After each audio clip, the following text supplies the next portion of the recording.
Chapter 329. They turned around and saw that Han Xiao was the only one left in the lounge. He was sitting on the sofa and playing with his communicator. He raised his head and glanced at them. "You guys are back. It's just you guys. UU Novel is the fastest to update. For more information, please visit." Li Ji was confused. "What do you mean? Everyone else has registered as mercenaries and joined my mercenary group. What about you?" Li Ji was stunned. Could it be that the others had already obtained the qualifications to be mercenaries? Then wouldn't all their efforts be in vain? What was a mercenary group? A bad premonition arose spontaneously. "We're already qualified to be mercenaries," Li Ji said honestly. Han Xiao raised an eyebrow and gave them a quest: join the Black Star Mercenary. Li Ji and the others had nowhere else to go, so they accepted the quest immediately. They then went back to the mercenary hall and joined the mercenary group. Following that, they triggered the mission that the other players had already accepted. When they saw the faction introduction and the mission requirements, they widened their eyes in annoyance. Li Ji's expression darkened. This was supposed to be their privilege, but because they had acted on their own accord, they had been left behind by the other players. Thinking about how his teammates had been so smug earlier, he felt humiliated. Not only had they wasted their efforts, but they had also fallen behind in the mission progress. After asking the other players, Li Ji realized that while the other players were rewarded with an extra 300 contribution points for being the first batch of players to join, he was not. It was too late for regrets. He might as well have stayed obediently at the start. What was the use of running around randomly? Could it be that they understood the galaxy better than Han Xiao? Li Ji's sad story was spread by the other players, and they couldn't stop laughing. They were even more determined to follow Han Xiao. Han Xiao was indeed a guiding light. They didn't know much about the galaxy, so following Han Xiao would definitely bring them the most benefits. It was much more efficient than trying their luck everywhere. With the efforts of the players, the mercenary group's credibility points accumulated bit by bit. Latest update: Han Xiao rented a machinery modification room and gambled on blueprints a few times with new knowledge. He used the materials brought by Blue Star to create an independent combat helmet called the Cine carbon-based biological detector helmet. It contained multi-layered detection and could scan for life signals within a few kilometers. It also had a more powerful radar function, and it also had a certain level of protection, air filtration, and other life support systems. Han Technician made a few dozen of them and planned to sell them to the players. They were essential support equipment for missions. After a few days, Meet Bao finally edited the first episode of Interstellar Adventure, and it became a hot topic on the forums. Galaxy Adventure Log, Black Star Chapter 1. The title of this episode had already indicated that this was a new series. The opening scene was changed to the cosmic scenery of Short Horn Star and Jubilee Hub, as well as various strange interstellar species. A few minutes after it was released, there was already a large number of viewers. The Black Phantom series that Meet Bao had done before had already accumulated a solid fan base. His new series was highly anticipated when it was announced. It was the first show to enter the galaxy, and the audience was not only the Blue Star players, but also the foreign players from other novice planets. The number of viewers increased by a few times, and in just 10 minutes, it almost equaled the highest number of viewers of the past episodes. Meet Bao was extremely popular this time. His popularity increased again, and he became the #1 player in the video channel. Wow, he still remembers to update. What the F***CK, 320,000 viewers at the same time, am I seeing things? Guys, I'm so excited. My foreign friends, let me see your hands. Meet Bao's face appeared on the screen, and he started his usual opening with a despicable tone. Welcome to Galaxy Adventure Log, I'm Meet Bao. Don't you feel that something is missing? That's right, there's no opening poem for this episode. Because I haven't thought about it yet. The comments went wild. Latest update, impossible to guard against. This host is shameless. I'm following him. I'll beat this son of a bitch to death. For the first episode of the Black Star chapter, Meet Bao used a special editing method. He did not focus on the introductions as usual. He edited the process of Han Xiao bringing the players to Jubilee Hub on Short Hornstar into a mover-like feeling. The introduction was abandoned, and only some humorous narration was added. Coupled with some color rendering, it was refreshing to the audience, as if they were watching a series. Because there was too much material, Meat Bao could not choose, so he simply made it into a story-type video. The length exceeded an hour. The success of the Black Phantom series made him even more ambitious, and he was no longer limited to the introduction and despicable style. Therefore, he made a new attempt with a more artistic style. The results were obvious, and it was a great success. Han Xiao gave him ambition and opportunity. As the video progressed, the scene of the galaxy was also displayed in front of the audience. The vast universe, countless stars, and spaceships of all shapes and sizes made the audience feel like they were in a black hole, mesmerizing them. When Han Xiao appeared, there was a second wave of comments. Xiao Kai is here. Absorbing Black Phantom at close range. Carrying Black Phantom is a 100-meter sprint. Han Xiao is my husband, no rebuttal. Wow, Black Phantom is in heaven, there will be no more chests to open in the future. I still want to gamble. I want to prove my bloodline. Brother, go to sleep, you have everything in your dreams. A large group of comments floated over, and many of them seemed to be fangirls, but it was not clear how many of them were hooligans. Meat Bao also edited the interaction of the professional players into the video. Of course, this was agreed upon. This group of professional players were familiar with each other and teased each other daily. The interaction was very interesting, and the existence of this group of professional players attracted many fans to watch the video. Many fans of the players sent comments. Then, the scavenger attack appeared, and Han Xiao led the players to protect the spaceship.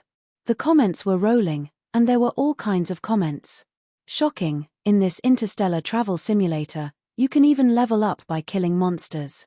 Black Phantom is still fierce, not only is he strong in Blue Star, but he can still defeat his enemies in the interstellar. Seeing that the big Han Xiao is still so awesome, I am relieved. On the way to Jubilee Hub, the huge space station shocked the audience, and the video also came to an end. The last scene was when Han Xiao led the players to the Mercenary Alliance, and everyone registered as mercenaries. Han Xiao formed a mercenary group, and the players joined one after another. Then, the camera zoomed in and locked onto the words Black Star Mercenary and froze for a full 3 seconds. The audience also watched for a full 3 seconds. Then, the screen went black, and the annoying to be continued popped up. Meat Bao chose to cut the video here because he saw that this group had a lot of potential. Other than the leader, the members were all players. Watching a familiar NPC lead a group of players and experience some kind of adventure in the interstellar would definitely arouse the audience's interest. The reality was just as he expected. When the video ended, the audience felt that they had not had enough and did not feel the passage of time. They were all engrossed in the video and even felt like they were following the show. The last 3 seconds of the video, coupled with the strong interest in the future of the mercenary group, made the name Black Star deeply etched in the audience's mind. Of course, another consequence was that the scale of the urging for this episode was unprecedentedly large. So cool, please update quickly. Waiting for the second episode. It's like locking Meat Bao in a small black room and slapping him to death if he can't make a video.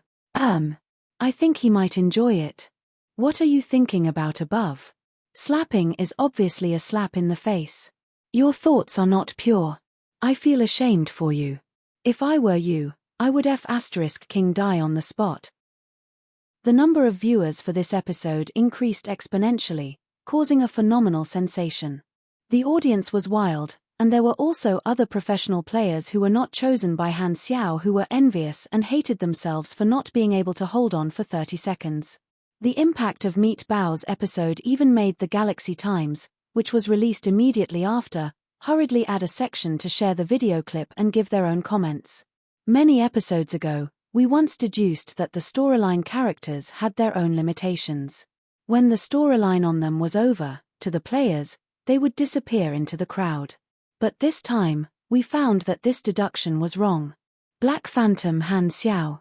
Oh, now he should be called Black Star Han Xiao, he proved our mistake. His range of activities was not limited by the civilization level of the planet itself. He went into the galaxy and started the Blue Star, and a new storyline was extended from him. We once thought that Han Xiao was only the main character of Blue Star. But now, it seems that everyone guessed wrong. He has more than one war storyline, and he has a storyline that goes deeper into the galaxy. Compared to other novice planets, the development potential of Blue Star itself is very limited, but there is a pioneer like Han Xiao, and he has always been guiding the storyline forward. Black Star Han Xiao, he is not only the main character of a planet-level storyline. The Galaxy Times was brave enough to admit their wrong deduction, and their sincere attitude was well received by the audience. At the same time, it also contributed to the sensation caused by Han Xiao. The divine assistance made Han Xiao's impression in the hearts of the players rise from the so-called planet-level main character to a higher level, which made the players even more curious. How far can he go? Han Xiao also watched these 2 episodes, and the effect achieved what he wanted. His increasing status in the eyes of the players meant that he was accepted on a deeper level. Countless players were excitedly discussing it on the forums, and the popularity continued to rise, becoming the hottest topic. But no one would have thought that this episode of Meat Bao's video would not only be popular for a short period of time, but it would also last longer than anyone could imagine. In the future, countless people would come back to archaeology, and it would be known as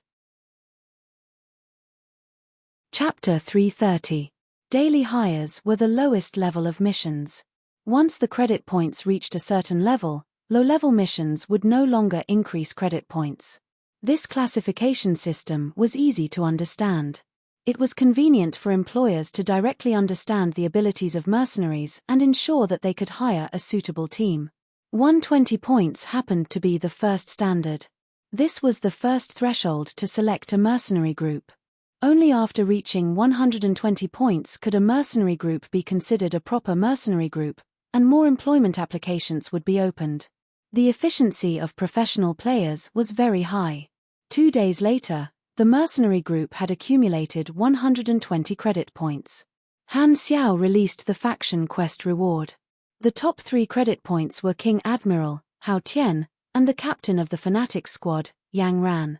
Other than the 4 big families, Han Xiao also recruited the top-ranked clubs in the league, such as Thunderstorm, Fanatics, and so on. Torrential Rain was still alright. They had a beauty like Rainy Kim, so there was quite a lot of attention on them. Compared to them, Fanatics was even more pathetic.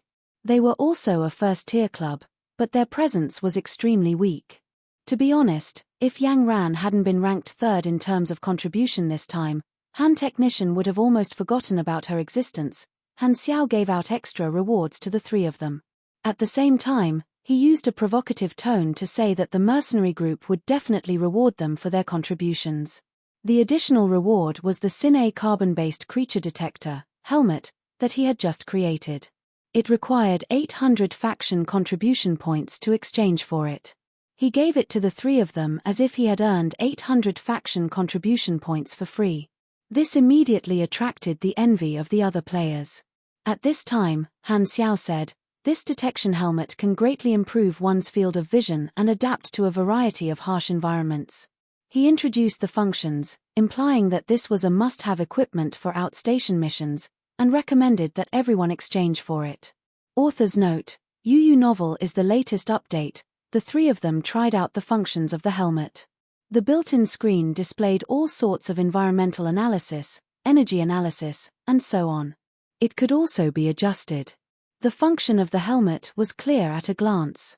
It also had the function of protecting the head.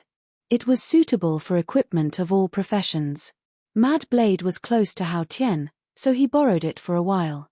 He nodded and said, "It's really good stuff." When the others saw this, they followed suit. The 3 helmets were passed around, and everyone experienced the functions. They deeply felt that the functions were very practical, and they all had thoughts of exchanging for them. The first Elder reward and the faction mission reward, all the players, most of the players had accumulated 600 faction contribution points. They were only 200 points away from exchanging for the helmet. They were itching to get it.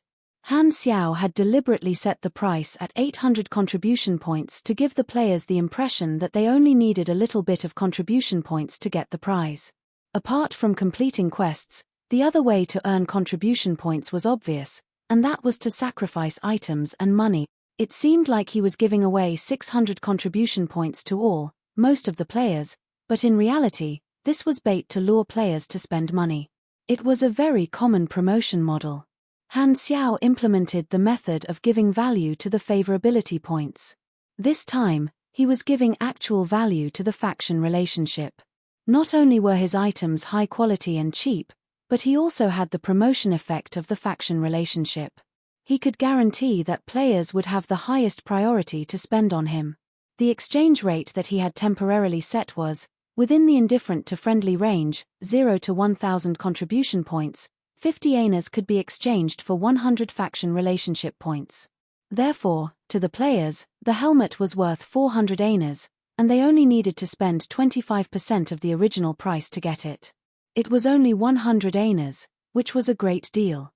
Half of the players had obtained 1,500 anas from the short Horn Star mission, so they were very rich and easily exchanged for the helmet. The other half of the players had been doing daily missions for a few days, but the rewards were very little. However, they were very cunning and directly borrowed money from the other half of the players. We're all the best in the industry, and we see each other all the time. It's only 100 anas. Aren't you embarrassed to not lend it to us? Not lending. You're looking down on me. Aya, we're all brothers. We'll definitely earn money in the future. You don't have to worry about us not paying you back.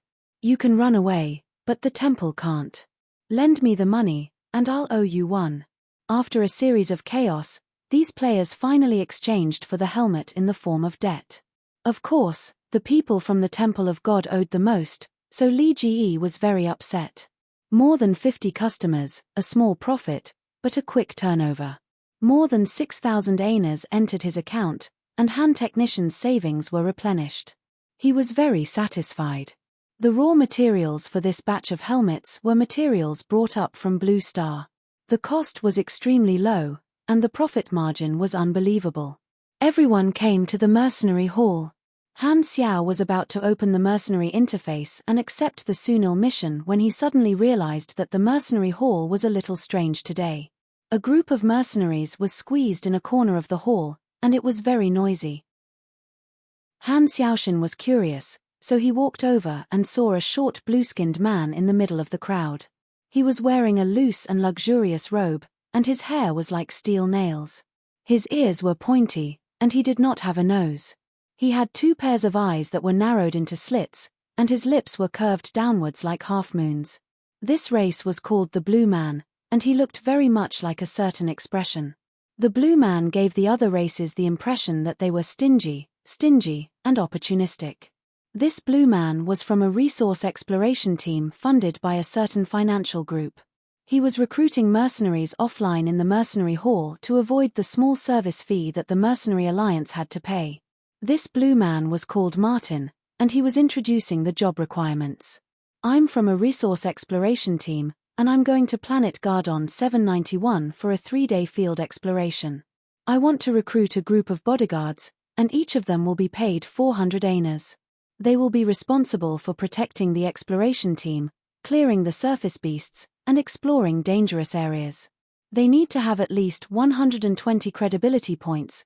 The mercenaries around had cold expressions on their faces. The pay for this job was not very high, and it was not going through the Mercenary Alliance's channels. It was like taking a private job, and it would not be recorded in the resume. They would not be able to increase their credibility points, so it was not very attractive to them. They all watched from the side, and no one came forward to recruit. Han Xiao's eyes flashed. He looked at the star map and said, Planet Gardon 791 is near the Sunil base. I can earn some extra money on this trip. Although it's only 400 anas, I have more than 50 people in my team. Many a little makes a mickle, so it's quite a sum.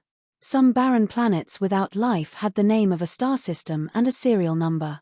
It was convenient to locate them, and they were basically only used to collect resources. Han Xiao squeezed through the crowd, walked forward, and said, Black Star Mercenary, more than 50 people. Only group employment for now. Let me see your credibility points. Martin sized up Han Xiao and was a little happy. He had been shouting for so long that his voice was hoarse. Finally, someone wanted to recruit him. Han Xiao brought up the mercenary group interface and sent it to Martin. Martin was overjoyed when he saw that his credibility points had met the requirement. He was about to agree, but when he looked down, his expression changed. He said in surprise, "You guys have never accepted combat employment before?" The Black Star Mercenaries' resume showed dozens of daily jobs in the hub.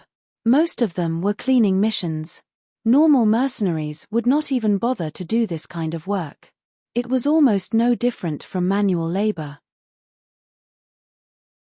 Chapter 331. Han Xiao raised his eyebrows and said, "What's wrong with that?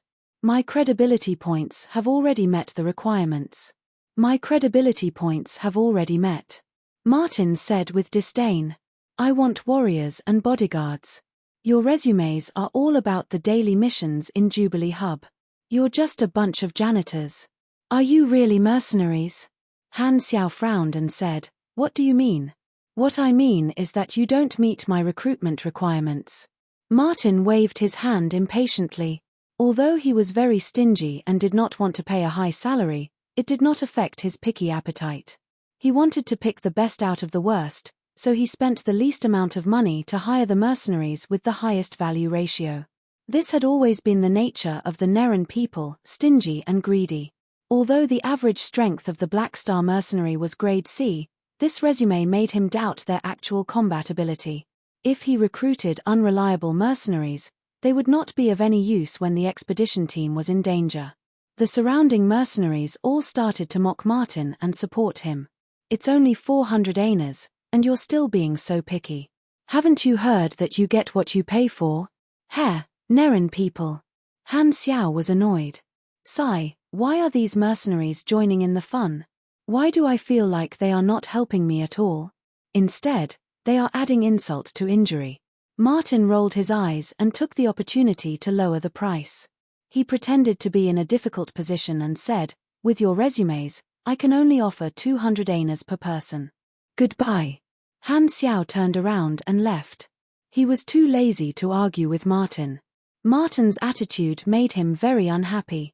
It was never Han Technician's style to be bullied by others. He did not want to earn this extra income. There were so many opportunities anyway, and he did not want to waste his life on a crooked tree.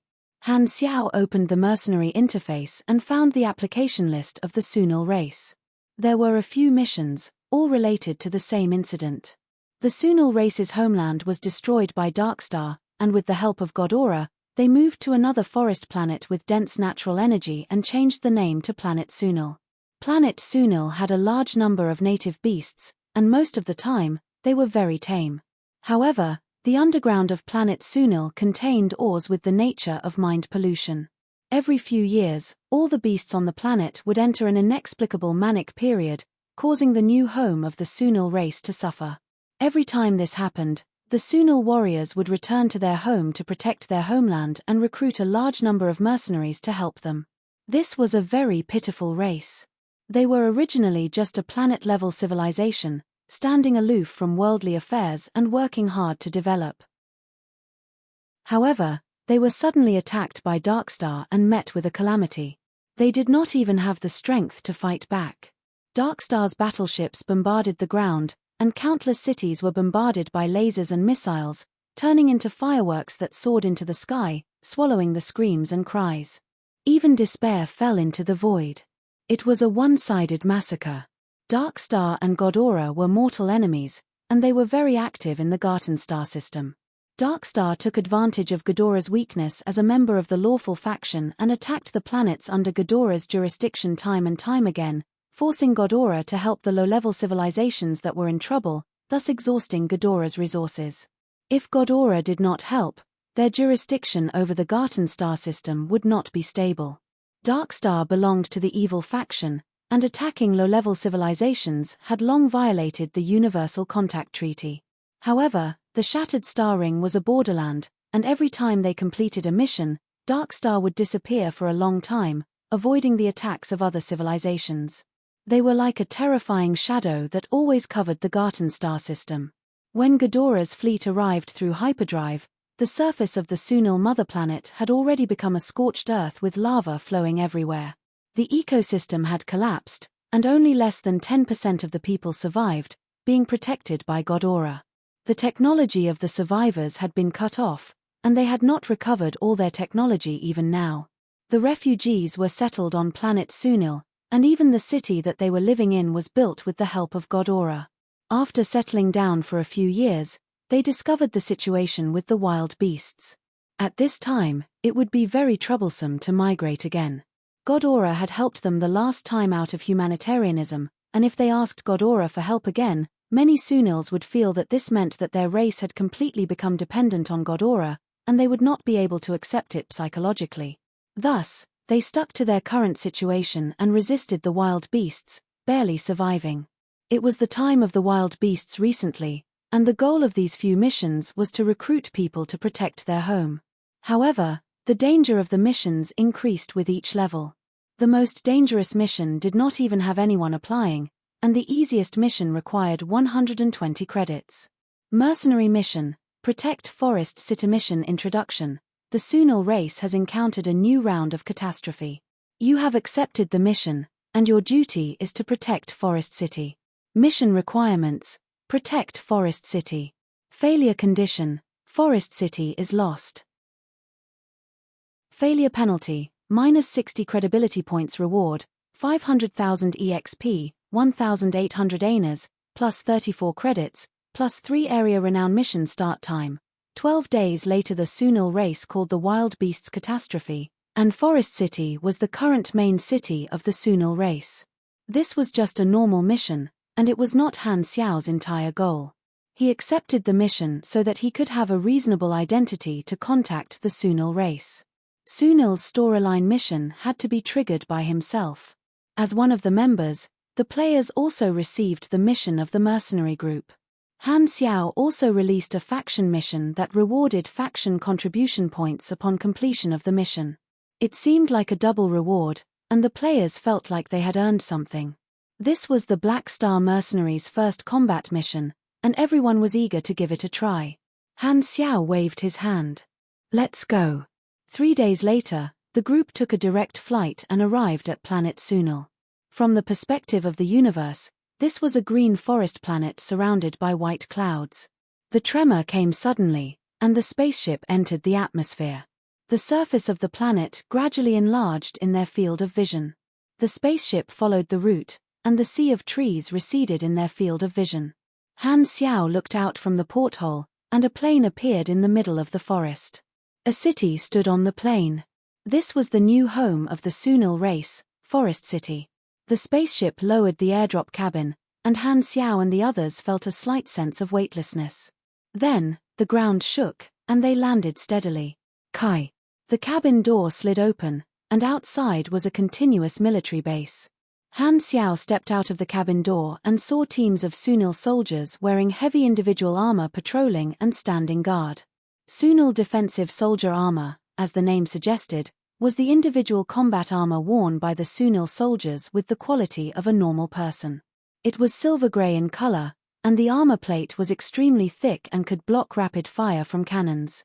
After wearing it, the person would feel like they had expanded a few times. The soldier armor weighed close to a ton, and it had its own power unit. It was equipped with large-caliber depleted uranium defense machine guns, shoulder rocket launchers, melee combat wrist saws, and so on. The Sunil race was a pure technological civilization, and when a technological civilization developed to a certain point, they would definitely branch out into individual armor. Different technological civilizations had their own armor styles. The individual armor of the Sunil race was divided into enlistee class, NCO class, defense class, assault class, reconnaissance class, and so on. In fact, Han Xiao knew that the Sunil race had an even more powerful general class armor. However, with the destruction of their homeland, the manufacturing technology had been lost. Other than the armor technology, there were also mechanical weapons, vehicles, and a few small galactic-level battleships parked in the distance. Looking at the dazzling array of machines, Han Xiao felt extremely satisfied and excited. Civilizations that leaned toward technology were the best breeding ground for the mechanic class. This was also the reason why he had tried so hard to get in touch with the Sunil race. The Sunil race's machinery level just so happened to be able to provide him with a lot of help. There were too many benefits. The Sunil subclass that Han Xiao had his eyes on was related to machinery. It was a rare subclass that could be linked to his main class. For Han Xiao, this was one of the best choices for completing the class advancement. The players were amazed by this scene. Han Xiao had introduced the sad history of the Sunil race on the spaceship. They had originally thought that a fallen civilization would be very sad and backward, but they had not expected to see such an awe-inspiring scene. Thump, thump, thump. Heavy metal footsteps sounded, and an armored warrior approached. His armor was obviously better than a normal soldier's, and it was painted with a war totem that was a mixture of red and white. This was an officer-class armor. The approaching Sunil was obviously an officer. His face was as cold as stone, and he had the aura of a soldier. Chapter 332. Along the way, Nivil was silent, and the Sunil soldiers did not talk much. Everyone's face was tense, as if they did not have the time to communicate and focus on their mission. The air was filled with the metallic smell of the soldiers' armor and a serious and tense atmosphere. It was silent, and only the clanking of the tanks could be heard. The Sunil race was originally a civilization that loved life and worshipped culture and art. The disaster changed their mindset, and the survivors were given a practical and direct attitude by the dangerous environment. This was also reflected in the style of the buildings. The steel fortresses were monotonous and sharp. Looking through the military base into the residential area of the city, the streets were arranged in a square, showing a rigid impression. Nivil led the way, and Han Xiao and the others came to the mercenary area. A large number of mercenaries were gathered there, and it was noisy. Before the catastrophe started, the mercenaries needed to understand the details. Nivil stepped on the stage and said with a deep voice, "The observation team discovered the signs of the beasts going berserk 2 months ago, so we started the recruitment. You are all mercenaries who accepted the mission, and you can only get through this by working together.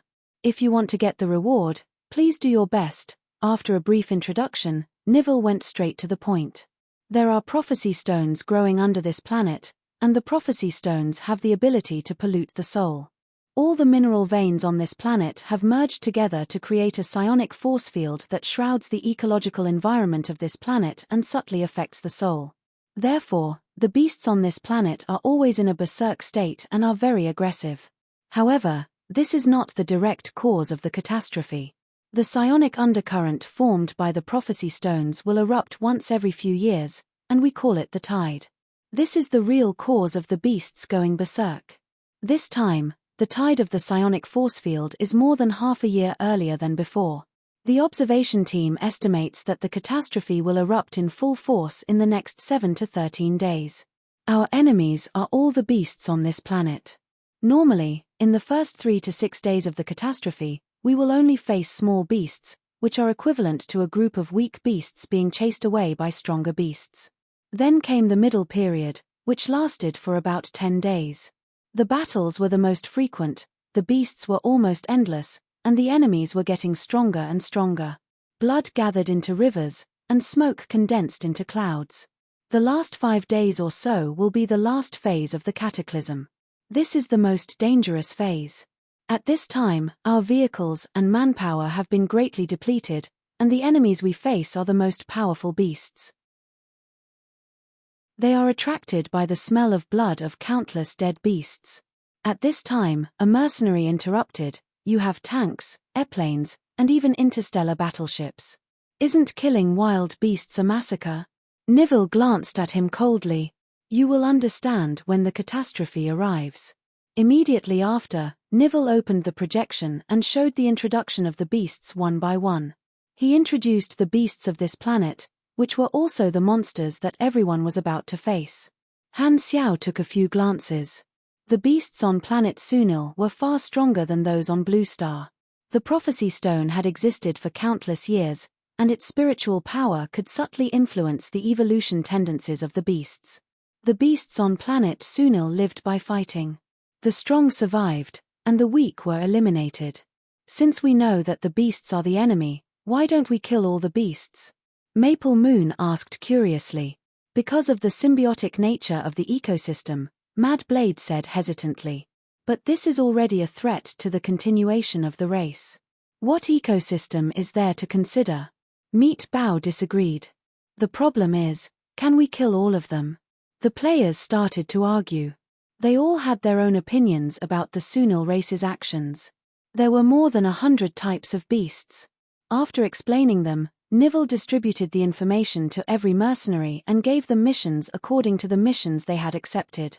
Latest update: the Sunil race had many resource extraction points and various facilities in the wild, but during the catastrophe, all the people gave up on these points and returned to Forest City. They gathered all their forces to protect one place and reduce the chances of being attacked. The main city was the last barrier.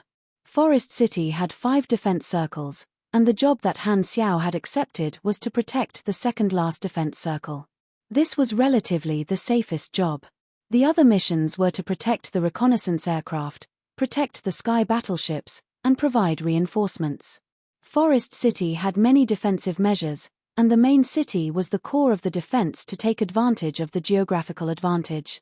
Forest City was not a dead zone, and there were escape tunnels underground. If Forest City showed signs of being breached, they would move the people in advance and escape from underground or in the sky. Therefore, the main city was not impossible to lose. There were also powerful beasts underground and in the sky. If they were attacked by unstoppable beasts in these 2 places, they would fall and be buried alive. Therefore, these 2 were the last resort. The 2 most dangerous jobs were field reconnaissance and field combat. Planet Sunil was covered in forests, and there were blind spots for reconnaissance in the sky. Therefore, field reconnaissance was essential. Carrying out missions in the wild during the catastrophe was very dangerous. If they found a beast that was too dangerous heading toward the main city, they would need the field combat team to kill the beast before it reached the main city or divert it. The survival rate was extremely low. Therefore, no mercenaries had ever applied for these 2 jobs. They were all done by their own warriors. The mercenaries in different positions were each led to their positions by an officer. Nivell led the group of mercenaries that Han Xiao was in to familiarize them with their positions. Time passed quickly, and the sky darkened. The mercenaries all lived in the military base, but Han Xiao needed to enter the city to complete his subclass goal. He found Nivell alone and asked, "I want to apply to enter Forest City." "Why do you want to enter the city?" Nivell frowned. "Some private matters. I have a friend in the city, and I want to visit him." "No." Nivell rejected immediately. To prevent any hidden dangers, mercenaries were not allowed to enter the city unless absolutely necessary. They could only move around in the military base. "You can't use this reason to enter the city, but your friend can visit you," Nivell added. Han Xiao had a helpless expression. He wanted to meet a key storyline character, but the other party did not even know him. Why would they visit him? Could he only sneak in secretly? He had the Mask of Disguise and the Night Stalker subclass, so the success rate of sneaking in should be quite high, right? This time, a gust of wind descended from the sky, and a few beams of light hit the ground. A spaceship hovered above the base, and a gangway was lowered. Sunil supers walked down one after another. They were all mercenaries who had gone out to earn commissions. Before the catastrophe arrived, they all returned to their own race. On the ground, the Sunil soldiers raised their heads. Worship, excitement, and yearning flashed in their eyes as they saluted in unison. Every time the warriors of their own race returned, they would enjoy a grand welcome ceremony and be loved by everyone. Han Xiao had sharp eyes. He saw someone familiar and shouted, "Hey, Lurden!" Green Knight Lurden was also in the crowd. He heard the shout and turned around. After thinking for a while, he remembered that this was someone he had fought side by side with. Blue flames spouted from his feet as he landed in front of Han Xiao. He asked in surprise, "Why are you here?" "Black Star is a mercenary. Nivelle saluted and answered first. So, you're a mercenary too? Lurden realized. I just registered. I heard that your race is in danger, so I came. I didn't expect to be fighting side by side with you. Han Xiao was familiar with this. I have an acquaintance in the city and hope to visit. Can you do me a favor?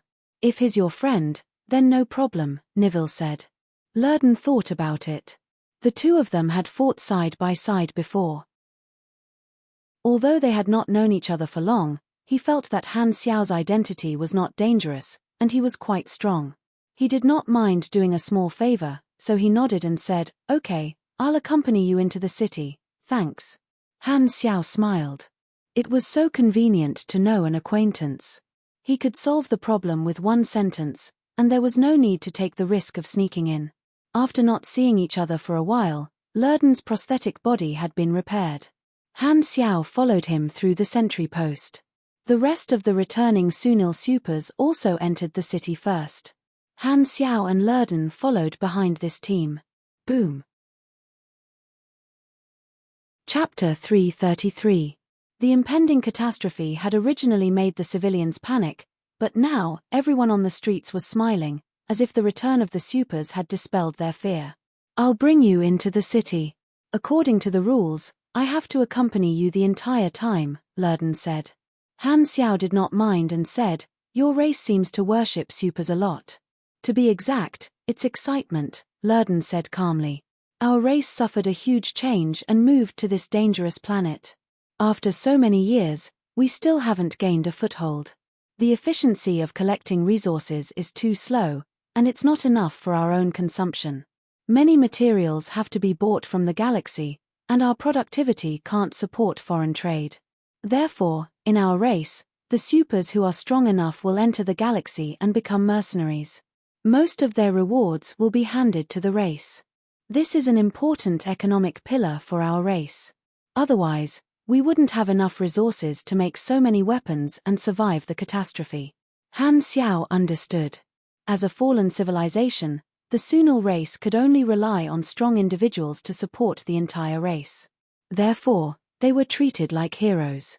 Becoming a supers was an honor in the eyes of the civilians, so they all worshipped martial arts. Han Xiao still remembered that Lurden was very calculative when it came to money. However, in reality, Lurden's rewards were almost all handed to the race. He lived frugally just to earn more money for the race. Relying on strong individuals to support the economy is sick for a civilization, Han Xiao said. Lurden nodded. Indeed, but this is a choice we have no choice but to make.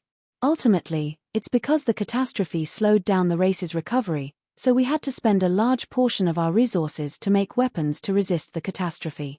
We couldn't expand and build quickly, so there were many unnecessary losses. If we don't completely solve the catastrophe, we won't be able to break this cycle of evil. The race will live in torment and never be able to get out of this terrible situation. We've tried many methods, even considering killing all the beasts, but this is the worst plan.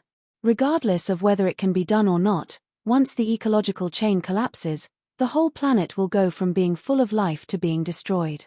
That's why the race chose a different method to mine the Prophecy Stone mine. It's to destroy the cataclysm from the source, which is the least harmful. This work has been going on for many years, removing the ores bit by bit. As long as we persevere, sooner or later, the mind current will disappear. At that time, the race will no longer be troubled by the cataclysm. A hint of yearning appeared on Lurden's indifferent face. He murmured, Tough times will always pass. Yu novel is the fastest to update. Han Xiao had a basic impression of the Sunil race. This was a pretty stubborn race. The stronger the supers were, the greater the responsibility. For the continuation of the race, they were willing to work hard without complaint. What a pity. Thinking back to the development of the Sunil race in his previous life, Han Xiao could not help but sigh. After entering the city, the supers dispersed and returned to their homes. The crowd also gradually dispersed. Following his memory, Han Xiao took a few turns and eventually came to a deserted alley. He stopped in front of a narrow, black door. The sign next to the door had a picture of a wine cup. Bar! Is the person you want to visit here? Lurden frowned. Is there a problem? No. Lurden was expressionless. He despised all those who spent money to enjoy life, thinking that they were wasting money and lives. After all, he had already lost the ability to enjoy life. Pushing open the door, the bar was dimly lit, and there was not a single customer.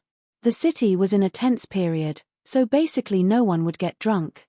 Han Xiao walked to the bar counter and heard soft snoring coming from behind the bar counter. Han technician looked over and saw a man lying on the floor behind the bar counter. The side of his face was close to the floor. He was sound asleep with a pile of empty bottles beside him. Bang! Han Xiao slammed the table and said, "We have a customer. Get up." The man first moved his fingers and let out a lazy snort from his nostrils. Then, he slowly got up. His breath reeked of alcohol, and his eyes were still sleepy. He had not come back to his senses yet. He said, "What do you want to drink?" 2 glasses. 1 glass is enough, Lurden interrupted. "Give me the money first." The man yawned. Han Xiao took out his communicator and was about to transfer the money when the man suddenly laughed. "Dear, you're not thinking of paying with aners, are you? This is a small business. I only accept local currency." Lurden frowned. He was usually active in the galaxy, so the Sunil currency was not very useful to him. He was about to pay for Han Xiao when Han Xiao smiled and said, "I don't have local currency. Can I pay with something else?" The man did not even look at Han Xiao. He took out a bottle of alcohol from under the counter, opened it, and took a sip. He said casually, "What is it?" "A name." The man's lips curled downward. He looked very impatient. He glanced at Han Xiao and said in annoyance, "I'm not interested in guessing games. If you don't want to drink, get out of my bar." Delphius. Han Xiao's tone was calm, but it was like thunder in the man's ears. The man, who was about to raise his head to drink, froze. His lazy expression disappeared, and he became expressionless. He did not look drunk at all. The drunkenness in his eyes disappeared instantly, and he stared at Han Xiao with a threatening gaze. He slowly put down the bottle and said slowly, "Sit down and wait. I'll go wash my face first." Then, the man walked out of the bar and went to the toilet. Han Xiao and Lurden were the only ones left at the bar. Lurden suddenly said, "You don't know him at all. You're not visiting someone you know." "I know his brother, so I'm here to visit him," Han Xiao explained casually. This drunkard boss was called Herlus, and Delphius was his brother.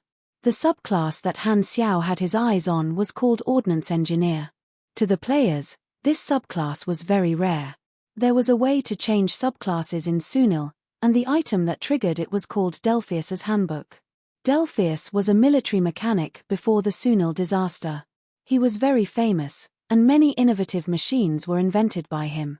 He wrote some of his experiences in his handbook. Later, when Darkstar attacked and Delphius died, the handbook was passed down to his younger brother, Herlus, and became a relic. Han Xiao wanted to borrow the handbook from Herlus so that he could complete the subclass change. After a while, Herlus returned to the bar and washed his hair. He was a middle-aged Sunil. His skin had a light indigo color, and there were a few protruding lines on his forehead near his temples. He had a lifespan of about 150 years. Other than that, he was not much different from the humans of the universe. Herlus opened a bottle of wine, passed it to Han Xiao, and said, "Although I don't know how you found me, my brother's name is worth a bottle of wine. I brewed it myself." Thick white smoke came out of the bottle, and the smell of the wine was pungent. The wine brewed by the Sunils used the leaves of some kind of tree as the raw material, so it had a bitter taste. Han Xiao took a sip and felt the numbness at the tip of his tongue. He then expressed his intention. "I'm a mechanic. I've heard of your brother's name, so I want to borrow his handbook." "That's it."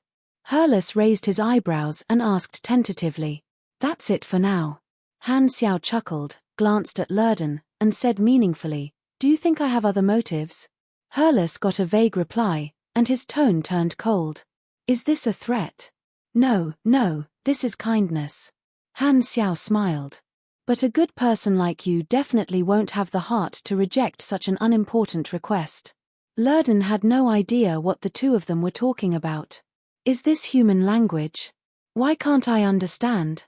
Hurles seemed to be hesitating, but in the end, his expression turned to one of helplessness. He turned around and entered the room. After a while, he came out with an old diary in his hand. He slammed it on the counter and said in annoyance, "Hurry up and leave after reading it." Han Xiao touched the diary, and a notification appeared on the interface. "You have received Delphi's handbook." Got it. Han Xiao suppressed the joy in his heart, opened the diary, and pretended to read it. It was all in Sunil language, and it looked like English clothes. However, it did not matter if he did not understand it. A progress notification popped up on the interface. As long as he finished reading this book, he would be able to change his class. According to the normal mission channels, obtaining this handbook required a lot of luck, and the process was extremely complicated. After all, no one knew Hurles' identity beforehand, so most people would not try to make a good impression on a bar owner who looked like a random person. The normal result was that after getting familiar with Hurles, during a drink, the drunk Hurles would miss his brother and take out this book. Only then would the player be able to trigger the class change coincidentally. However, Han Xiao knew his secret information, so he went straight to the point, skipped the complicated process, and borrowed it. Lurden glanced at it and asked, "You know Sunil language?" Han Xiao closed the book and said, "No, I don't." "Then you still want to read it?" Hurles glared at him. "Just treat it as me admiring your brother. Thank you for the wine." Han Xiao put down the diary, smiled, and left. Hurles shouted behind him, "Weird guy, don't disturb me again. You never know." Han Xiao had a teasing look in his eyes.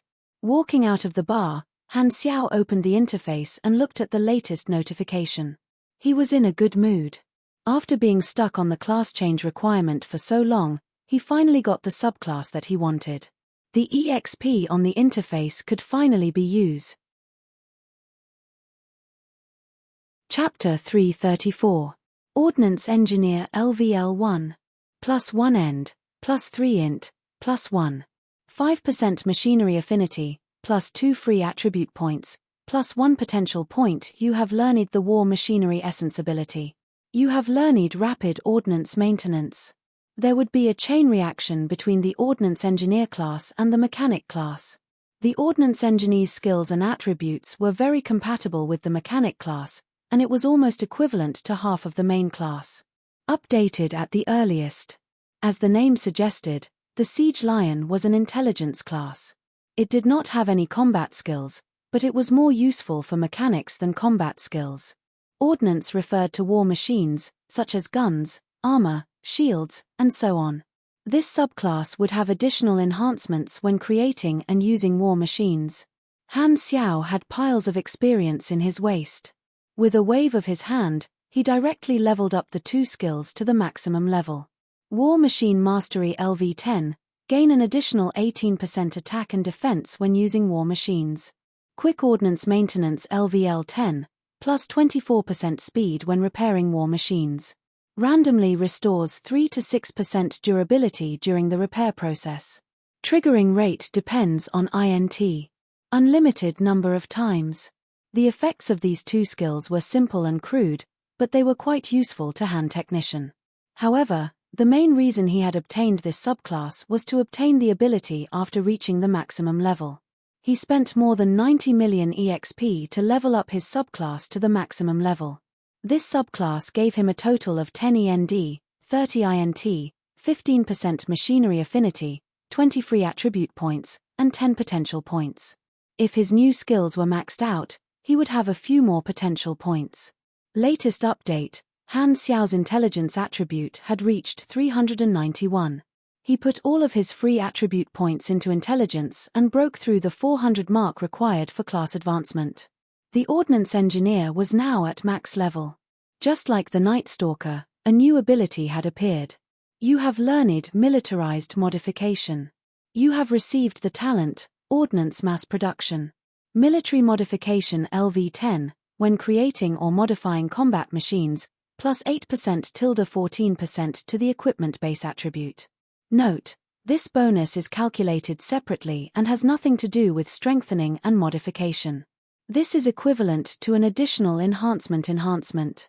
It's pretty decent.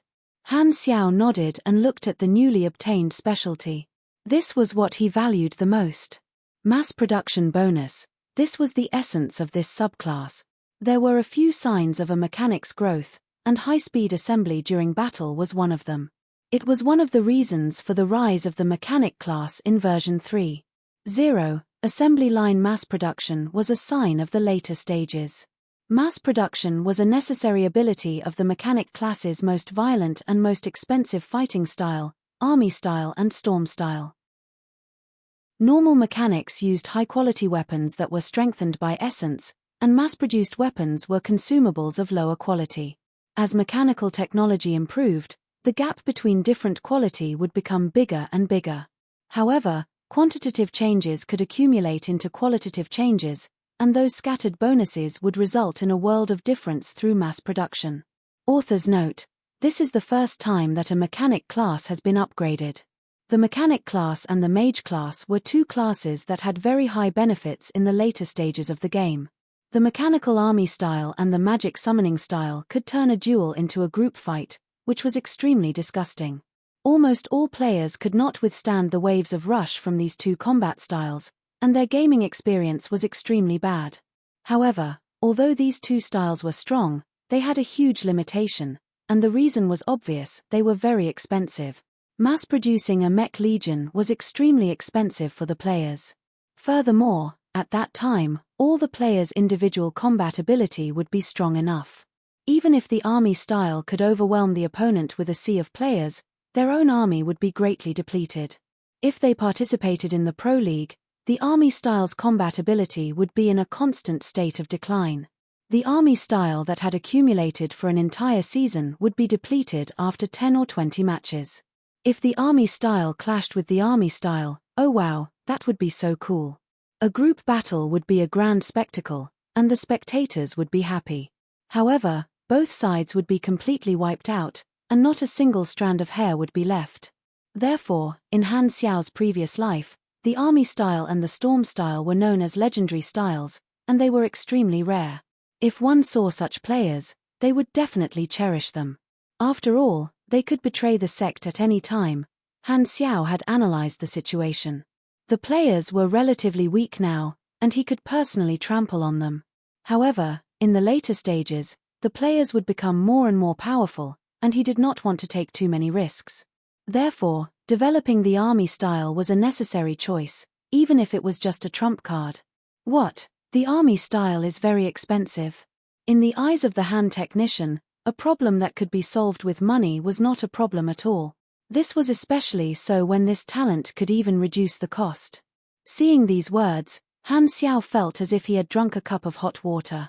His entire body was comfortable and nourished, and all kinds of illnesses could be cured. Han Xiao had a more long-term plan for his growth. Although he had not learned the assembly line knowledge yet, he wanted to obtain a useful talent first.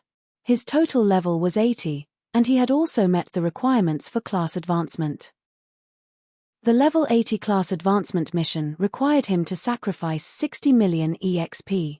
It was simple and straightforward. Han Xiao could not help but feel relieved.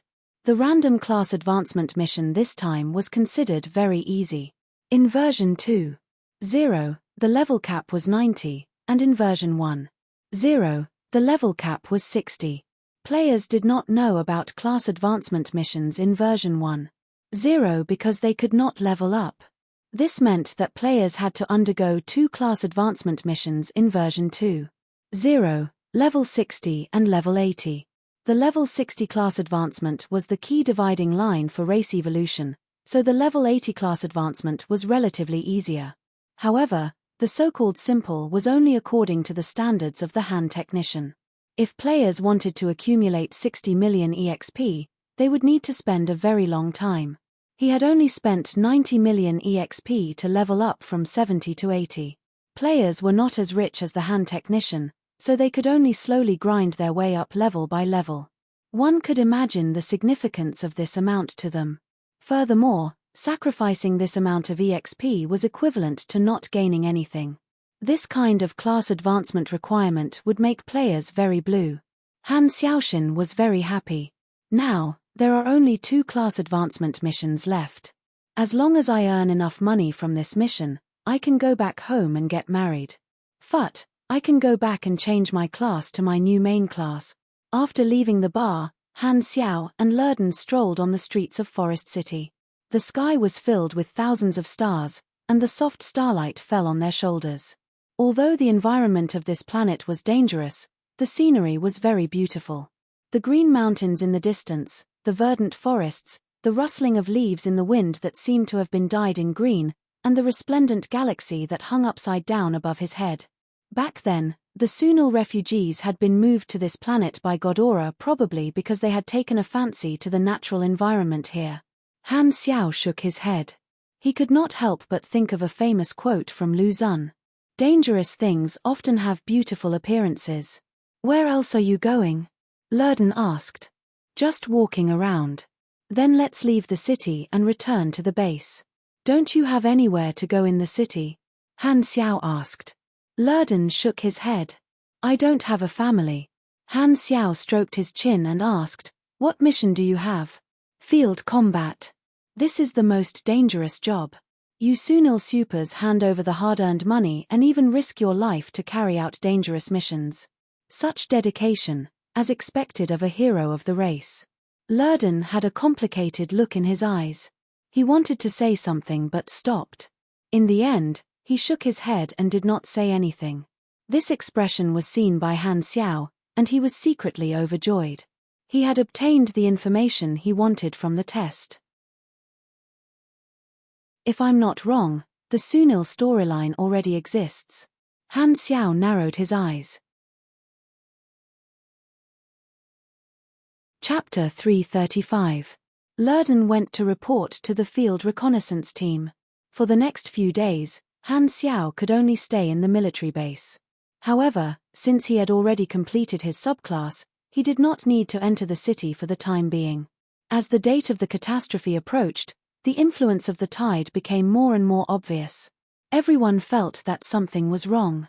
There would always be a vague whisper in their mind, sounding very distant, as if they had never heard it before. However, for some reason, they had the illusion that they could understand it, but when they tried to listen carefully, it would disappear. It was very strange. The frequency of the mental whisper matched with the wave section of the brainwave, and it could affect the emotions of the mercenaries. Because of this, the actions of the mercenaries gradually became more and more irritable. However, the Sunil soldiers were used to it. Their minds were firm, and they were not affected. This was the low-intensity mental current formed by the prophecy stones. Intelligent creatures were more resistant and would not be affected easily. However, every time the tide gushed out, the strength of the mental whisper would increase, and everyone would be able to experience what the beasts felt every day. After living with the brainwashing whisper for a long time, all it took was a small spark to make them lose all rationality and follow their killing instincts. The tide was the spark, and this was also the source of the catastrophe. On this day, the ear-piercing alarm sounded in every corner of the military base. Everyone was familiar with the meaning of this sound. The enemy was attacking. The atmosphere in the military base suddenly changed, becoming solemn and serious. The Sunil soldiers ran back to their positions, and the mercenaries, who had been trained for the past few days, quickly found their positions. All kinds of tanks and defense tanks were activated, and countless floating turrets rose up. Rings of airflow spread out, stirring up sand and dust. 9 galactic-level battleships slowly floated in the air like 9 floating fortresses, guarding the sky above Forest City and occupying 9 directions. Han Xiao suddenly looked down. A few stones were bouncing on the ground. First, there was a slight tremor, then it became more and more intense. Finally, there were rumbling sounds coming from all directions. The forest in all directions was swaying, and the loud, sharp, and ferocious roars of beasts turned into sound waves, shaking the sky. The swaying of the forest was like a snake slithering through the grass, quickly approaching the border between the forest and the plain. Yucks. Net something was coming out. Countless people swallowed at the same time, so nervous that they were sweating. Roar. Their roars were like rolling thunder. Trees fell, and wild beasts broke out of the forest. The horde of beasts squeezed together and dashed madly. Their sizes varied, and they were like a rapidly spreading black tide that filled his line of sight. Just by looking at this scene, many people felt suffocated from the bottom of their hearts. Fire! An officer roared ferociously. Boom! Boom! In the next moment, a series of deafening explosions rang out from the defensive circle. In the middle of the battlefield, the sound of the cannons on all sides made their eardrums buzz, making them almost deaf. The catastrophe was coming. Forest City had a total of 5 defensive perimeters. The first perimeter was a deep defensive perimeter with a large number of minefields and automatic turrets. According to the strategic plan, the first perimeter would be able to reduce the density of the wild beasts by a large margin. The second perimeter was a buffer zone made up of bunkers, trenches, traps, spikes, high-voltage electric walls, and other defensive measures. The floating turrets, war vehicles, and interstellar battleships in the sky would be there to attack the wild beasts head-on. The third perimeter was a steel perimeter, where armored defense teams were stationed. If the wild beasts pounced on this perimeter, they would enter a direct battle, and the defense team would unleash a furious storm of metal on the wild beasts. Nivelle was guarding this perimeter. The last 2 perimeters were artillery positions to provide support to the front. The second last perimeter had reinforcements stationed there to listen to orders and provide support at any time. The last perimeter was the last barrier that could not be moved, and it was responsible for logistics. During the short buffer period after every battle, it had to repair a large number of machines and treat the wounded. UX. Net the Black Star Mercenaries perimeter was the second last perimeter in the north, and it was organized into a long-range heavy tank perimeter designated as G7. 3 Fortress-class defense tanks were the core, and they could be embedded into the ground to become super-large turrets. They were equipped with 18 mobile heavy cannons and a certain number of ground guards. As the tanks moved, they would shoot at the wild beasts in the distance from high angles. As a mechanic, Han Technician's job was to control one of the heavy cannons, and his only mission was to shoot. Mechanics were usually assigned as gunners in this type of perimeter battle. Mechanical bonuses could increase the firepower, and Han Xiao was no exception. In such a huge disaster, unless one was unbelievably strong, the strength of an individual would be very small. Boom! Countless burning arcs of light shot out from Forest City's defensive perimeter and flew into the distance, covering the sky and the earth. They exploded amidst the horde of beasts, creating a mixture of red and black smoke. The beasts were blown into the sky one after another, their limbs and bones flying everywhere. Their blood and brains were dyed the same color as the beasts' brains. The front line of the black tide was blocked, but the wild beasts at the back were not afraid of death. They stepped on the corpses and blood as they advanced. The rain of steel pierced through the bodies of the wild beasts, and the scene was extremely bloody. The smell of smoke and blood mixed with the hot air and swept into the perimeter. Bang! Bang! Bang! Every time Han Xiao fired the cannon, he could feel the strong recoil. He could clearly see a burning flame with a trail of smoke coming out of the muzzle and exploding in the horde of beasts thousands of meters away. An orange flower was raised in the endless black tide. The feeling of controlling the heavy cannons and firing at will was very satisfying. It was just shooting and exploding. Experience kept appearing on the interface. Using the Sunil weapons, the experience gained from killing monsters was reduced to a certain extent. Han Xiao mainly used this to determine how much experience the players could gain from killing monsters. However, looking at the excited looks on the players' faces when firing the cannons, he knew that the rewards and fun would not be bad. Being in such a large army, every player had a special feeling, as if they were participating in a huge event. It was very exciting. The black tide was blocked outside the first line of defense. Facing the overwhelming firepower, it was difficult for them to advance an inch, leaving behind a pile of blood and flesh. Beside him was another Birdman mercenary who was controlling the heavy cannons. He casually controlled the cannons and said, "The catastrophe is not as scary as the Sunils said. The wild beasts can't get in at all. Han Xiao glanced at him and did not say anything. This Birdman mercenary definitely did not listen to the Sunils and the catastrophe seriously. This was only the first wave of the catastrophe. It was just a group of small beasts, and the largest was no more than 10 meters. According to the guide, these were just appetizers. The beasts that appeared later were the real nightmare. The cannons fired for a full 4 hours before there was a hard-earned vacuum. The logistics team hurriedly replenished the ammunition and sent out the disinfection team with flamethrowers to burn the blood and corpses on the battlefield. At the same time, the soldiers changed shifts. All the positions had to be changed several times. No one could stay on the same shift in such a high-intensity battle. Han Xiao also walked down from the fort to rest. The roar of a plane could be heard above his head, and a new batch of reconnaissance planes took off. The field reconnaissance team and field combat team had already entered deep into the forest.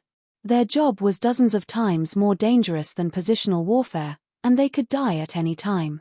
It was like a small boat in a raging wave. Not long after, the field recon team returned. The next wave of beasts was about to arrive. The people who changed shifts were all in position, ready for battle. The previous scene repeated, but this time, the black tide started to slowly move forward, gradually approaching the first line of defense. This time, the fighter jets took off and launched missiles from above.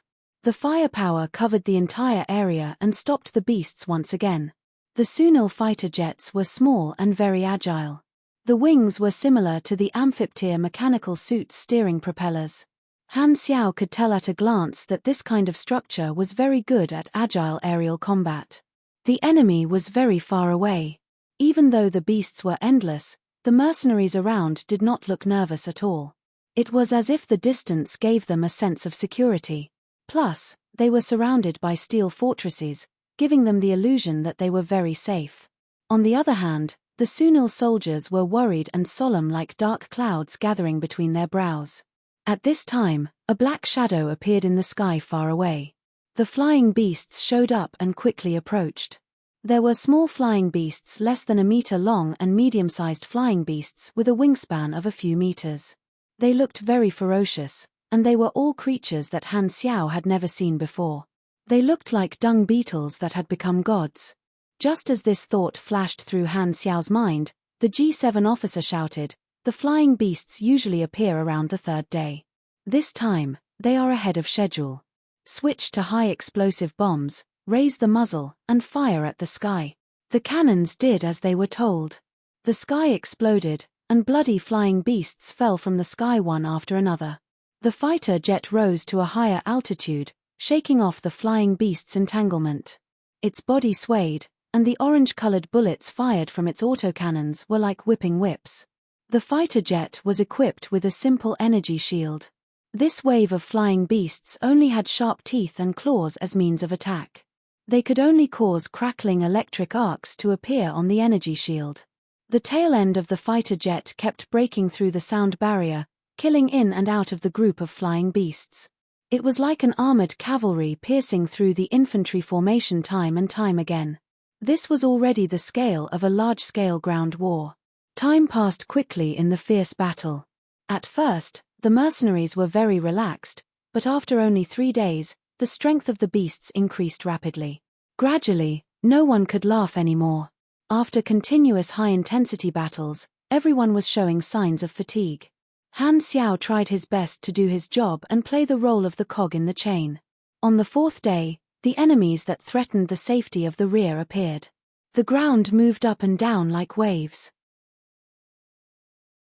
A group of drilling beasts crossed the first 2 lines of defense and crashed into the alloy wall of the 3rd line of defense, breaking out of the ground. This was the first time the rear line saw a group of beasts up close. The appearance of the drilling beasts was the signal for the start of the contact battle. The supers on standby behind the 3rd line of defense could finally be of use. Chapter 336. The beasts that broke out of the ground bared their fangs and pounced toward the steel defense line. Boom! Boom! The sound of the Sunil soldiers' large-caliber defensive machine guns firing was more like the sound of cannons. Flames more than a meter long shot out from the muzzle of the guns, and depleted uranium armor-piercing bullets and explosive bullets swept across the area. The burrowing beasts were sent flying as if they were whipped by an invisible giant hand.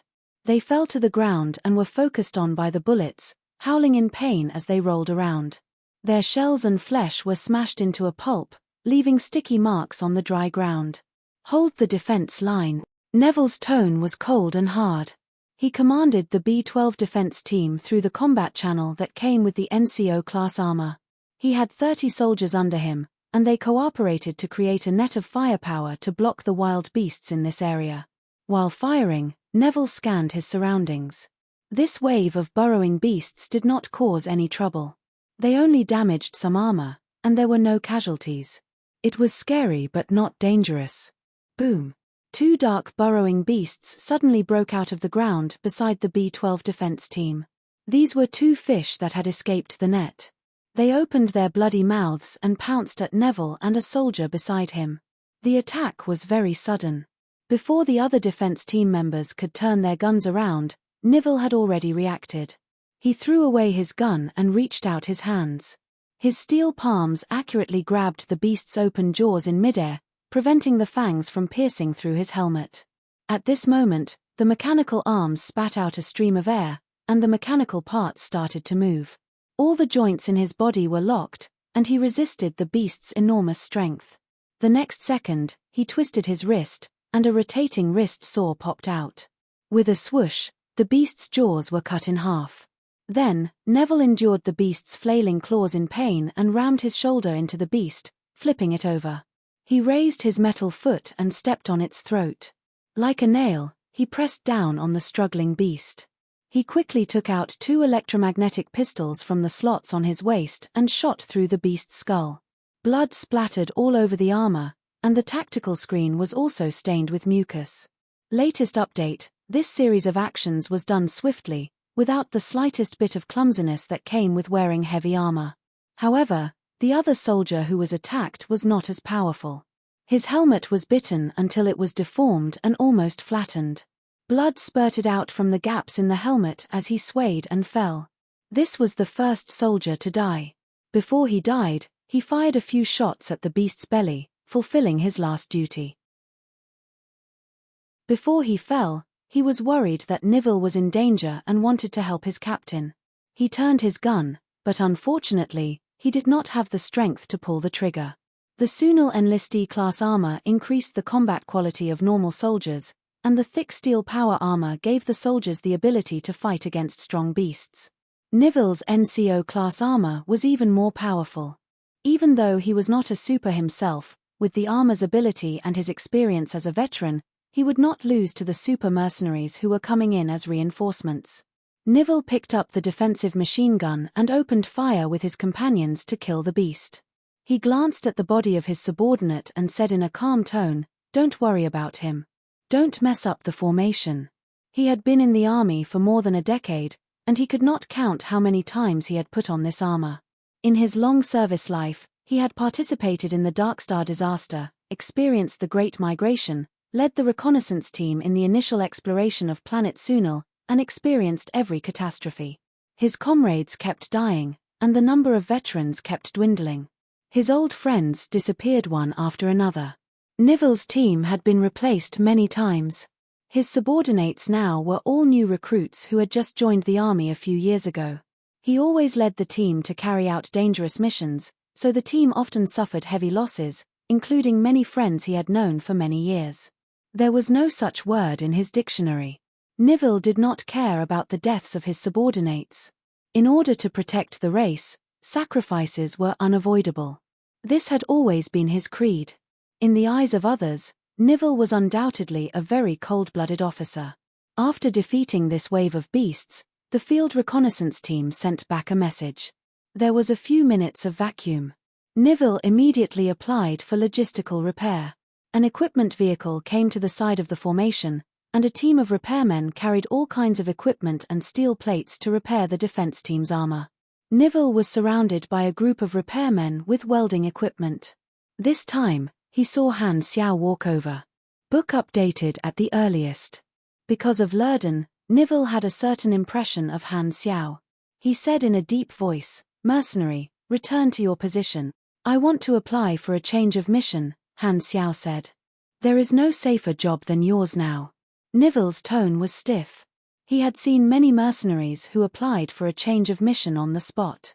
They were all scared by the catastrophe and did not want to stay in the dangerous front line.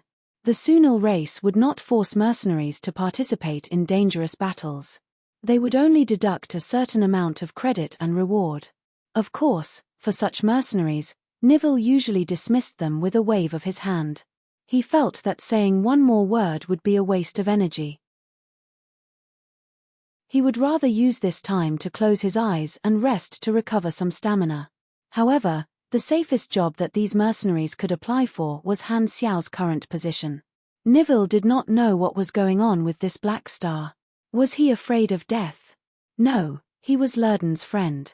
He did not look like this kind of person. Nivelle suppressed the impatience in his heart and asked, "What do you want?" "My team wants to join the field reconnaissance team." As soon as he said that, the soldiers and mercenaries resting around all looked at him with surprise. Nivelle thought that he had heard wrong. This was the most dangerous mission, and mercenaries would avoid it like the plague. This was the first time that someone had voluntarily requested to join a reconnaissance mission. Silence was Nivelle's style, but at this time, he could not help but ask, "Why?" "My team members have some special abilities. They are most suitable for carrying out dangerous missions." Han Xiao pretended to say, "Plus, Lurden is my friend. Even so, I still have to pay. This is my principle. I will apply to the higher-ups." Nivelle's tone was not as cold as before, and the soldiers around him were even more respectful. A mercenary that they had never seen before was willing to take the risk for their race. No matter what the reason was, this kind of action made the Sunils feel very excited. The mercenaries whispered to each other and became curious about Han Xiao's team. "What kind of mercenary group are they?" "I think they are called Black Star." "Never heard of them." "They must be newbies." "Why bother? It would be a loss if they died." Not long after, a new mission popped up on the interface Field Reconnaissance. The reward was 8,000 annas. This was a mission for the entire mercenary group, and the other players had also triggered it. Han Xiaoxin was very satisfied. In the mercenary hall in Jubilee Hub, he could not accept other missions because he did not have enough credit points. Now that he was in Sunil, there was room for negotiation. This kind of private employment would not increase credit points, but the fame and reward were not small. Field reconnaissance was indeed very dangerous.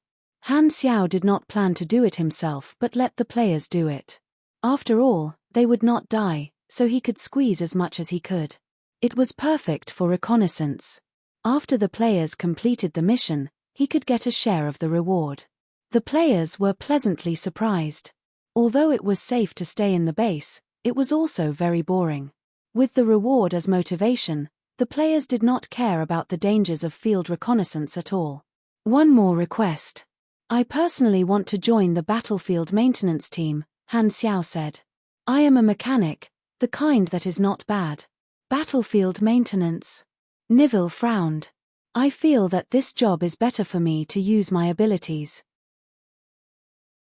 Maintenance was a logistics job, and it was all done by the logisticians of the race. Letting the mercenaries participate would be a waste of manpower, which was equivalent to wasting money to hire people. Nivelle did not reject immediately. The Black Star mercenary had just applied for the most dangerous mission, and the captain's request was not too much. Nivelle felt that Han Xiao should be given some special privileges. Han Xiao picked up the damaged Enlistee class armor and repaired it on the spot. He used all kinds of tools one after another. Sparks flew everywhere, dazzling everyone's eyes. Before anyone could react, this set of armor was already about 90% repaired. His machinery affinity was very high, and with the buff from the newly acquired ordnance engineer, his repair speed was very fast. He added in a timely manner, "Only during the rest period can your equipment be fully repaired. If it is seriously damaged, it will be very dangerous. However, I have enough strength to protect myself, so I can repair it on the battlefield to ensure your safety." "Okay, the higher-ups have given permission." Nivelle asked the higher-ups and received a positive response. Field repairs required traveling to the front lines, and Han Xiao took the initiative to give up the safety of his position and take on a risk that he did not need to take on. Everyone was amazed. What kind of spirit was this? He was practically a selfless role model. There were not many good people like this in the world. Seeing this, Maple Moon could not help but recall the goal that Han Xiao had announced. She thought to herself, every main character has their own unique traits. He's a very positive character deep down. Could it be that his unique trait makes him a natural-born hero? After the mission change, the players were all pulled to do field reconnaissance lessons. They had to set off before the next attack and temporarily split up. Han Xiao did not need to shoot anymore and directly reported to the battlefield maintenance team. This was part of his plan. The mechanic class could reverse engineer the blueprints through repair and modification, but it required a large amount of experience. Han Xiao did not lack experience. As long as he had enough repair opportunities, he would be able to reverse engineer the blueprints. He valued the Enlistee class and NCO class armor the most. The performance of this type of armor was not bad, and it was very suitable to be sold to players on a large scale. Not only could he make a lot of money, but he could also increase the average strength of the mercenary group. In the next 2 days, the defense team continued to engage in contact battles, and a lot of their equipment was damaged. Han Xiao rushed to the defense circle and performed field repairs. He came into contact with all kinds of armor, and the progress of his derivation slowly progressed. Chapter 337. Late at night, in a forest 200 miles away from Forest City, a field reconnaissance team was fleeing in panic. They kept looking back as if there was something terrifying chasing after them. A faint rustling sound came from the forest behind them, as if something was getting closer and closer. The surrounding darkness was like an all-pervasive mercury, so they couldn't even see their own fingers in front of them. There were 3 people in this team, and they were all Sunil supers. The captain, Fumi, said with a trembling voice, "Don't stop, nightmares are right behind us." According to the beasts that appeared at different times, the stages of the catastrophe were divided. Nightmares were a sign of entering the middle stage. These were beasts that were active at night, and when they appeared in large numbers, the dangerous night battle would begin. The soul tide made all the beasts around the world go berserk, and Forest City was just one corner of it. In other places, there were countless beasts killing each other. No place was safe. One of the reasons for the beast tide was that the weak beasts instinctively felt the pressure from the overlords at the top of the food chain, so they left the territories of the stronger beasts and formed groups, causing an impact on Forest City. As the beasts were killed on a large scale, some kind of signal would be released that would attract stronger beasts. The purpose of field reconnaissance was to find out what kind of beasts were attacking and warn Forest City. This was a dangerous job because running into a group of beasts in the wild meant certain death. This field reconnaissance team had already sent the news back to their superiors, and now they were escaping to save their lives. Feeling the cold darkness right in front of them, the 3 of them had goosebumps. Fumi clenched his teeth, and regret filled his heart. This again. This is not the first time. He had experienced 3 catastrophes, been selected for field reconnaissance 3 times, and walked the line between life and death countless times. The scars on his body were still aching, and he had had enough of such a life. In the past, when the catastrophes came, the supers who were running around actively came back to protect their race, and Fumi was the same. Now, he only felt annoyed and resistant. There would always be a time when the hot blood would slowly cool down. He kept giving without any returns, and year after year, Fumi's patience had long been exhausted. He did love his home, but it did not mean that his race had the right to use him as a tool and kidnap him for the sake of continuing his race. Fumi had long been tired of this. It was too unfair.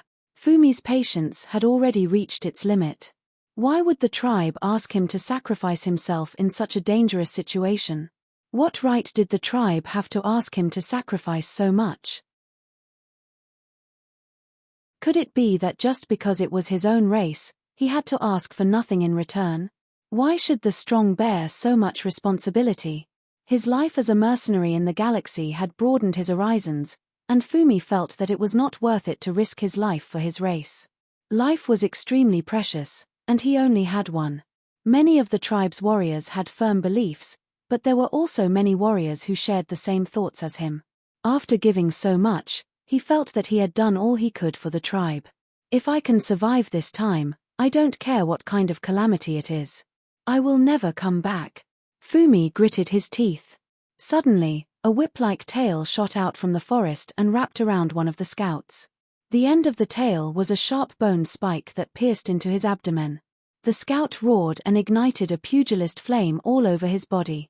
He tore the tail apart and the ink-black fluid splashed all over his face. His counterattack had caused the man to slow down for a moment. That moment alone determined his life and death. Hualala, dozens of thorny tails shot out and wrapped around the pugilist, pulling him into the forest. Fumi hurriedly turned around and saw an even stronger pugilist flame erupting in the forest, setting off a strong gust of wind, showing that the pugilist had reached grade C in strength. However, this momentum only lasted for half a second before the flame suddenly exploded and fell apart, just like the person's body. Fumi suddenly felt a touch of warmth on his face. He reached out and touched it. It was his comrade's hot blood. In less than a second, a grade C pugilist was torn apart. The nightingale's cold hissing echoed in the forest. Not only behind them, but also in front of them, surrounding them. Many whip-like black shadows swayed in the dark forest. There were more than 1,000 of them, all of which were the nightingale's tails. 2, 2, 2, the continuous cannon fire lit up the night. This wave of beast tide lasted for 5 hours, and the battle had reached its climax. The third defense circle was littered with the corpses of burrowing beasts. The steel defense team had been fighting for too long and had to change shifts. Everyone's armor was more or less damaged. It was nighttime. Han Xiao carried a large box of maintenance tools and wandered behind the third defense circle, repairing the armor of the defense team one by one. Time was tight, and the task was heavy. After the repairs, they would enter the battle immediately. There were other battlefield maintenance teams that were also busy, but Han Xiao's skills were the best. During this time, his reputation had spread throughout the defense team. Every team hoped to meet Han Xiao during maintenance. That way, they would have the best guarantee of their safety. Welding the steel plates, repairing the circuit, resetting the system, Han Xiao's maintenance actions were smooth. The battlefield maintenance team gave him an internal communication device to facilitate the assignment of tasks. After completing the maintenance of a team, a new order came out from the earpiece. B-12 defense team requesting emergency maintenance during wartime. B-12 was Niville's team. When Han Xiao rushed to the position, Niville's team had not changed shifts to rest. Instead, they were fighting. This kind of wartime maintenance was the most risky. A soldier saw Han Xiao and hurriedly said, "Quick, over here." Han Xiao rushed over and saw Niville lying on the ground. A beast's claw had penetrated the armor between his chest and abdomen, emitting electric sparks. His leg armor was also bitten open, and the broken pipes were exposed. The power unit had stopped working. Niville was paralyzed on the ground, unable to get up. A group of soldiers protected him by his side. "Bastards, a bunch of rookies. Get lost, don't leave your positions." Niville cursed angrily and scolded the subordinates beside him. However, the soldiers did not do anything and firmly protected their commander. Because the soldiers had shrunk their formation, a small gap was exposed in this position. A small wave of drilling beasts broke through the interweaving net of firepower and rushed through this line of defense. This kind of situation required the support of the quick reaction team on standby. The reinforcements were already on the way, so there would not be any major problems. It was a normal defense change. However, in Niville's eyes, this was definitely a failure of duty. He was furious and struggled to stand up. "Don't move." Han Xiao pressed Niville down, took out materials and tools, and started to repair. Niville felt like Han Xiao's hand was like a mountain pressing down on his body. No matter how he struggled, he could not move. He gritted his teeth and could only give in. "Faster, faster." Han Xiao was expressionless. Shut up. Sunil, defensive NCO armor, derivation progress, 27%. He had spent the most time repairing the enlistee class armor in the past few days, and he had already spent millions of experience to reverse engineer the blueprint. However, there were very few opportunities to repair the NCO class armor, so he had only derived 27% of it. However, he estimated that the NCO class armor required heavy mechanical modification as a prerequisite, so the progress would be stuck. Apart from the armor, he was also responsible for repairing some vehicles and turrets. He had also obtained the blueprint for the floating turrets. Chapter 338. While repairing, Han Xiao glanced at the galactic battleships above Forest City and said, "We've been fighting for so long. Why haven't those battleships moved yet? Those are the sky barriers of the city, and they are also the strongest weapons. The beasts are still small, so it's not time to use the battleships yet," Nivil said. Han Xiao changed the topic and asked, "I heard that you still have a trump card called the Commander Class Armor. It has extraordinary power, far more powerful than the NCO class armor you're wearing. Why haven't you used it yet?"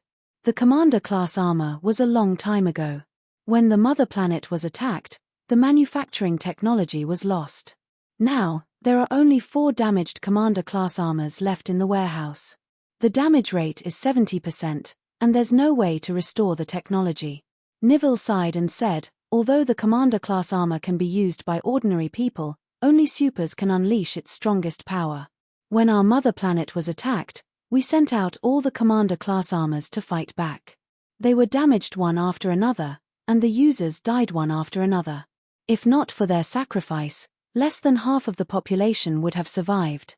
In the end, we only managed to collect 4 damaged Commander Class armors, full of battle scars. These 4 armors were the greatest contributors to protecting our race." The Commander Class armor was completely different from the Enlistee Class armor and the NCO Class armor. The latter two were standard equipment, but the Commander Class armor was equivalent to top-grade equipment, elite equipment, and supers equipment. The resources used to produce one Commander Class armor could be used to produce hundreds of Enlistee Class armors. The loss of the Commander Class armor was equivalent to the loss of a top-grade force. If they had the Commander Class armor technology, they could mass-produce top-grade soldiers to deal with dangerous beasts. The threat level of the catastrophe would be reduced by at least 1 level. Boom! The ground suddenly shook, and 2 armored soldiers flew out from the side. Nivil could see behind Han Xiao. His eyes widened, and he roared, "Get out of the way!" An earth-drilling beast the size of a bull knocked the soldiers aside and headed straight for him. There were many types of earth-drilling beasts. This type of earth-drilling beast was good at charging, and its defense was very strong. Its black shell was like a steel plate, and it could withstand the focus fire of defensive machine guns. Yuux! Han Xiao turned around, and a small golden ball slid out of his sleeves. It instantly expanded and transformed into Garrett's Wrath. Without saying a word, he immediately used Flaming Will and several burst skills, even triggering true damage. A dazzling beam of light shot out and pierced through the body of the armored beast, leaving a burn mark on its body from its mouth to its anus. The armored beast, which the defense team had to spend more than 10 seconds to kill, fell to the ground with a loud bang. It had been killed in 1 shot. Under the influence of its habitual nature, the corpse slowly slid to the side of Han Xiao's feet and spilled a pool of tissue fluid. "Don't make a fuss. I'm better at fighting than you guys." Han Xiao put away his weapon and continued to repair it as if it was just a casual thing. "I forgot." Nivil opened his mouth. He had subconsciously thought of Han Xiao as a logistician with no combat ability. Only then did he remember that Han Xiao was a super. Very soon, Han Xiao put down his tools and said, "It's fixed." The armor was operating normally. Nivil immediately stood up and confirmed that there were no malfunctions. He directly picked up the machine gun and returned to the battle group. He scolded his subordinates and ordered them to leave their posts. Although they were scolded, these soldiers did not feel disgusted at all. Instead, they were happy that they had saved their superior's life. Nivil stopped scolding after a while and focused on dealing with the enemy. He continued to loudly command the troops. Han Xiao was about to head to the next repair location when a piercing alarm sounded in the base. He paused and narrowed his eyes. Level 2 alert, the catastrophe has entered the middle stage. A strange coldness spread out, and a group of black shadows flew out of the forest. Their bodies were wrapped in black fog, and they flew at a low altitude. They were only a few meters above the ground, avoiding the minefields. Furthermore, they were extremely fast and agile in the air, twisting and turning, and they actually dodged many long-range artillery attacks. The creature's appearance was very eye-catching. The light of the fire illuminated the appearance of this creature. Its whole body was black and bald. It had no hair, a standing torso, and a height of 3 to 4 meters. Its face had no facial features, and it had a pair of curved antennae. It could sense the environment through the antennae. It had 4 curved claws, a pair of strong anti-jointed beast legs, a pair of dark red bat wings on its back, and 3 whip-like thorny tails. It was extremely ferocious. Nightmares, Han Xiao thought to himself. He recognized this beast that appeared in the illustration handbook. It meant that the catastrophe had passed the early stage and finally entered the middle stage. The scale of the early stage was already so large. The Sunils said that the middle and end stages were dozens of times more dangerous than the early stage. The real large-scale casualties would only occur after the early stage. The retreat order of the logisticians came from the earpiece. All field maintenance personnel, return to the 5th defense circle and enter the fortress. Han Xiao naturally followed the order and walked into the metal fortress with a large group of logisticians.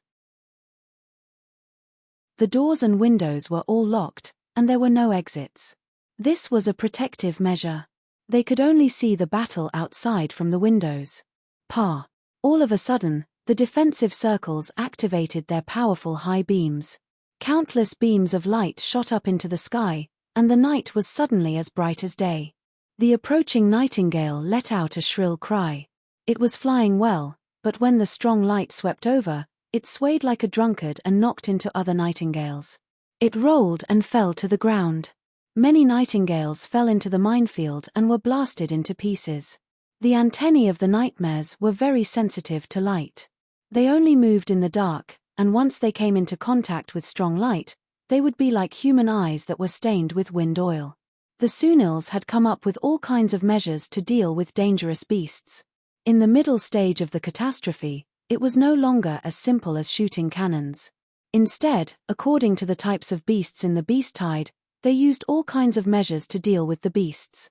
These measures were learned from the lessons of blood, and they could reduce the casualties to a certain extent. After all, there were many enemies that could not be dealt with by normal means, such as the poisonous insects that covered the sky. This was a sign that they had entered the last stage. Every nightmares had the combat power of a grade B super. They were very agile, and their tails could easily penetrate armor. Wherever they passed, many floating cannons were destroyed. The defense team and mercenaries were instantly caught in a tough battle, and the casualties were increasing. The battle continued until dawn, and the remaining nightmares finally retreated, ushering in a long time of peace. At least 1,000 soldiers had died that night. This was the battle with the heaviest losses since the start of the catastrophe. Countless corpses were put into body bags and transported back to the rear. Many of the soldiers' families lived in the city. Other than being driven by the sense of mission of the race, they also fought to protect their families in the city.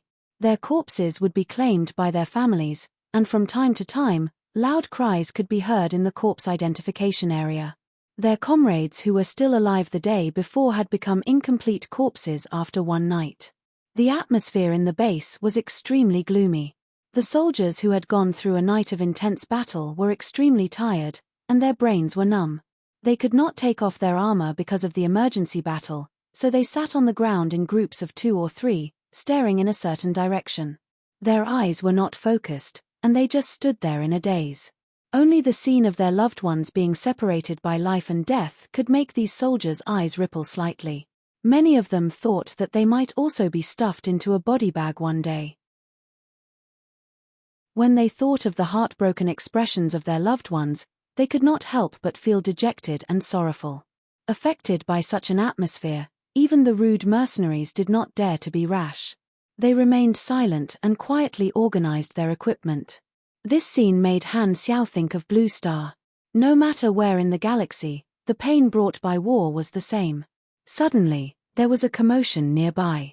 A large group of wild teams returned after changing shifts, and the leader seemed to be very famous among the Sunils.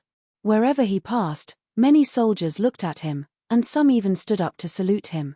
The wild teams had a reasonable rotation system. When the people on the shift were in place, the previous batch could come back to rest. The players were part of the rotation to take over this batch of wild teams. Han Xiao thought back. When he was chatting with Lurden before, he seemed to have mentioned that there were two strongest people in the Sunil race who had reached grade B. They were mercenaries in the galaxy, and they paid a huge amount of money every year. They were the idols of the entire race. At this time, the leader at the front of the returning wild team was one of the two grade B mercenaries, Furners. The upper echelons of the Sunil military all showed up to welcome this group of people back. Furners waved his hand and said with a deep voice, "We are missing a lot of brothers. We have brought back some of the bodies that we could find." The crowd separated, and more than 20 body bags were carried out, revealing the faces of the bodies. They were all supers of the Sunil race, and Fumi was among them. Han Xiao glanced around and did not see Lurden's body. He looked up and saw that Lurden was standing in the team. Although he had lost 2 arms and 1 leg, he could still breathe. The upper echelons of the military said with a serious expression, "We will take care of their funeral." "That better be the case," Furness said calmly. This group of supers of the Sunil race looked at the bodies of their comrades and showed a sad expression. The scene was filled with grief, and the Sunil soldiers lowered their heads to remember their heroes. Han Xiao had been observing this group of supers and noticed a slight difference. This group of people represented by Lurden only had grief on their faces and silently missed their comrades. Chapter 339. The returning field troops were disbanded to rest. Lurden hopped on 1 leg and was about to find a doctor to fix it. Han Xiao whistled and signaled for Lurden to come over. "It's you. You're still alive." Lurden hopped in front of Han Xiao. "I should be the one asking you that." Han Xiao glanced at his broken limb. "I was in danger a few times and almost died," Lurden said casually. Although he was not very close to Han Xiao, seeing that someone who could be considered a friend was still alive, Lurden's face relaxed a little. Han Xiao raised the toolbox in his hand and said, "You seem to need a good mechanic. Is it free this time?" Lurden raised his eyebrows. Han Xiao rolled his eyes and said, "Buy me a drink at the same bar as last time." This was the catastrophe period, so there was time to rest. Seeing that the Black Star mercenary had volunteered to be a field scout, the officer gave Han Xiao the privilege of entering the city again. Lurden had a spare prosthetic arm, so Han Xiao quickly fixed it for him. Originally, Lurden only had his right hand, but now that it was broken, he did not care about it. He looked calm and did not care about losing his only remaining right hand. The two entered the city and went to Hurless Bar according to Han Xiao's instructions. There were many customers drinking today, all of them civilians nearby. The soldiers outside the city were killing each other, so most civilians were hiding in their homes or emergency shelters set up by the government. A few people chose to use alcohol to drive away their fear. 90% of the shops in the city were closed during the catastrophe, but Hurless Bar was still open, so there were many customers and it was a little noisy. Coming to the bar counter, Han Xiao said, 2 glasses of your signature. 1, Lurden interrupted.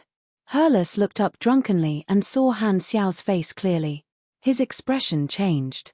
"It's you again." He had an impression of Han Xiao, a weirdo who came looking for his brother's notes and seemed to know his secret. "What do you want now?" Han Xiao smiled. "Just a drink." Hurless stared at Han Xiao for a long time before reluctantly taking out a bottle of wine. Han Xiao didn't talk to him anymore. He drank and chatted casually with Lurden. Seeing this, Hurless put away his doubts and turned to greet the other guests. He pricked up his ears to eavesdrop on the conversation between Han Xiao and Lurden. Han Xiao glanced at Lurden's broken arm and said, "Don't you feel pain?"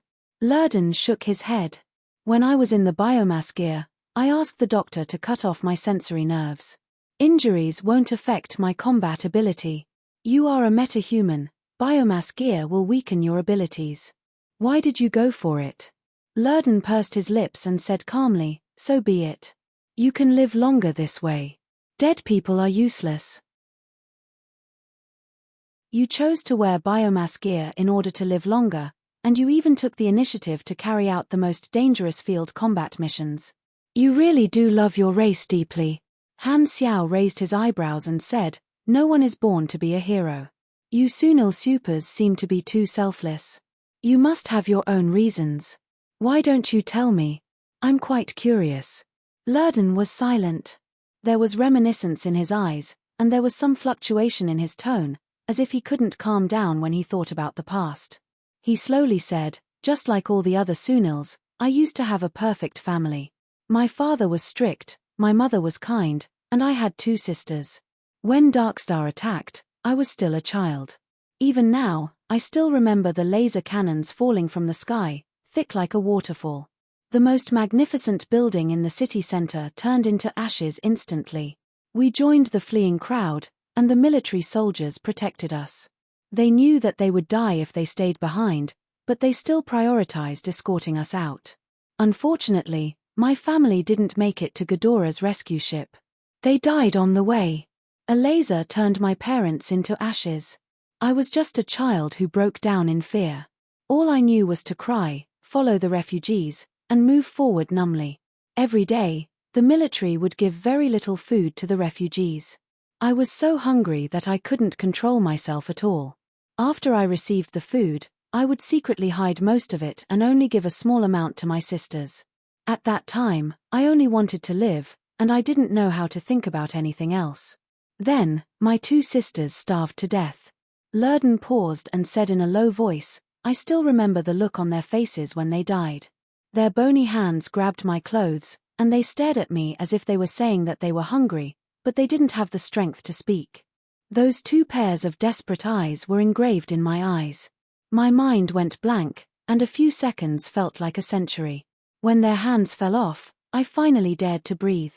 At that time, I was scared. I couldn't believe what I had done.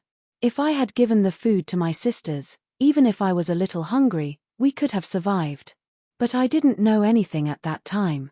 I only thought that if I ate less, I would starve to death the next day. I numbly followed the crowd to board the rescue ship, not knowing where to go from here. Back then, there were many children who had lost their families like me, and they were all raised by the disabled veterans. A group of children and I were given to a veteran and lived with him from then on. He raised us and taught us how to fight. He was a rough person and impatient, but he was a good person and a good soldier. Many of us supers were orphans who were raised by the race back then. I gradually regarded that veteran as my adoptive father, but there was always a thorn in my heart. I felt that my past was too dark, and I always thought that I was a bad person. If I told my adoptive father, would he chase me away? One day, I was impulsive and told him that I had killed my sister.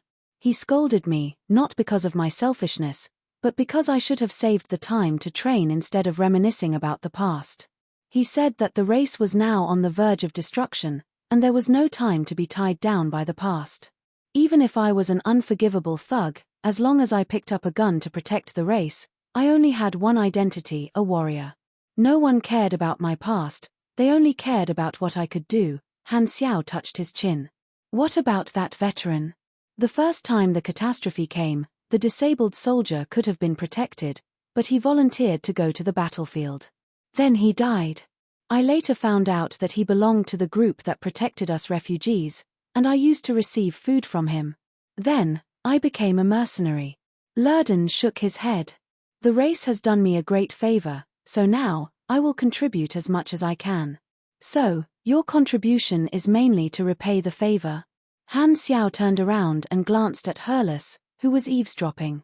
Hurlus was expressionless. He slammed the empty bottle on the table and walked away impatiently, as if he could not be bothered to listen to this conversation. Not entirely. It's also for the continuation of the race. The sadness of losing his comrade this morning was diluted by the occasional talk. Lurden also wanted to know more about Han Xiao, so he changed the topic. Let's not talk about me. Let's talk about you. You. This time, Han Xiao suddenly stood up and interrupted. Sorry, I have some personal matters to attend to, so I'll leave for a while. Lurden was speechless. Shouldn't you return the favor when making friends? Why did you leave after hearing my story? I feel like I was taken advantage of. Han Xiao walked to the side, found Herles, and said, I want to talk to you alone. Herles immediately became alert. What is your purpose? Han Xiao went straight to the point this time. I know a lot about you, such as your strength, the legacy your brother left for you, and so on. Maybe you're interested to hear about the future of the Sunil race. Future. This word surprised Herles, and he was even more confused about Han Xiao's purpose. He asked in confusion, Who are you? I'm a foreseer, or you can call me a prophet. Han Xiao smiled weirdly. The reason he contacted Herles so many times was because he knew Herles' hidden identity. This guy was the main character of the Sunil race. Chapter 340. Foreseer. Herles had a suspicious look on his face. Suddenly, a stranger came to him without warning and said that he could foresee the future. He had never seen this before. What the hell? Herles was skeptical. His first reaction was disbelief. With a playful expression, he said, You can foresee the future. Then, do you know what I'm going to eat tomorrow? It's fine if you don't believe my identity. Just listen. Time will tell if I'm right. Han Xiao ignored Herles' teasing and started his own performance. He pretended to be profound and said in a voice that only the two of them could hear, The conflict has already begun. Contradictions have already appeared. It won't be long before the guardian gods of your race split. From then on, the dream of Sunil's revival will be shattered forever. The catastrophe will exhaust your resources and hope, and you can only seek help. From then on, you will walk the path of vassals, becoming a vassal race of other advanced civilizations. Your people were scattered to different cities to live, and your unity gradually disappeared. You struggled at death's door, relying on the strong, and slowly losing your heritage and spirit. Your past became words, recorded in the textbooks and history books of the higher civilizations. Your descendants could only understand the history of your race through words, becoming another withered race in the vast universe. He purposely used ambiguous words. The purpose of a prediction was to give people a vague and hazy feeling. When it really happened, they would feel enlightened or regretful when they recalled the prediction. Han Xiao naturally understood the future of Sunil. This race would not be destroyed physically, but it was another form of destruction. Spirit, culture, thoughts, history, these were the foundation of a race's evolution from ignorance to wisdom. Thinking through the development process, they would come up with answers that belonged to the race itself. These things that could not be seen or touched allowed a race to be called a civilization. They were like the foundation of a building, the resonance of all the members of a race, the pillars that supported the unity of the race. Beasts were also divided into different races, but no one had ever called them a civilization. The Sunil race was a civilization that had fallen on hard times, and the supers were their guardians. The race was grateful for their contributions, but they did not have the extra resources to reward them. They had to rely on the supers to recover their vitality. However, it was the endless contributions that caused the conflicts to gradually surface. In Han Xiao's previous life, some of the supers could not hold it in anymore. They felt that they had done enough and chose to abandon their country and home in search of freedom. They abandoned the race that they saw as a burden and indulged in sex in space, seeing it as their new home. The Sunil race had suffered a huge blow. Originally, every time they went through a catastrophe, the losses were still acceptable. The race's strength was still slowly recovering, and the upper echelons were looking forward to the day when the hard times were over. However, when the guardian of the race split up, their situation took a dive. The losses from the catastrophes started to exceed the accumulation of the race, and it became harder and harder for them. Sunil did not have enough resources to migrate, so they could only ask for help. However, even if they had enough resources, they would not do so. There were all kinds of evil organizations circling the galaxy, and the fallen civilizations were delicious prey. After leaving Ghidorah's protection, greater dangers would follow, such as large-scale scavengers, slave traders, and so on. There were many examples like this. Slave traders with strong backing would exterminate an entire race, leaving only a certain number of individuals, and using the reason of extinct species as a reason to increase the price. There were also cases of evil factions exterminating races to complete some kind of ritual or simply to obtain satisfaction. Order maintained the basic balance of the universe, but it could not expel all evil. In the end, the Sunil race accepted Ghidorah's military aid and migrated again. Ghidorah scattered the Sunil race and sent long-term garrison troops to protect them. As Ghidorah implemented various targeted strategies and the effects of time, the Sunil race was assimilated, and the Sunil civilization was destroyed. The three universal civilizations had an agreement to not invade low-level civilizations, but the war never ended. It was just that there was no smoke. The carnival, bustling, and orderly universe was just the surface. Hidden in the dark were the ambitions of various civilizations. Every civilization had the dream of becoming the overlord. Since they were not allowed to use war to conquer low-level civilizations, they would assimilate them. Even the civilizations of the lawful faction were not kind people. Even Ghidorah, which worshipped the pure-blooded theory, would cultivate vassal races.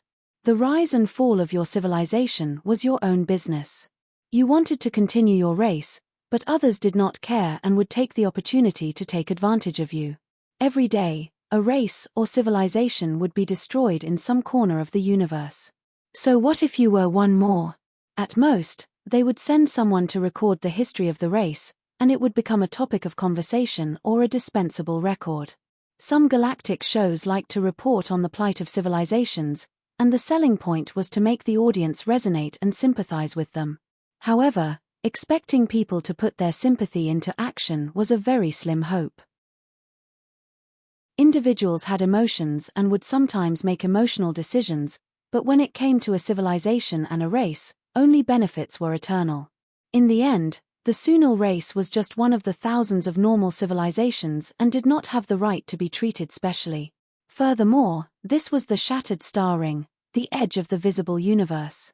It was remote and uncivilized, and the active people were scavengers, abandoned people, mercenaries, and so on. Furthermore, Darkstar attacked the low-level civilizations to make them exhaust Ghidorah's resources.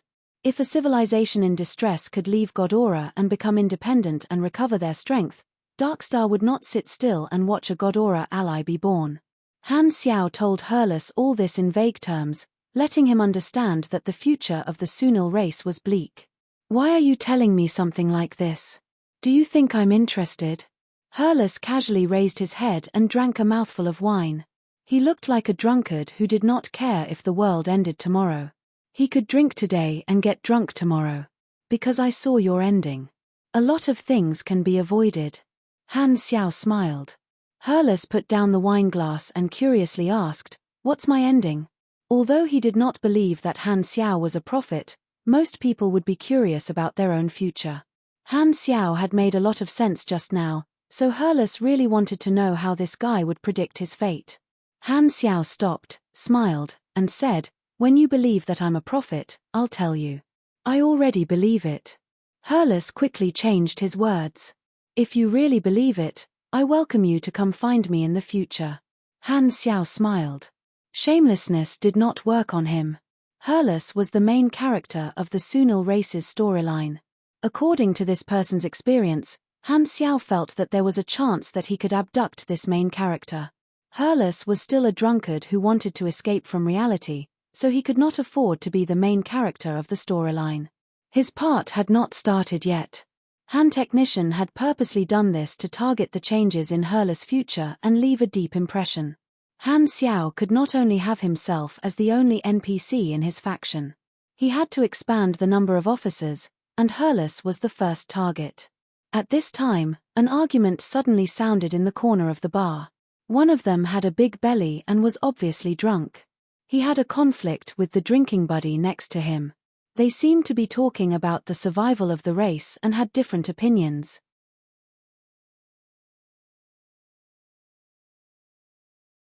Chapter 341. On the other side, a drunkard with a big belly waved his beer bottle and yelled, "Then go beg Godora. What's the use of race honor? Only survival is important. The brains of those leaders are filled with *T. So many people die every single time, and both of my younger brothers have died in battle. All of their persistence is futile. They could have obtained the help of Godora, so why did they have to force themselves? Those supers are useless. If they really had the ability, they would have solved the catastrophe long ago." The drunkard had a look of disgust on his face, and his tone was agitated. He felt that the supers and the army were too weak, and his words were getting worse and worse. His behavior of picking up his bowl to eat meat and putting down his chopsticks to curse angered the other customers. The supers and the army were heroes in the eyes of most civilians. Any questioning or insulting would anger the public. A few customers immediately spoke up. "Everything you're enjoying now is the result of the heroes risking their lives. What right do you have to criticize us?" The drunkard snorted. "This is what they should do. Those with ability have to take more responsibility. If not for the race's nurturing, they would just be ordinary people like me. People like you are disgusting. You should be sent out of the city to fend for yourself." The drunkard snorted. "Even if the city is lost, I'm still a civilian who has priority. Anyway, I'm not the one who dies. You don't deserve protection." The crowd was even angrier. The quarrel became more and more intense. Lurden, who was beside the bar, was expressionless as if he did not hear anything. He did not even bother to turn around. At this time, a very young man looked angry and rushed forward impulsively. He directly used his hands and wrestled with the drunkard. His strong body pressed the drunkard under his body and continuously punched the drunkard's face. Blood splattered everywhere. When the others saw the blood spurting out, they hurriedly tried to pull the impulsive young man away. "Lana, calm down. Stop fighting. He'll die if you continue." Lana added a few more punches before he stood up angrily. After being pulled to the side, the drunkard was bleeding from his mouth and nose. He could not stand up anymore. The other customers surrounded him to check. Luckily, the drunkard was only injured. Immediately, some people complained that Lana was too heavy-handed. Lana lived nearby, and many people here were his neighbors. He was a young man who wanted to join the army. He was strong, and he was a supporter of the army. Hurlis yelled, "Both of you, get out of my shop. Go home and calm down." Lana left with an indignant expression, and the drunkard was also dragged out. This little farce was over. Han Xiao turned to Hurlis and said, "I'm Blackstar. If you're interested in what I have to say, come find me. I can solve this problem." After that, Han Xiao called out to Lurton, and the two left the bar. Hurlis's nonchalant expression slowly disappeared. His expression darkened, and his eyes flickered. He was not as unconcerned about the future of his race as he pretended to be. Hurlis did not know if this mercenary who called himself Blackstar was a real Forseer. Even if he was, he could have purposely made up a prophecy to lure Hurlis into a trap. Anyone who took action had a motive, but Hurlis did not understand the other party's goal. Could it be that he was the target? The door of the bar was pushed open again. A burly man wearing a hood walked to the bar and said with a deep voice, "Give me a drink." The hooded man looked up and showed his face. "Furners." Hurlis was shocked and said, "You never drink. Just treat it as a celebration for me coming back alive." Furners picked up Hurlis' bottle and took a sip. The two of them acted very close. If others knew that the strongest grade B super of their race was so close to a small bar owner, they would definitely be very shocked. The two of them were childhood playmates, and Hurlis was too familiar with this childhood friend of his. Almost all positive and positive adjectives could be used on Furners. Brave, righteous, and responsible. After the disaster on Sunil, Furners became a mercenary and contributed to the race. Hurlis had actually always been jealous of Furners. His short-lived brother, Delvis, had always talked about Furners next door. In his eyes, Furners was someone else's child. Although he was a little jealous, Hurlus also secretly respected Furness. If he asked himself honestly, he felt that he would definitely not have the same dedication as Furness. After his brother passed away, Hurlus had been living a drunken life, eating and waiting for death, not caring about the survival state of his race at all. He knew that he was a lazy person. When his brother was still alive, he always hated him for not living up to expectations. Many people felt that his talent was about the same as Furness, but he had been wasting his time. Now, Furness was the guardian of the entire race, and he was just a nameless person. He understood Furness. This was a very disciplined person and would not make an exception for no reason. Hurlus frowned and said, "What's wrong with you?" Furness smiled faintly, full of bitterness. Hurlus had never seen such an expression on this determined face of his. He softly said, "Brother, I can't hold on anymore. I'm going to leave." "Leave?" Hurlus was surprised. Furness slowly said, "There are endless possibilities in the galaxy. Only by cutting off the past can we move forward. I don't want to be tied down by the race anymore. There are many warriors who think the same as me. After this catastrophe, we will never come back. We have protected the race for long enough. Many friends have sacrificed themselves, and some people have begged for our protection, but they think that it is right and proper. This is not our duty, and there is no need to continue. We have done our best. Maybe the race accepting Ghidorah's help is the best ending. No one will die for nothing anymore. Even you are going to give up." Hurlus was shocked. Suddenly, Han Xiao's words appeared in his mind. Could this be the split predicted by that scammer? Then, the future of the race would be like what he said, becoming dependent on Ghidorah and losing their inheritance. Hurlus thought for a while and told him the result of Han Xiao's prediction of Sunil accepting military aid. After Furness heard it, his eyes did not change at all. He shook his head and said, "Being alive is the most important. As long as one is alive, one's will not die." "Is that really so? But the Furness I know will never abandon the race." "You are still alive, but you have changed." Seeing Furness's expression, Hurlus knew that he had made up his mind and would not be convinced. He had mixed feelings. He had always regarded Furness as his greatest and most upright friend, but now, he could no longer look at this childhood friend with the same eyes. It was as if he had become a stranger. "Then, why did you come to me to tell me this?" Hurlus asked. Furness shook the bottle and said softly, "To be honest, I hate you a lot. You clearly have more power than me, but you hide in the back and accept our protection. Forget it, let's not talk about this anymore. I just came to inform you. It's up to you whether you continue to hide or stand out." Furness pulled down his hood, turned around, and left. Hurlus had mixed feelings. The seeds had been planted, so Han Xiao did not enter the city again. He stayed outside the city and continued his field maintenance work. In the middle of the catastrophe, the battle became more and more intense. All kinds of terrifying monsters took turns to fight. He did not continue to use his physical body to travel through the battlefield but put on the amphipter mechanical suit. Sometimes, the maintenance area would be breached by the beasts, and he had no choice but to help and fill in the gaps. Among the mercenaries, his strength was not very eye-catching. The only reason the other mercenaries remembered him was that the Black Star mercenary took the initiative to take on the field reconnaissance mission. Many mercenaries felt that Han Xiao was crazy, and when the next field patrol took over, the mercenary group would definitely suffer heavy losses. A large number of soldiers died every day, and the mutilated bodies were transported back to the back for people to claim. Many weapons and vehicles in the defense circle were damaged, and it became more and more difficult to defend. Only the 9 battleships in the sky did not move and did not fire. Sunil had limited resources, and battleship energy was scarce. Only at the end of the catastrophe would the battleships join the battle when the truly powerful monsters appeared.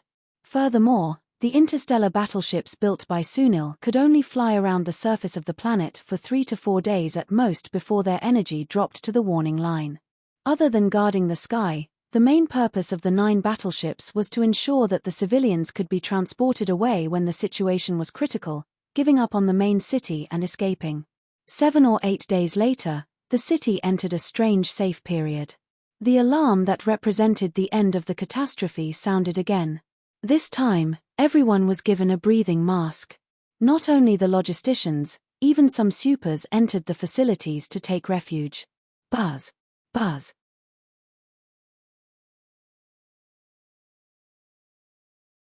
Chapter 342. Whoosh. Within the defensive perimeter, some sort of device spewed out a purplish-red biochemical gas that enveloped the entire area. To deal with such a large number of small insects, using a toxic gas attack was the best method. This type of specially developed toxic gas was very lethal. Even the flying insects that could withstand fire would fall to the ground after a few seconds, struggling to die. However, at this time, thunderous beast roars sounded. Large beasts with an average size of more than 10 meters charged over together with the swarm of insects. The strength of the beast horde at the end was far greater than the previous two stages. These beasts were all at the top of the food chain on planet Sunil. There were bone armor war elephants that were dozens of meters tall, sulfur flame-winged pythons that could spit fire, and so on. A defense team needed to spend at least 20 seconds to kill one beast. The poison gas covered the entire area. This was a weapon to kill the insects, but it was also a double-edged sword. If the soldiers' armor was torn apart by the beasts, they would also be affected if exposed to the poison gas. Even if every soldier's armor was equipped with an antidote, it could only slightly delay the poison's effect. It would not be fatal, but it would temporarily paralyze them. Sunil's technology could not develop a genetic poison gas that only worked on insects, so they could only use strong biochemical gas. The poison gas was a way to hurt both sides, but it was also the only way to deal with the insects. A swarm of insects could suck a Sunil dry in half a second. They definitely could not let the insects enter the city, or it would be a terrible disaster. They had to stop them from entering the city no matter the cost. At the end of the catastrophe, everyone had to fight in the poison gas, and the conditions were even worse. The two outermost lines of defense were almost half destroyed after the previous two stages. This was also the disadvantage of the Sunils. The beast horde approached the defense team's position despite the cannon fire. The ground shook violently as a bone armor war elephant charged at the B-12 defense team in a crushing manner. The pressure from its enormous size made Neville's steel-like mind tense up involuntarily. At this moment, a large ball of light flashing with electric light fell from the sky. It was too fast, and the ball of light was streamlined, exploding half of the bone armor war elephant's body. Blood and flesh splattered everywhere. Neville raised his head to look. This ball of light left a dazzling zigzag electric trail in the air, crossing the sky and connecting with the battleship in the sky. The 9 battleships in the sky, which had been idle for half a month, finally opened fire. Electromagnetic railguns surged with blue light, shooting out bullets entwined with electric light. They targeted the large beasts to attack, immediately reducing the pressure on the ground. A fierce battle ensued. Cannon fire and lightning flashed across the entire battlefield, deafening everyone's ears. The beast tide was endless, and the stench of blood was extremely pungent. The defense team fired wildly, and the light from the fire illuminated the corpses of the beasts and soldiers on the ground time and time again. The losses were heavy. Crack. At the base of the B-12 defense team, a pure purple thunder leopard that was more than 10 meters in size moved quickly like a flash of purple lightning. With one claw, it cut open the armor of the soldiers, and even the soldiers inside were cut in half. Neville turned a blind eye and ordered his subordinates to focus fire. There were only 12 of his subordinates left, and more than half of them were injured. "Don't be shaken, hold the position." Neville's tone was cold and hard. Countless bullets penetrated the thick skin of the thunder leopard, and blood splattered everywhere. The thunder leopard roared and pounced, killing all the soldiers. Only Neville was left. The thunder leopard's life force was still very strong. Far away in the city, the countless fresh life forces were like freshly baked bread. This thunder leopard's bloodthirsty genes began to stir. Just as the thunder leopard was about to cross the defense line, Neville immediately blocked in front. The defense machine gun swept, and after witnessing the scene of the thunder leopard easily killing the soldiers, He knew that he was not a match for it. However, he still blocked the thunder leopard without hesitation. The responsibility of the defense team was deeply ingrained in his bones.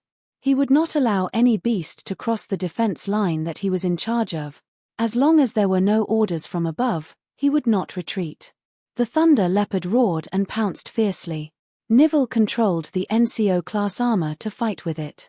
He rolled and dodged, leaving wounds on the thunder leopard's body.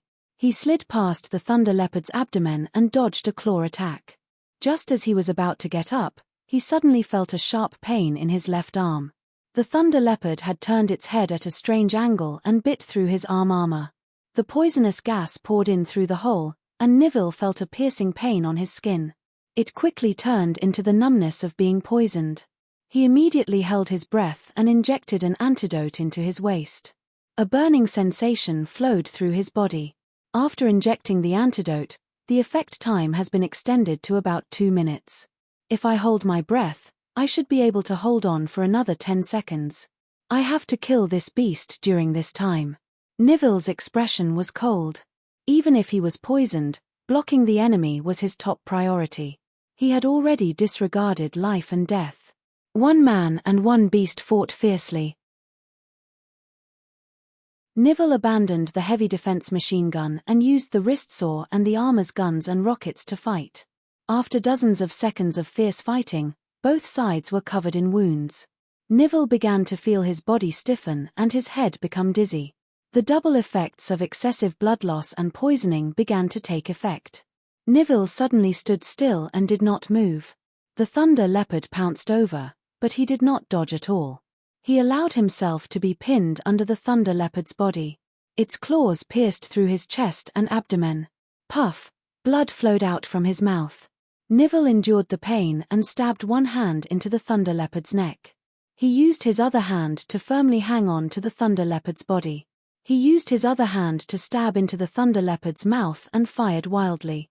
He knew that his movements were slow, so he used himself as bait and risked his life. The thunder leopard was in so much pain that it twisted. It bit off the arm that was in its mouth and smashed down with its claws like a madman. Nivell was seriously injured and could not move. He watched the huge claws grow larger and larger in his vision, but he was very calm. This day has finally come for me. Just as the claws were about to slam down, Nivell saw a huge flash of lightning descend. It was extremely dazzling. Immediately after, Nivell and the thunder leopard were both covered by the light of the railgun. The tragic battle ended. On the first day of the last phase of the catastrophe, there were heavy casualties. Dozens of fighter jets crashed, and even 2 battleships' energy shields were almost shattered by a group of superlarge flying beasts. The energy was severely depleted. What a terrifying battle. This is the first time I've seen such a big battle. I won't accept any more large-scale missions in the future. The mercenaries who participated in the battle were panting heavily. Many of their colleagues' corpses were lying on the ground. Han Xiao started to repair the armor one by one. He did not need to directly participate in the battle. In such a dangerous situation, he did not have the confidence to come out unscathed. He did not want to take the risk of coming out unscathed. He was here to earn a commission and help out with his ability.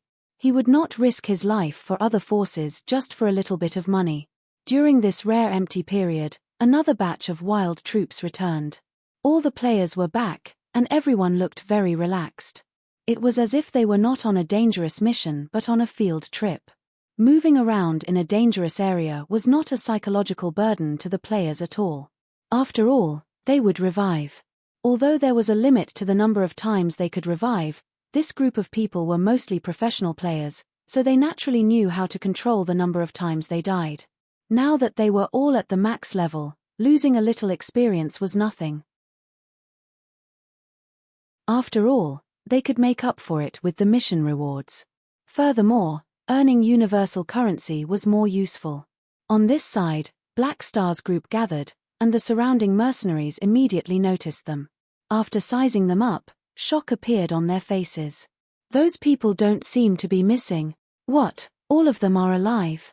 The mercenaries were shocked and very curious. They hurriedly asked the other wild team members and got the answer that this group of people could revive. Their faces instantly turned into envy and fear. In the universe, undying supers were the most difficult enemies to deal with. No one dared to underestimate them. This mercenary group is full of undying people.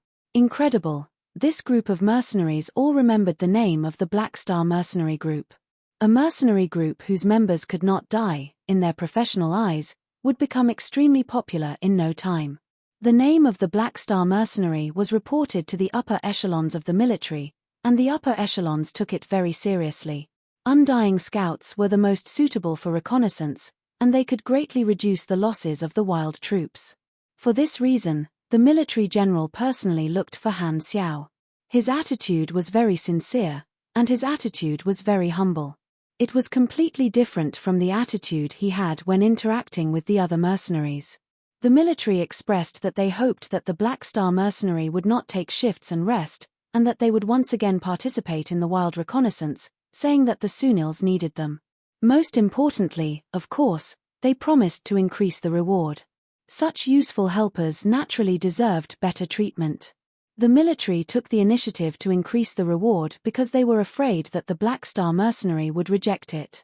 The mission reward was increased to 18,000 aners, an increase of 50%. Han Xiao agreed immediately, and the bitter players started a new round of reconnaissance. According to the time, this was also the last round of reconnaissance. The corpses on the battlefield were moved back for people to claim. Han Xiao found that Nivil had died in battle, and he was a little sad. After all, he was an acquaintance. The family member who came to claim the body was a woman. Han Xiao asked the other soldiers and found out that this woman was Nivil's wife. Nivil also had a child who was a few years old at home. Inside Forest City, most of the people were waiting in front of the television, watching the broadcast of the battle. At this critical moment, the media did not have any fake news. It was the most realistic battle situation. Everyone was worried that the situation could still hold on. The bar was not open. Hurles sat in the attic, watching the broadcast on the television, drinking non-stop. The tragic scenes of the battlefield flashed past, and he suddenly felt frustrated. He put down the glass heavily, left the bar, and strolled on the streets. The streets were empty, and there were no pedestrians. After walking aimlessly for a while, a small argument entered his ears. As a grade B super, although he had not fought for many years, his sharp senses would not deteriorate. Hurles suddenly thought of something and followed the sound to a house near the bar. The argument inside was getting clearer and clearer. In a few days, I'll reach the age requirement for conscription. I'm going to join the army. This voice was a little familiar, as if he had heard it somewhere before. Hurles was a little curious, so he hid and jumped onto the windowsill. He peeked through the window and realized that he had indeed seen the person talking before. It was Lana, who had caused trouble in the bar a few days ago and beaten up a drunk man. He had a passionate expression and a passionate tone. The ones arguing with Lana were his parents. They were dressed in poor clothes and were relatively low-class civilians. At this time, Lana's parents were anxious.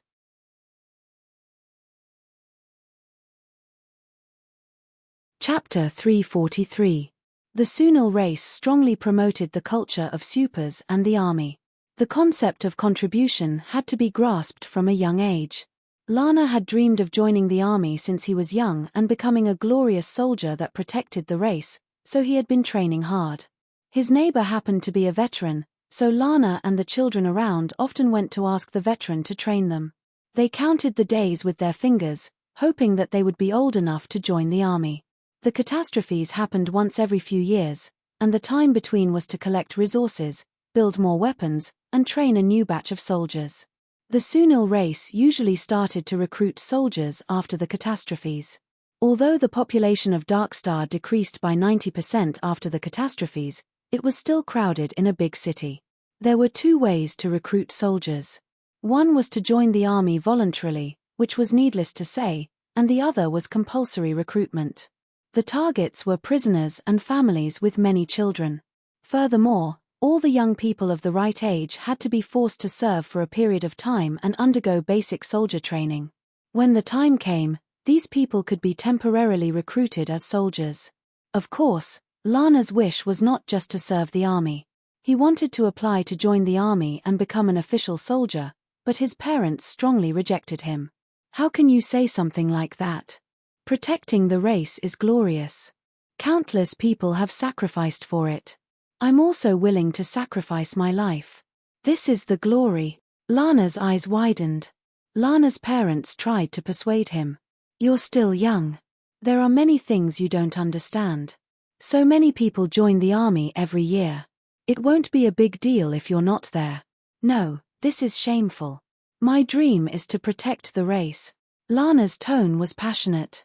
Then, have you ever thought about us? Lana's mother sobbed.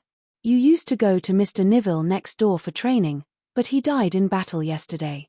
His body was moved back, broken into many pieces. You didn't see that scene. His wife cried until she fainted a few times. Only a widow and an orphan are left at home. They can only rely on pension money to survive. But she still has a child who's a few years old to raise. We're already old, and you're our only child. If you die, what should we do? How are we going to live? Lana was speechless. With a conflicted expression, he mumbled, This is not right, Lana, be it the supers, the army, or Mr. Neville, they're all great people, but we're just normal civilians. I love my race, and I'll work and contribute to my race. The battlefield shouldn't be a choice for us. His father placed his hands on Lana's shoulders and spoke earnestly. He respected supers and the army, and he was grateful for their contributions. However, when it was his turn, he could not make the same choice. Lana lowered his head and said nothing. His mother said anxiously, Lana, you must promise us. Don't take things too hard. I agree. Lana lowered his head and said gloomily, I will serve in the military. I won't enlist. His parents immediately heaved a sigh of relief, their faces filled with benevolence. Outside the window, Hurlus leaned against the windowsill and looked up at the sky. In the sky, the enormous figures of the 9 battleships were like thick, dark clouds, blocking the sunlight that was supposed to shine into the city. The airflow created by the engines at the bottom turned into an everlasting wind. The thick smell of blood outside the city was carried into the city and almost became indiscernible. Many memories appeared in his mind one after another. Ferna's bitter smile, Lana's passion, the criticism of the drinkers, the bloody battlefield, the sacrificed soldiers, the people who worshipped him, the countless times he pulled away after sobering up, the day he guarded the bar and let himself rot slowly. There was also the Darkstar disaster that he had not thought about for a long time. That was the last time he saw his brother Delvis. In his memory, Delvis still wore thick glasses. His hair had not been taken care of for a long time, so it was messy and oily. His white lab coat was like a robe on his thin and short body, giving him a funny feeling. His figure appeared on the communication screen. Behind him was the research institute whose dome had been blown up. Delvis pushed his glasses up out of habit and said to his tall brother, Hurlus, brat, I left something for you in the research institute at home. The password to open the door is our parents' birthdays. You don't have to spend any effort to crack it. His tone was the same as usual, still exasperated, but there was a hint of reluctance. The communication ended. He looked out of the window. In the direction of the Military Research Institute where Delvis worked, countless ferocious Darkstar battleships floated, and a mushroom cloud exploded on the ground. He had used the password to open Delvis Private Research Institute. Hurlus had always wanted to sneak in and cause trouble, but he did not know the password. He saw the inheritance his brother had left for him. More memories surfaced in his mind. Hurlus still remembered that he was just an idle gangster back then, enjoying himself everywhere with his brother's salary. He had terrifying talent and reached grade B super at a young age, thousands of times stronger than Delvis. However, he always had to lower his head in front of his brother and was often scolded and scolded. He was already dead, so he was not afraid of boiling water. Brother, Hurlus whispered to himself. The memories were like bubbles. The last image that stopped was Han Xiao's deep eyes, which seemed to contain the torrent of time. Hurlus calmed down a little. He returned to the bar, entered the attic, and opened a closet that had been sealed for a long time. The passageway that led to the secret basement of the bar was already covered in dust. He walked down slowly and turned on the lights. There were a bunch of boxes in the basement, many of which were Delvis's belongings. He went straight to the corner of the basement, took out a wooden box, brushed away the dust on it, and opened the lid. There was a set of dark-colored armor inside. This was the inheritance that Delvis had left for him, the armor that was secretly made for him. During the Darkstar disaster, Hurlus survived with this armor and never used it again. He left it in the basement to collect dust as a memento of his brother. This might be the last piece of commander-class armor that could still be used in the entire Sunil race. Hurlus stared at the armor, and his eyes sharpened. It's been too long since I fought. I hope I won't get cramps. The beasts that appeared at the end were even crazier. They were all the overlords at the top of the food chain on this planet. Some of them had already surpassed the category of beasts and could be called monsters directly. They were giant flying beetles with a wingspan of more than 100 meters. They did not die even after taking more than a dozen railguns head-on. They could spit corrosive acid from their mouths, which stuck to the battleship shields and sizzled. One of these monsters could be easily dealt with, but when they appeared in groups, the firepower of the base gradually became less and less effective. A battleship's shield was broken, and its outer armor was damaged. What did the monsters on this planet eat to grow up? The mercenaries were shocked. What did a monster with a wingspan of more than 100 meters mean? Its size was almost the same as a small battleship of Sunil. This was just a wild animal that evolved on this planet, so there was only a very small chance that it would grow up like this. Super large monsters like this did not even need a ground reconnaissance team. The reconnaissance aircraft in the air could directly locate them. Those Chimras and galactic races were not included. The missiles continued to bombard the air, and the deafening sound was deafening. Suddenly, the alarm in the defense circle went off, and an emergency broadcast sounded. Prepare for impact. Prepare for impact. Mountain beast detected approaching, estimated to arrive in 14 minutes. All warriors, get ready. High-energy concentrated particle cannon, start charging. At the 5th defense circle, the ground cracked open, revealing an extremely large cannon made of steel with an extremely complicated structure. The barrel of the cannon was hexagonal, and it was embedded in a particle-stabilizing device in the middle of the air. It was as if the barrel of the cannon was divided into sections. Han Xiao's mechanical suit immediately sent out a high-energy response alarm, and the muzzle of this huge cannon gradually lit up. This high-energy concentrated particle cannon was an obsolete product that had been shot out from the wormhole at the center of the shattered star ring. It was a galactic-level war weapon that came from an unknown advanced civilization. It had been picked up by scavengers and sold, and the Sunil race had spent a huge amount of money to buy it. This was the lesson they had learned from the first catastrophe. They had to have a trump card to deal with powerful beasts. Although it was an obsolete product, it had still cost the Sunil race a huge amount of money. The technology of the advanced civilizations was kept secret, and it could not be repaired or researched, it could only be used. Every time it was fired, it would consume a huge amount of energy. The Sunil race was short on energy, and firing a cannon was equivalent to burning a huge amount of wealth. Their energy technology was naturally not as advanced as the advanced civilizations, and it required a long time to charge before firing. Only when they met the strongest monsters would they use this huge cannon. The Sunil race had explored this planet for more than a decade, and they had recorded a large number of beasts in their encyclopedia. The mountain beast was one of the top monsters, and the powerful beasts were all lured away by the field combat team. The appearance of this mountain beast undoubtedly meant that the field combat team had failed.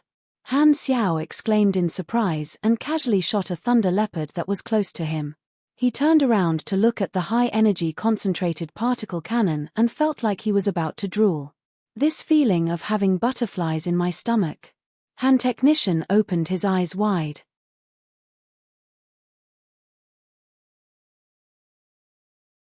Chapter 344. The ground shook. The forest in the distance collapsed, and a huge beast slowly approached. Its body was close to 200 meters long, and it was like a moving mountain. Even though they had seen the appearance of mountain beasts from the illustrated handbook, many of the mercenaries were still shocked at this moment. What a huge creature! The mountain beast had 4 hooves that were as thick as a building and a long tail that stood upright. Its body was covered in rock-like scales, and it had a thick yellow shell that looked like a tortoise shell on its back. Its head was like a shovel, and its jaw was protruding. Its eyes were hidden in the cracks of the shell, and the shape of its head gave off a ferocious feeling. However, the mountain beast was actually a gentler animal, and it liked to pretend to be a small mountain to sleep. It was affected by the soul tide that made it irritable. Adult mountain beasts were usually between 150 to 220 meters in size. Compared to them, the Sunils were like ants on the ground. The battleship in the sky fired at the mountain beast from afar. 6 to 7 electromagnetic railguns exploded on its body, shattering a large piece of rock armor but not hurting its flesh. The mountain beast's defense was extremely strong.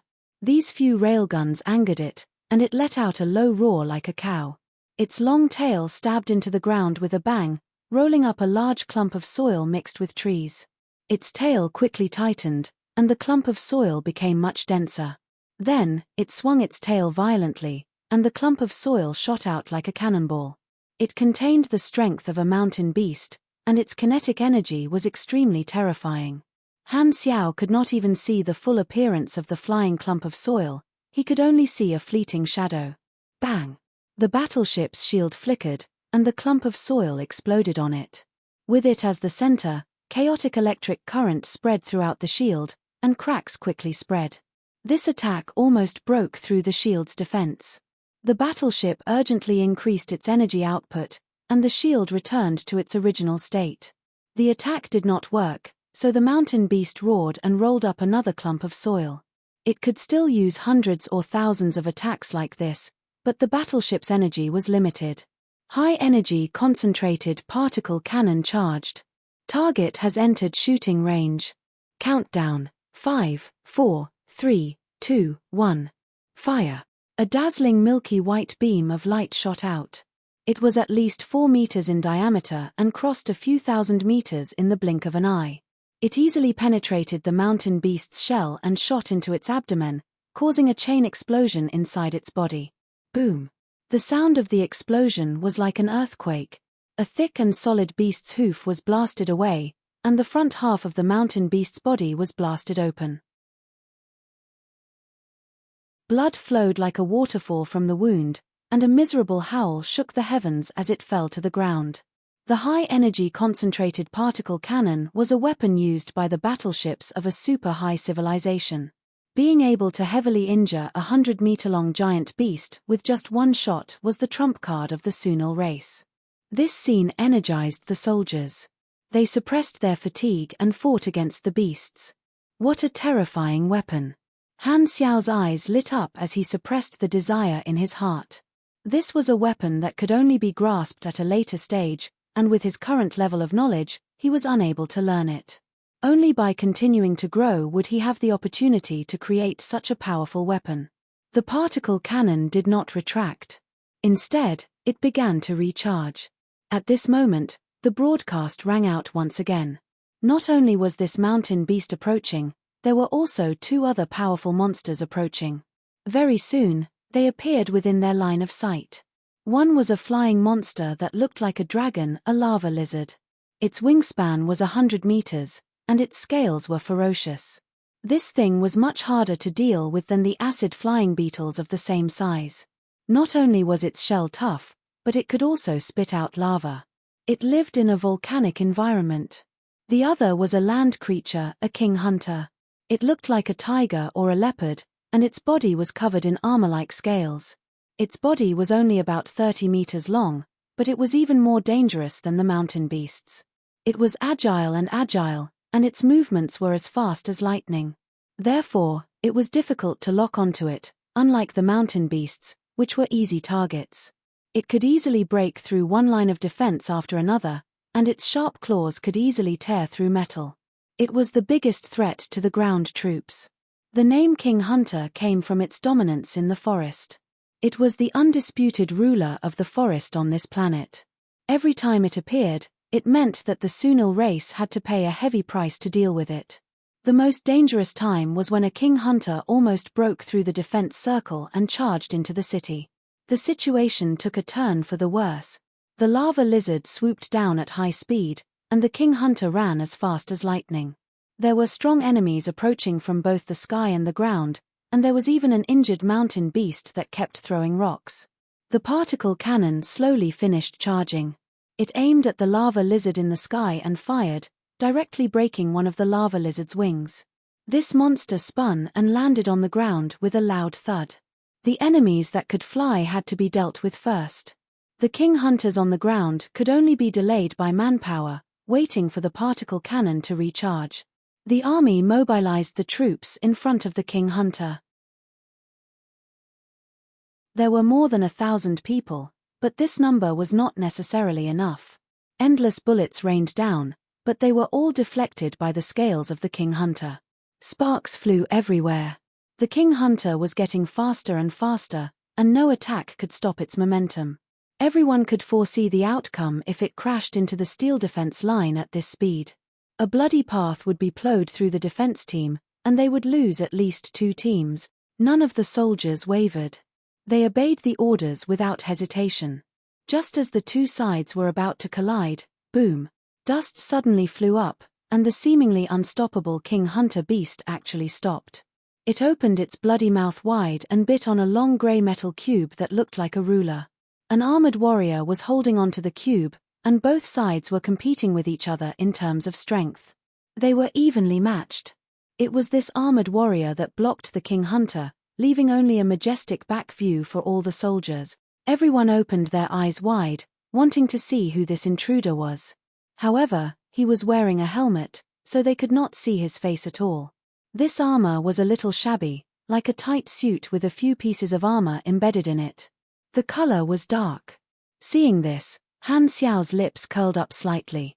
The intruder was hairless. "You really came." Han Technician smiled. "Let me see if you're strong enough at this time." The king hunter seemed to have sensed danger. It dodged to the side and roamed vigilantly. The defense team was about to surround it when Hairless suddenly said, "Leave this beast to me. You guys go somewhere else." "Leave it to you? Who are you? What if you fail?" The troops naturally did not dare to trust him so easily. However, before they could continue to move, they saw a strong pugilist flame burst out of this armored warrior's body. Then, a change that shocked all the Sunils happened. The shabby combat suit on Hairless suddenly changed shape. A few compressed pieces of armor opened up and turned into countless precise structures and armor. As the light flashed, the tight suit quickly turned into a set of extremely precise silver blue armor, like a set of gorgeous ancient knight armor. A piece of pure white soft metal appeared on each of his shoulders and hung behind him like a cape. Even with Han Technician's extremely picky aesthetic, this design was very cool. Energy surrounded the armor on his body. Hairless swung the rectangular piece in his hand, which expanded and turned into a mechanical battleship cutting blade that was almost 10 meters long in the blink of an eye. All the Sunils were shocked. The name that was buried in their memories suddenly appeared. Countless soldiers opened their eyes wide and exclaimed in shock. "This performance is Commander-class armor, the legendary race's strongest armor that has been lost." All the soldiers were shocked. Their minds went blank. The Commander-class armor was an unattainable legend to the current Sunils, and the legend had truly appeared today. Hairless twisted his neck. Strong pugilist energy flowed throughout his body, and his dormant battle genes slowly awakened. This custom-made armor was working well, and it was in excellent condition. He chuckled. "I've almost forgotten this feeling. This feeling is not bad." With a roar, Hairless waved the 10-meter-long battleship cutting blade and pounced forward. He was as fast as a phantom, and the thick blade flashed like a fountain. Swoosh! The blade slashed out a silver wave, creating a trench that was dozens of meters long. The king hunter dodged it by a hair's breadth. A bloody wound appeared on its slender body, and the wound quickly expanded. Blood spurted out. The roles of hunter and prey switched instantly. NT.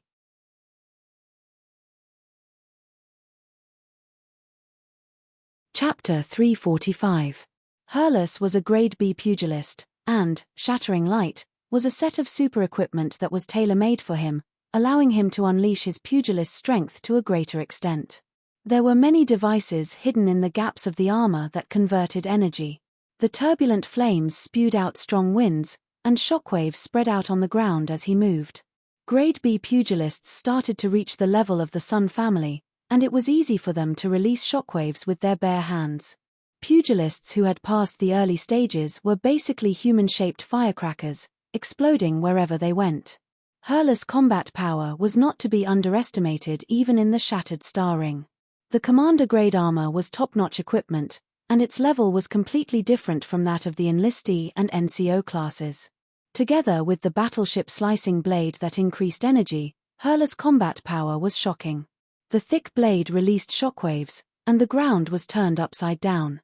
The difference between the top-notch combat power and the enlistee was too big, and there was no need for anyone else to interfere. Hurlus spun the battleship slicing blade like the wind, and his agility was far greater than that of the king-hunting beast. The king-hunting beast could not escape, and blood and flesh flew everywhere. Hurlus' godlike performance ignited the passion of countless soldiers instantly. The commander-grade armor that had disappeared for so many years had appeared again.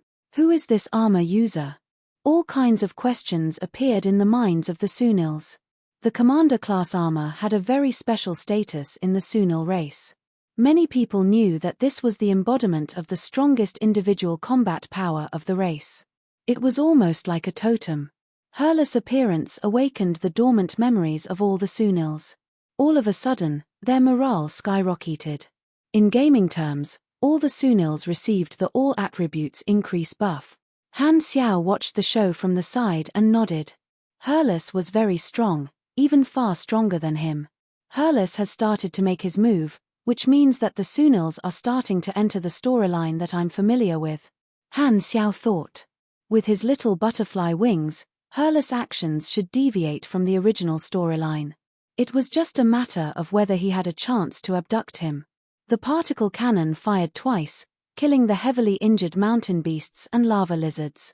This kind of weapon was a conventional weapon used by the advanced civilizations in galactic wars, and it was an obsolete one. With the Sunil's energy technology, they could only burn low-grade energy. Even with the many restrictions, it was still powerful enough to be used as a killing weapon to defend the main city. During the charging period, Hurlus successfully killed the king-hunting beasts and started to roam the battlefield. With his armor and energy protection, he was not afraid of being surrounded by the beast horde. He swung his battleship slicing blade and was unparalleled in the beast horde. Hurlus alone could not stop the entire beast tide, but his role was undeniable. The soldiers in this area were able to catch a breather. In Blue Star, a Grade C super could fight an army head-on, and Hurlus's grade was one level higher. Even if the beasts at the end of the catastrophe were very strong, he could still handle them with ease, especially since he was a pugilist. Individuals with extraordinary powers were more agile, like sharp blades. At the same technological level, the difference between high-end combat forces and war troops was only in terms of quality and quantity. A powerful individual could become an army by himself. Hurlus jumped and moved, becoming the focus of the battlefield. Looking at his figure, the soldiers felt like they were filled with energy. The situation gradually stabilized. This wave of beast horde ended without any danger.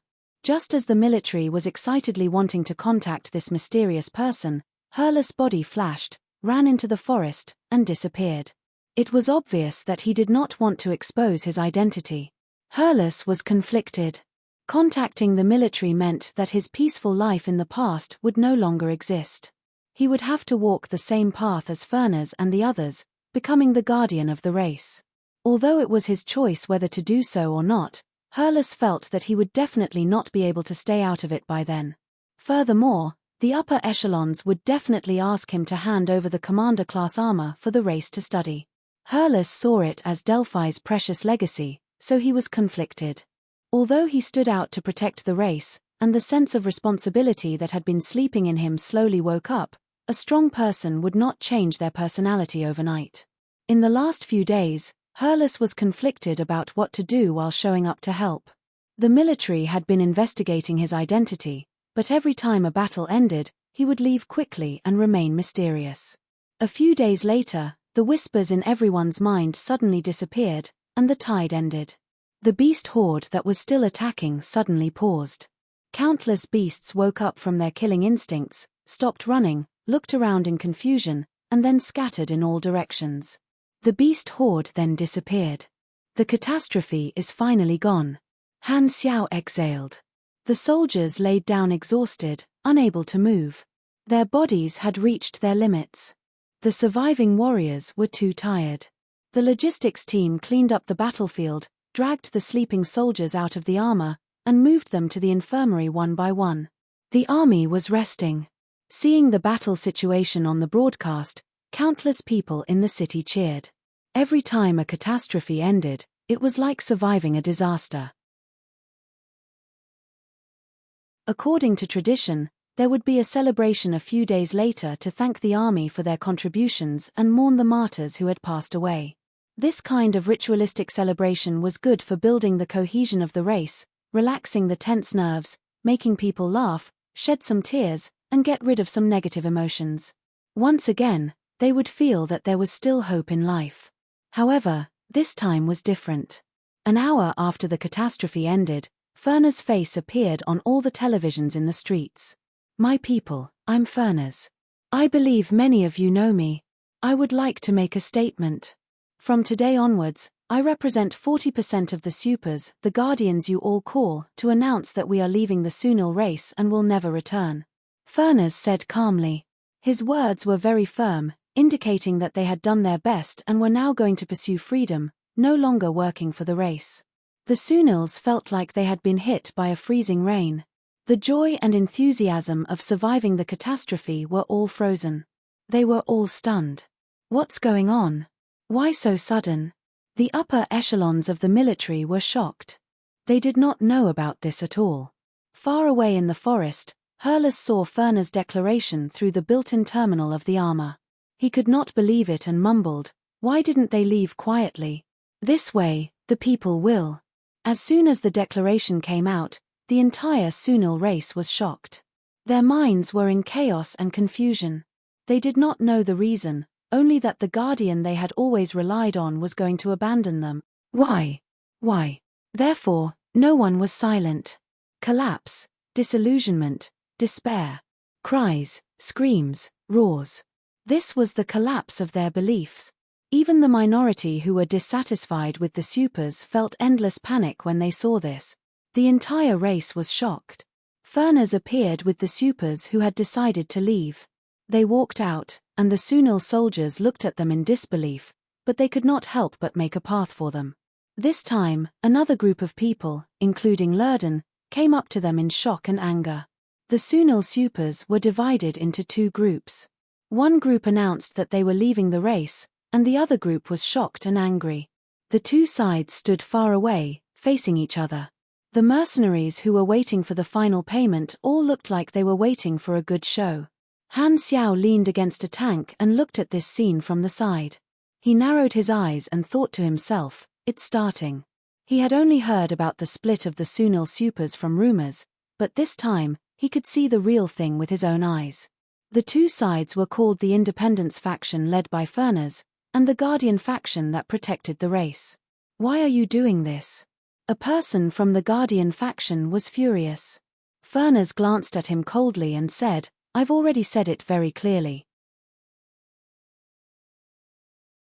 Don't show such an expression. I know you guys have thought this way for a long time. After so many years, how many brothers have been sacrificed? How many brothers have been disabled because of this? We've already done our best. The expressions of the people from the Guardian faction changed slightly. Indeed, most people had similar thoughts before. Not many people could remain firm and unwavering. Furthermore, they had been in the colorful galaxy for a long time and had seen the temptation of the colorful world. Some people got rid of the desire to grow stronger, and some people let it take root. But Lurden clenched his teeth. "If you want to leave, you can leave quietly. Why do you have to make such a big fuss? Why do you have to publicly announce the split? You're destroying the hope of the race. Furness interrupted Lurden and said coldly, so what? The people from the Guardian faction were shocked. They felt that the once firm and reliable Furness had become a complete stranger. The two sides were in a stalemate, and the surrounding Sunil soldiers gradually surrounded them. Further away, the mercenaries all took out their snacks and watched this battle without blinking. Their faces were filled with excitement, as if they wanted to see the world burn. Han Xiao casually grabbed a weird cigar-like cigarette from a dwarf mercenary. He took a puff, shrugged, and said, "See? This is the result of a long-distance relationship. Brilliant." The people around them who were watching the show laughed out loud. The mercenaries were a group of very cold and unsympathetic people. Han Xiao was very open-minded. The split of the Sunil race was destined to happen. It was the beginning of the end of the Sunil civilization and Hurlus' part. He was just a spectator now. Only when Sunil split and became chaotic would he have the chance to be a third party. All he had to do was wait for everything to develop naturally. Furthermore, with his intervention, the split might not be the source of the tragedy like in the original plot but a new beginning. He could also benefit from it. This was a win-win situation.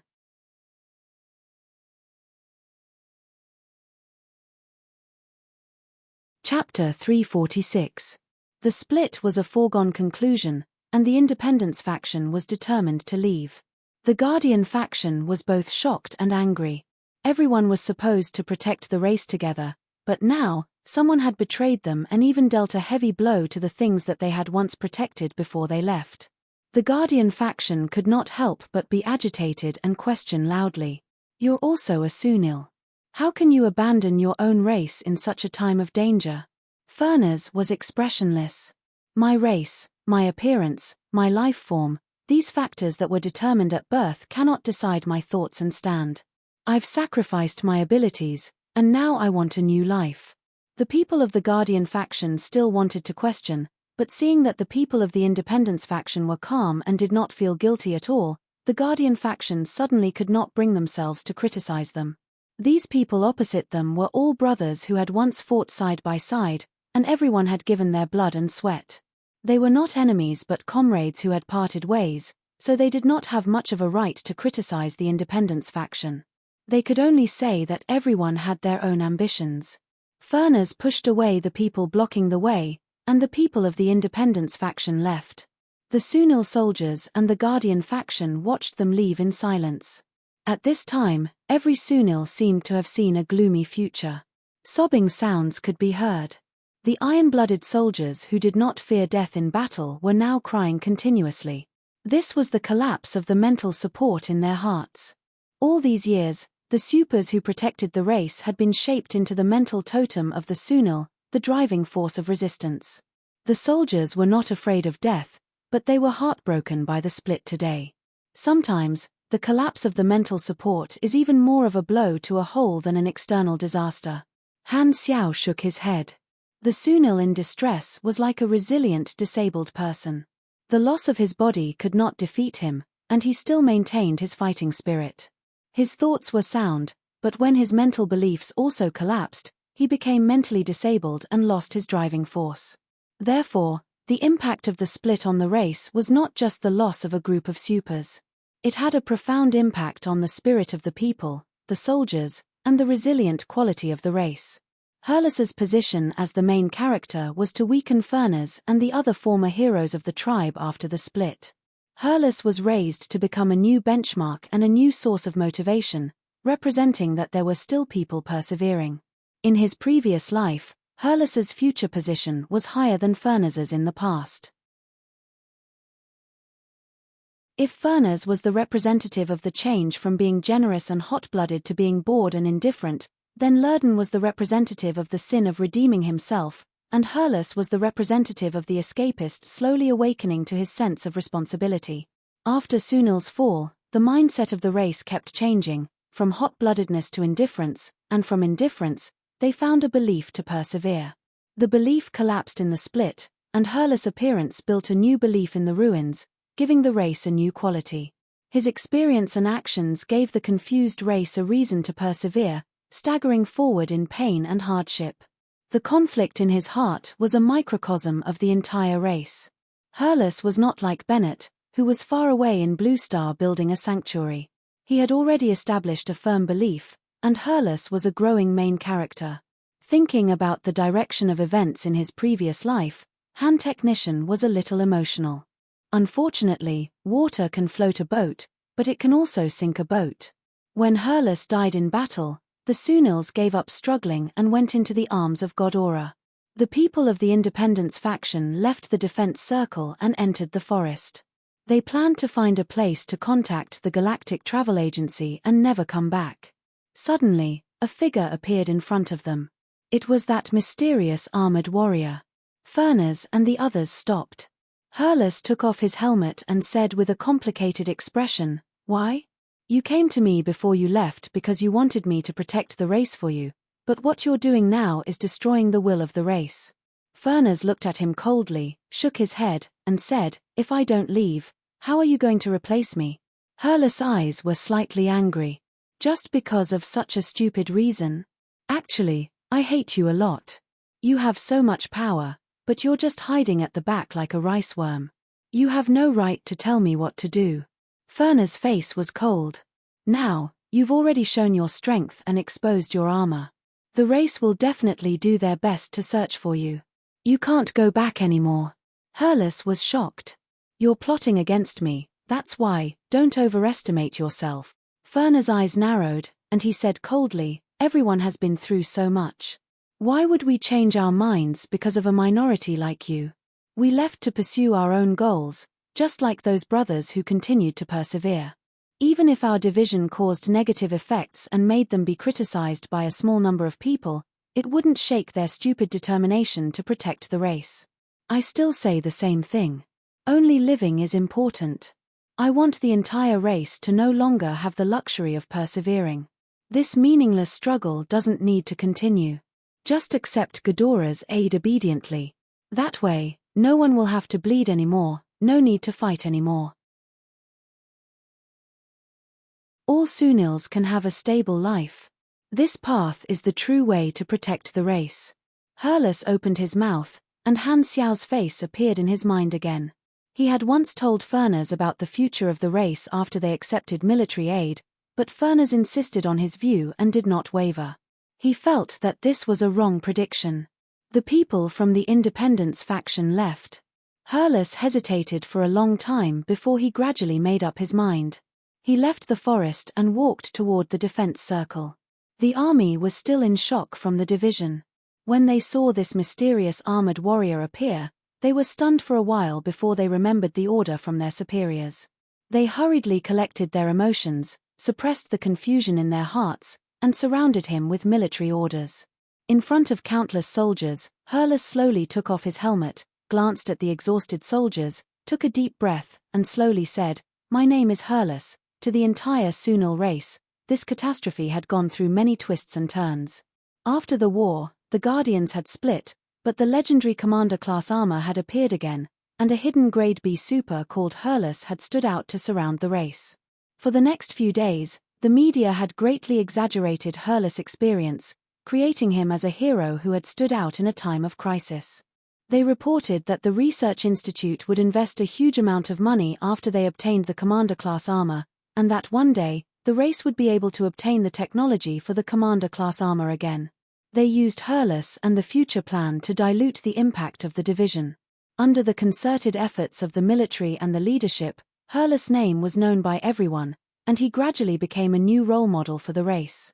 Sunil dismissed the mercenary group, and the mercenaries left one after another.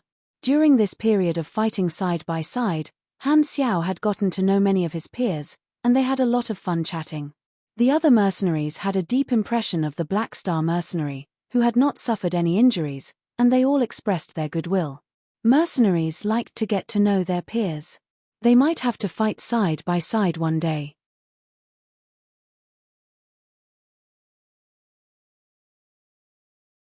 Chapter 347. Through the battlefield maintenance, Han Xiao reverse engineered a few new blueprints, including floating turrets, large-caliber defensive machine guns, and 3 types of soldier-level armor, assault, reconnaissance, and defense. As he expected, the NCO-class armor required heavy mechanical modification, and its progress was stuck. However, Han Technician was not the type to return empty-handed. He used his connections with the military and spent more than 2,000 aners to buy 3 different types of NCO-class armor. When he returned to Jubilee Hub and learned heavy mechanical modification, he would be able to produce the blueprints and sell them to the players under him. He could easily earn back the cost of the armor. Everyone got 12,000 aners. Our market spending power has greatly increased. Han Xiaoxin was overjoyed. This kind of armor was very easy to sell. He only needed to invest some EXP to upgrade the blueprints. Furthermore, he had the bonus of machinery affinity, so the armor he produced was much better than the assembly line. After he sold it, he could even earn long-term repair fees. The commission he earned from accepting the mission was only about 1 class advancement knowledge, but through this group of players, his income could multiply many times. The Black Star mercenary group's credibility points had increased quite a bit, and they finally had their first battle employment resume. The Sunil race had written down the details of the mission, and it showed that the mercenary group had applied for the most dangerous wild mission, which they had completed perfectly without any casualties. This new resume could be said to be extremely valuable. The Sunil faction favorability was unlocked, and it increased by 1,000 points, reaching friendly. Furthermore, the reputation increased by 5 points, which was 2 points more than the original reward. The Black Star mercenaries' reputation started to improve in the mercenary industry. The most direct improvement was that the faction reward limit increased by 10,000 EXP, which increased by 26 times. In other words, there were 26 more reward points available every day. After the payment was settled, the mercenaries left one after another, but Han Xiao still stayed in Forest City. The players had stayed for a few days, and some could not sit still anymore. On this day, they went to find Han Xiao. Mad Blade was confused. Black Phantom, you, call me Black Star. Han Xiao knocked on Mad Blade's head. Mad Blade was helpless. Black Star, when are we going back? Is there anything else you want to do here? Waiting for someone. The players thought that after the catastrophe was over, the mission would come to an end. However, in Han Xiao's eyes, it was just the beginning. One day later, the Sunil military sent someone to inform Han Xiao that Hurlus wished to meet with him. Han Xiao narrowed his eyes and smiled. He's finally here. He followed the soldier to a base facility and walked into a private room. Hurlus stood up from the chair, waved his hand, and asked the soldier to leave. After closing the door, only the 2 of them were left in the room. There were 2 glasses of wine on the table. Han Xiao glanced at them and sat down directly. He chuckled and said, I thought you would look for me earlier. I was delayed by some matters. I had to cooperate with the military's publicity. I also lent the armor left behind by my brother to the research institute. Hurlus had a helpless look on his face. He did not expect to receive such grand treatment. There were 3 main reasons. First, it was to dilute the effects of the split. Second, Hurlus himself was very strong. Strength represented status. There were only 2 grade B supers in the entire race. After Furness left, there was another Hurlus. Third, the Admiral class armor had reappeared. You seem to have a lot of things to ask me, but let me ask you a question first. Han Xiao picked up the wine glass, swirled it slowly, and deliberately said in a slow tone, Do you believe that I'm a prophet? Half of it. Hurlus' eyes were bright. Did you already foresee that I would protect the future of the race? Is that why you came to contact me? Of course, I didn't know that a bar owner was actually a hidden grade B super. I also didn't know that he would wear the Admiral class armor called Shattering Light to face the catastrophe. Han Xiao's tone was mocking. Hurlus smiled bitterly. No one knew that his armor was called Shattering Light, so his identity as a prophet was confirmed. However, he still had a question. How many events can you foresee, and how far into the future can you see? Haha, to be honest, I can only foresee some fragments of the future. I don't know much. If I didn't coincidentally see Sunil's future, I wouldn't have come. Han Xiao's face was sincere, and he did not even blink. I see. Although I don't know much about the galaxy, I heard that foresight is usually limited. Herles was very glad that Han Xiao had foreseen the future of Sunil and not something else. He could not help but sigh. Maybe this was the long-awaited luck of the race. Suddenly, Herles' eyes became sharp. He stared at Han Xiao and said with a deep voice, "Then, what is your goal?" The atmosphere suddenly became heavy, and Herles' aura was faintly visible. He thought that Han Xiao definitely had something in mind. Otherwise, he would not have revealed his identity as a prophet for no reason. He definitely wanted to get something from Sunil.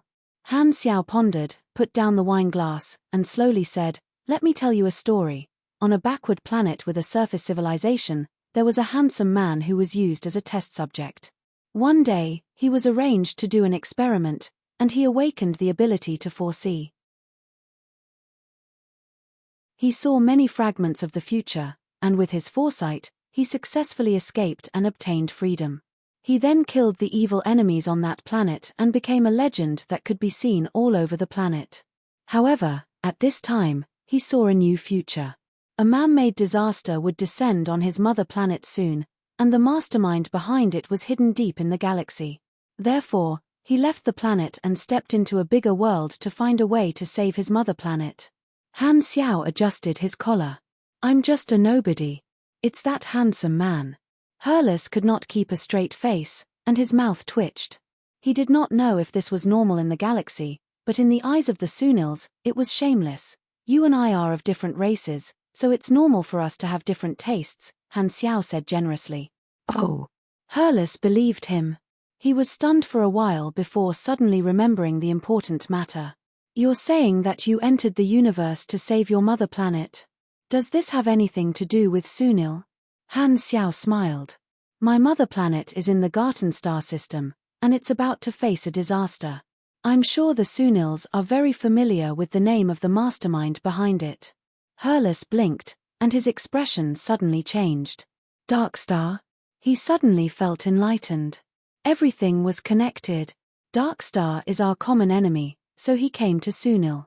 This is the motive. This time, Han Xiao added, the mercenaries under me are all warriors from the same planet. They're very clear about this and are only following me to find a way to save their planet. They can testify for me at any time. I'm helping you because we're in the same boat and also to find allies. You already know why I'm here, so you can rest assured." Herles' expression softened, and he was filled with respect. "So, you're the same as the Sunil Guardians, a hero who wants to protect his own planet." Han Xiao did not blush and said humbly, "You're flattering me. I'm not a hero." Suddenly, Han Technician felt like he had returned to the time when he had just transmigrated and pretended to be brainwashed. His Oscar soul was burning. At this moment, Herles felt that Han Xiao's figure had suddenly become taller, and he felt a little ashamed.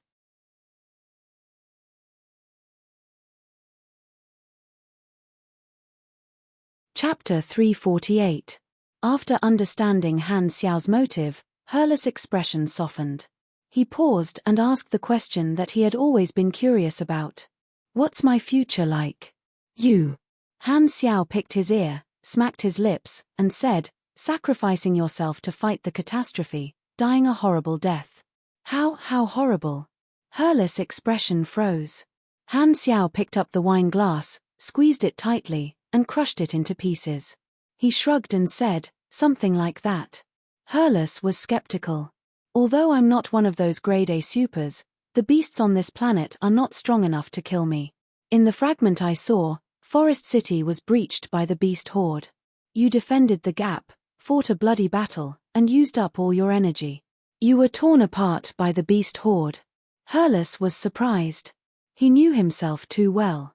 Protecting the race was his responsibility, but he definitely did not have the belief to fight a bloody battle without retreating. If he encountered a fatal danger, he would run away immediately. How could he become so tenacious? How long later was that? Han Xiao shrugged. "Do you think I'm the spirit sage worshipped by the arcane church? I'm just a normal foreseer, not omniscient." He knew that he should not act too far ahead when playing the role of a foreseer. This was to protect himself and also to keep Herles in suspense. Han Xiao was clear about Herles' growth path. In the future, he would become a hero of his race who sacrificed himself for others. As a main character growing up, Herles was still young, unlike Bennett, who was already mature. Seeing Herles frown, Han Xiao's eyes flashed. What I saw was only the fragment of the future that developed according to the current path. If there are other factors involved, the path will change. With Sunil's current situation, it will only become harder and harder to resist the catastrophe, but that kind of future can be avoided. This made Herles heave a sigh of relief. Han Xiao said that his foresight ability was limited, which made Herles believe him even more. Herles would easily suspect that someone who pretended to be omniscient was lying to him. "You said you have a solution?" Herles asked sincerely. "Sunil's situation is very bad now. The catastrophe is only the danger on the surface. Godora is not safe, and Darkstar is still watching in the dark. If you rise again, you might be attacked by Darkstar." Han Xiao gave a simple analysis, and Herles' expression became serious. Surrounded on all sides, this was the crisis that Sunil was facing. They were like fish on a chopping board, waiting to be slaughtered. Herles could not think of a solution and only felt that the future was bleak. He could not help but ask, "Does this mean that Sunil has no way out?" "Of course not. The way out has always been obvious. It's just that you subconsciously didn't think in that direction." Han Xiao chuckled. "Obvious?" Herles was a little surprised. He frowned and thought for a while. Suddenly, his eyes widened, and he exclaimed, "You mean, destroy Darkstar? As long as we get rid of Darkstar, the biggest threat will be solved, but we can't do it. Aren't you just spouting nonsense?" Herles' eyes widened. He did not expect Han Xiao to have such a huge appetite. In his opinion, this kind of thinking was pure madness. "Darkstar destroyed the hometowns of many civilizations," Han Xiao said calmly. "It's infamous in the Garten star system and even the entire Colton star cluster. Compared to you guys, it's like a giant compared to an ant. However, it's not invincible. Otherwise, it wouldn't have been hiding from Godora. You guys have always ignored this possibility because your fear of Darkstar is deeply rooted in your hearts, so you don't even dare to think about it. You feel that you can never do it. It can't be done in the first place. Darkstar's organization is too big, and it's very mysterious. I clearly remember every scene when Darkstar attacked us. Countless battleships covering the sky, countless laser beams, the shattering of the planet's crust, and the eruption of lava." Han Xiao interrupted him, shook his head, and said, "Darkstar also has many enemies, and potential allies are everywhere. Other than this path, you guys can only rely on Godora. If you're willing to give up, you won't be fighting against the catastrophe. I didn't say that we should deal with Darkstar now. This is just the final goal. Before that, we can only accumulate our strength and keep a low profile." "You're really daring." Herles shook his head. "The hope is too slim. I don't think this is a good idea." Han Xiao smiled. He did not plan to use this kind of general direction to move Herles. He just threw out a big goal to expand Herles' horizons. Therefore, he changed the topic and said, "Let's put Darkstar aside for now. Regardless of whether we can rise in the future, we have to at least solve the current problem first. Sunil's biggest problem now is exploring this planet and solving the catastrophe. Regarding this, I have a very practical solution." Herles was energized. Darkstar was too far away, but the catastrophe was a disaster that actually existed. He was more concerned about this, so he quickly asked, "What solution do you have?" "I can bring a lot of supers." Herles thought that he would hear some insights, but it turned out that Han Xiao's solution was similar to the Sunil mercenaries. The lot that Han Xiao mentioned was at most a few thousand people. Herles was instantly disappointed. He sighed and said, "Supers alone are not enough." "Not enough?" Han Xiao smiled mysteriously.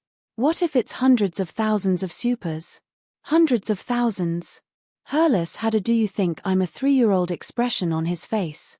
How could a small mercenary from a surface civilization find so many helpers? Furthermore, They were supers that were 1 in 10,000. Could it be that my naivety has limited my imagination?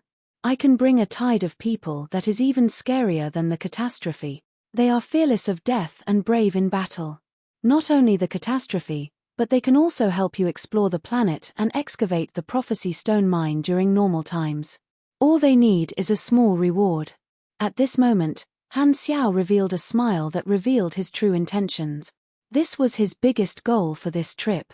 What he wanted was the NPC resources of the entire race. If the players were the seeds, these NPC organizations would be the soil. The Sunil race was just the beginning. Han Technician's plan was extremely long-term. In the later stage of version 2.0, under the guidance of a galactic organization, the Blue Star players started to enter the galaxy. Han Xiao wanted to replace that galactic organization and become the guide. The players had just entered the vast galaxy, and they knew nothing about it. It was the best time to trick them. If he gave them guidance similar to the beginner's village, he would be able to guide the players to their next activity area and gain the benefits of first impressions. Han Xiao wanted his faction to become the faction system that the players followed when they changed maps. It would become a necessary part of the transition of the players' lives. If he succeeded, he would directly take in all the Blue Star players. He had already left a deep impression in the hearts of the Blue Star players. He had an innate advantage. In order to guide the players' lives in the galaxy, other than rewards, there was another thing that could not be avoided: NPC resources. Although the galaxy was vast, the players who had just come into contact with it needed time to transition. They needed a stable activity area to develop themselves, and it would be best if they could have one or more storylines to guide their actions. This was why Han Xiao wanted the NPC organizations. Not only did they have NPC resources, but they also had their own storylines. The Black Star Mercenary had many rewards, and with Pork Bun's video promotion, it was very attractive. But this was not enough. There was a limit to the faction rewards, and it was a hidden limit to the number of players. However, if he could reach an agreement with some organizations and guide the players to do missions and fight monsters, he could jump out of this limit and provide benefits through other NPCs. Since he wanted to make use of other NPCs, he had to highlight the role of his faction and let the players feel the advantages of the Black Star Mercenary. Other than rewards and items, he also needed special privileges. For example, if he could form an alliance with some organizations, and the players joined the Black Star Mercenary, they could enjoy better benefits. Or, if there was a prerequisite to opening a new map, joining the Black Star Mercenary would send them to better maps to develop, and his faction could play the role of a key. Through various operations, it would create a similar effect and let the players feel that the Black Star Mercenary not only had many rewards, but also had various indirect benefits. The special nature of the mercenary group allowed the members to split up and move around different maps. This was the advantage of his faction. Players would gain areas to do missions, allies would get help, his faction would develop, and he would gain benefits. This was a win-win situation. Players were like human resources, and those who needed help were clients, and his faction was the middleman who provided the manpower. The difference was that these human resources belonged to his middleman faction. In other words, when the industry developed to a certain point, they would start to join franchises. These were only considerations from the perspective of benefits. The other perspective was related to feelings. The mercenary group itself did not have a history and lacked a sense of depth. Through helping the NPC organizations, the players could experience the storyline of these NPC organizations, increasing the players' sense of immersion. The mercenary group would then become the link connecting these storylines. It was as if the mercenary group had shared weal and woe with the players, accumulating the achievements of the mercenary group itself. Thus, it would slowly increase the players' sense of belonging to the mercenary group. Not only did the players need benefits, but they also needed a good story. Then, they would gradually immerse themselves in role-playing and develop feelings for the faction. Thus, Han Xiao decided to create a common enemy, and Darkstar was the most suitable target. Working together to fight against the same enemy was the easiest way to develop a sense of belonging. Sunil, who shared a common enemy, was a very suitable ally. Furthermore, through the introduction of the mercenary group, entering the territories of different NPC organizations could also make the players have a vague sense of territory, which could also be grafted onto the attraction of their own faction. Feelings, sense of belonging, the long-term benefits of such emotional investment even exceeded the attractiveness of the reward itself. Players were the representatives of chaos, and Han Technician had always been working hard to create himself as one of the players, becoming a shadow that would run through the lives of the players. Developing the faction was the core to achieve this goal. His plan was huge, and it would take time to slowly realize it. Now, he had taken the first step.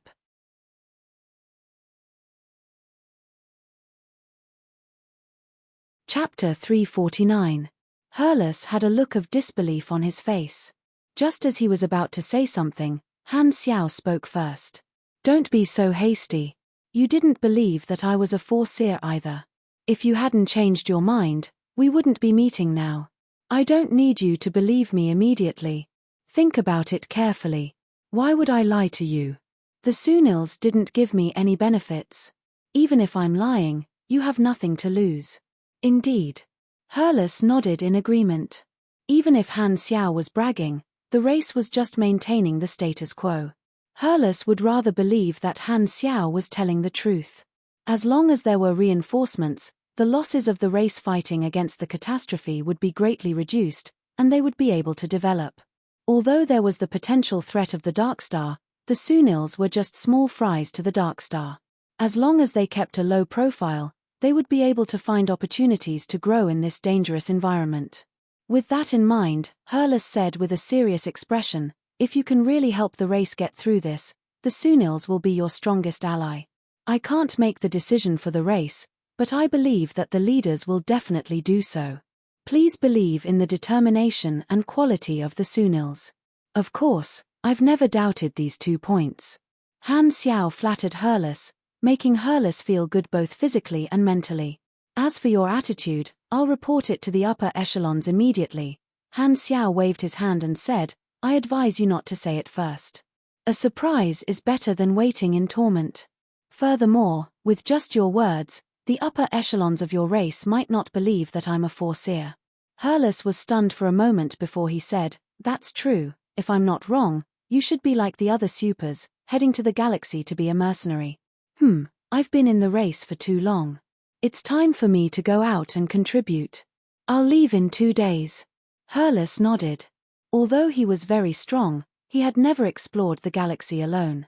Han Xiao's eyes sparkled, and he smiled. "Since we've reached an agreement, why don't you join my mercenary group and be my comrade?" At this moment, Han Technician felt like he was possessed by Luffy. If he were to add in the backlight, the sun's backlight, and an outstretched hand, coupled with a hot-blooded BGM, he felt that he could trigger the super-powerful, recruitment success rate plus 100% buff. Join your Black Star mercenary. Herles was tempted.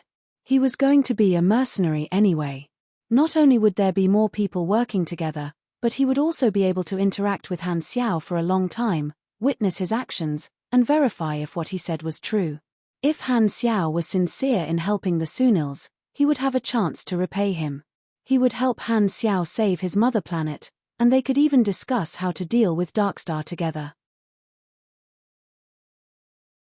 It would be way too convenient for them to talk through the night and perfect the plan.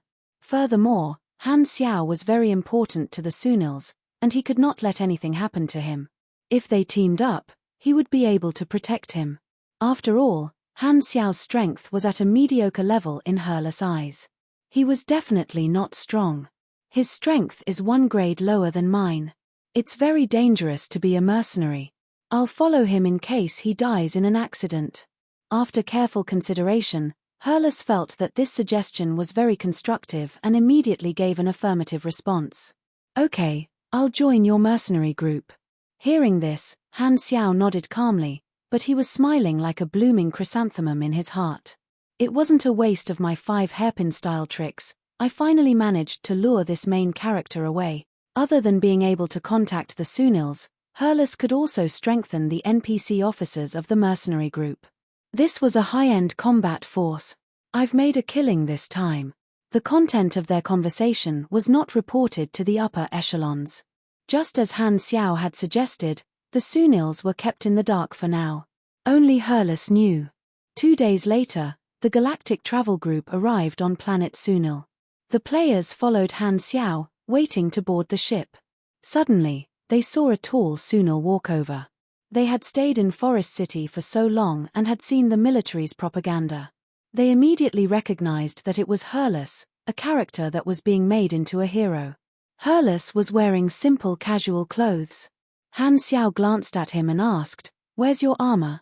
"I lent it to the research institute. I can only take it back when they've derived the blueprint, so I can only bring this weapon with me." Hurles turned sideways and revealed the silver metal cube tied to his back. This was the folded state of the battleship slicing blade. This was the only equipment he had brought with him. "I see." Han Xiao felt that it was a pity.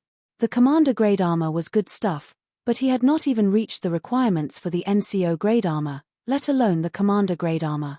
Anyway, there would be a chance in the future, so there was no need to rush. Han Xiao turned to the players and introduced.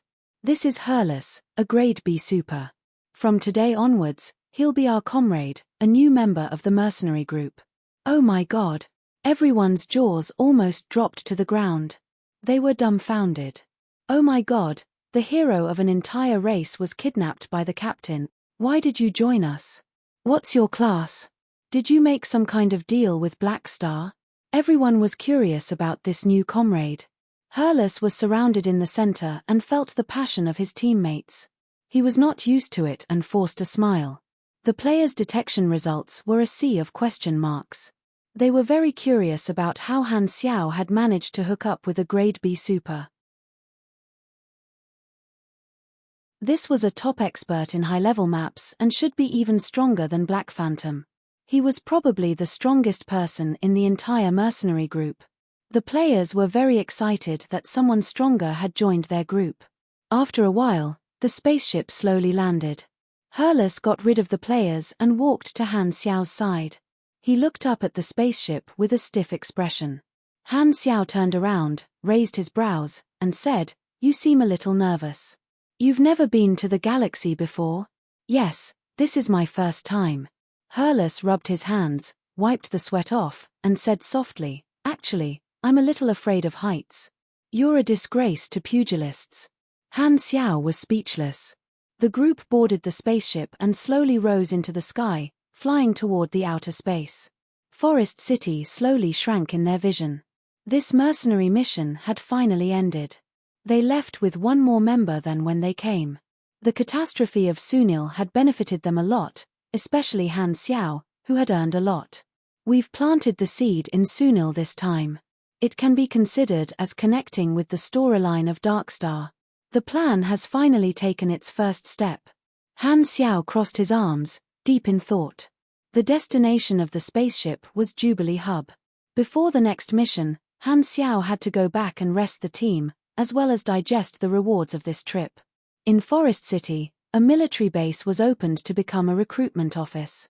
After the catastrophe, it was the day for new recruits to enlist. Young people of suitable age participated in compulsory military service and received military training. The young people came to the recruitment office one after another, accompanied by their parents. Lana arrived very early.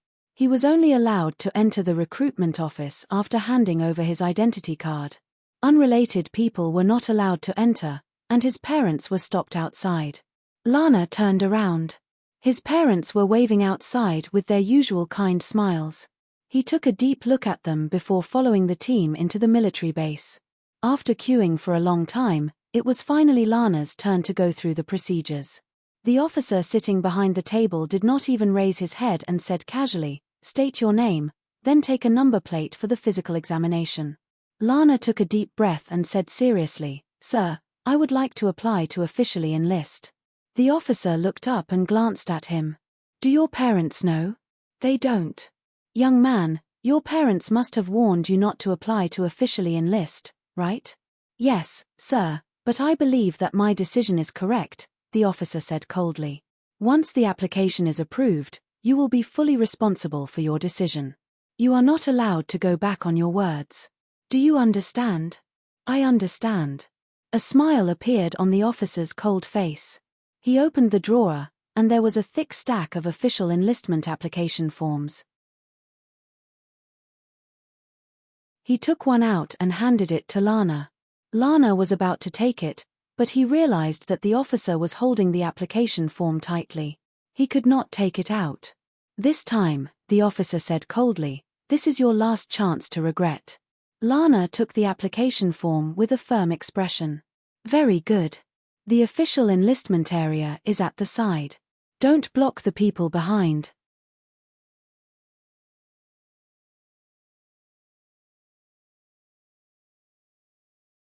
Chapter 350. After playing with the armor for a while, the players remembered to compare the attributes of the Sunil enlistee armor with the ones in the shop, and they realized that the difference was not much. Same quality, 1/3 of the price. This was the conscience of the industry. Everyone was overjoyed.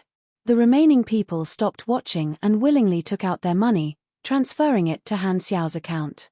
More than 50 people, more than 40,000 aners. About enough to buy 2 knowledges, Han Xiao chuckled. This was not the end yet.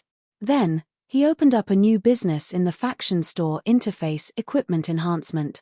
When Han Xiao was creating the armor, the attributes of the armor he created could be called the basic version. This was to leave room for improvement so that he could carry out his enhancement business. Repair and enhancement were long-term income. Han Xiao had many mechanical enhancement skills, so he had the prerequisite to carry out the enhancement business. How could Han Xiao miss out on such an income-generating business? Not only that, he also had to control his strength during the enhancement.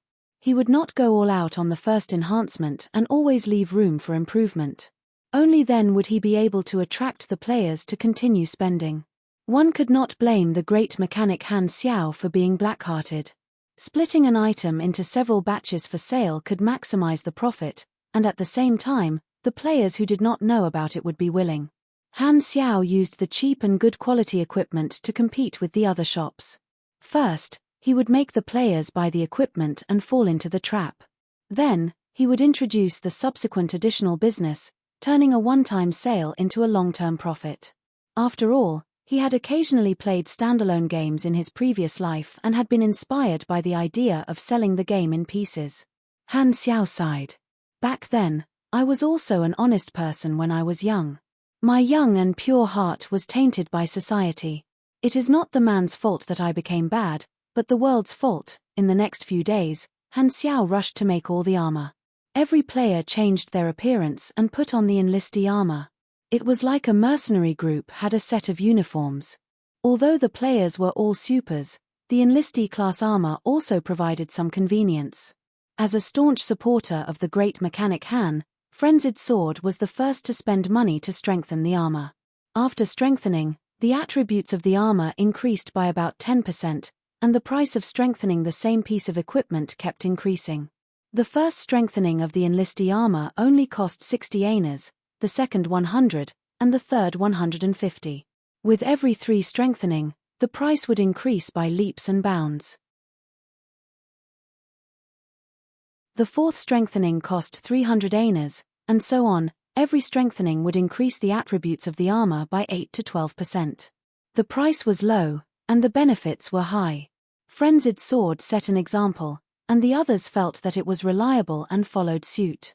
After the Sunil mission, the players all had tens of thousands of aners in their pockets, and they would not feel comfortable if they did not splurge. The space that Han Xiao left for strengthening the armor was too large, and he would need to strengthen it at least 7 times to reach the peak of his ability. The strengthening business brought him a total of 23,000 aners, which meant that more than 50 players had strengthened it more than 3 times on average. Selling the armor for more than 40,000 aners, and the subsequent strengthening earned another 23,000 aners. Han Xiao now had more than 76,000 aners in his account, which was more than enough to buy knowledge. While he was happily selling, Herles found Han Xiao and asked with surprise, "How do you know about our enlistee armor technology?" Building the Sunil armor himself would definitely attract Herles' suspicion. Han Xiao laughed and said, "I derived your blueprints when I was repairing the battlefield. Isn't it amazing?" Herles' face twitched. He had secretly learned Sunil technology, and a Sunil still praised him for being amazing. Even his battleship slicing blade could not cut through such thick skin. However, the Sunil was already in such a state, so why would he care about this? Herles still wanted to work together with Han Xiao, so he did not care about this. Furthermore, this was not a very precious technology. Most civilizations had basic enlistee armor, and their styles were all different. Jubilee Hub, the regional exchange, Han Xiao had earned enough money, so he immediately went to buy promotion knowledge. The class advancement requirement that he had been stuck on for so long was about to be completed, and he was a little excited. There were only 8 mechanic promotion knowledges in the Colton star cluster. Han Xiao glanced at them and immediately chose 2 promotion knowledges. Heavy machinery modification, price 25. Advanced electromagnetism, price 37. Learning. Learning successful. You have learned, heavy machinery modification. Learning. Learning successful. You have learned, advanced electromagnetism. Class advancement requirements, total level 80, 400 INT, 5 mechanic promotion knowledges mastered. Class advancement successful. Detected that the level 80 promotion mission has been completed. Promotion successful. END bonus increased. 1 END equals 40 HP equals 50 stamina. You have received a new class, Data Mechanic V1. Plus 100 energy, plus 3 DEX, plus 2 END, plus 4 INT. You have received 5 free attribute points. You have received 1 potential point. You have learned the skill, Blueprint Improvement. You have learned the skill, High Concentration Refinement. You have learned the skill, Magnetic Vision, Data Flow. You have learned the talent, Machinery Analytical Comprehension. The energy in his body cheered and jumped. With the double increase in class advancement and promotion, Han Xiao felt that some kind of shackle had been broken. His vision turned black, and it felt like a few hours had passed, but in reality, it had only been half a second. His vision became clear again, but there was a huge change. He could feel more subtle things. Every time his strength increased, he felt like he was reborn. A data mechanic was also known as a senior mechanic. Their understanding of machinery had reached a whole new level, and their machinery affinity at this stage would greatly increase. Of the 4 new abilities, Magnetic Vision, Data Flow, and Machinery Analytical Comprehension, were both abilities that could greatly increase one's machinery affinity. Machinery affinity was the core attribute of the mechanic class. It represented the speed, attributes, and power of the mechanic when building and using machinery. Magnetic Vision, Data Flow, was an active ability. After activating it, he would enter a special magnetic vision, and his own magnetic energy would become an extended sense, allowing him to feel the details of the machinery. Han Xiao directly raised this ability to LV10, and the effect was that it would consume 20 energy every minute, increasing his machinery affinity by 25% to 50%. The increase would fluctuate every second, completely random. Because the energy consumption was low, this ability could be activated for a long time. Different from surging mechanical force, which could only increase damage, this ability could be used in building. Machinery Analytical Comprehension was a talent. Intelligence would directly increase his machinery affinity, and the effect was very impressive. Every 10 intelligence points would increase his machinery affinity by 1%. Han Xiao currently had more than 400 intelligence points. This was the key ability at this stage. Increasing the intelligence attribute was very beneficial to the mechanic class. In the long run, this was a very core ability of the mechanic class. High concentration refining was the upgraded version of basic refining. It increased the strength of the raw materials, and the effect was very important. Blueprint Improvement was a passive ability. When building equipment, there was a chance of activating the effect. The level of the equipment blueprint would be temporarily increased by no more than 3 levels, increasing the attributes of the product. There was also a chance of a critical hit during the manufacturing process, creating equipment of a higher grade. The chance depended on intelligence and luck.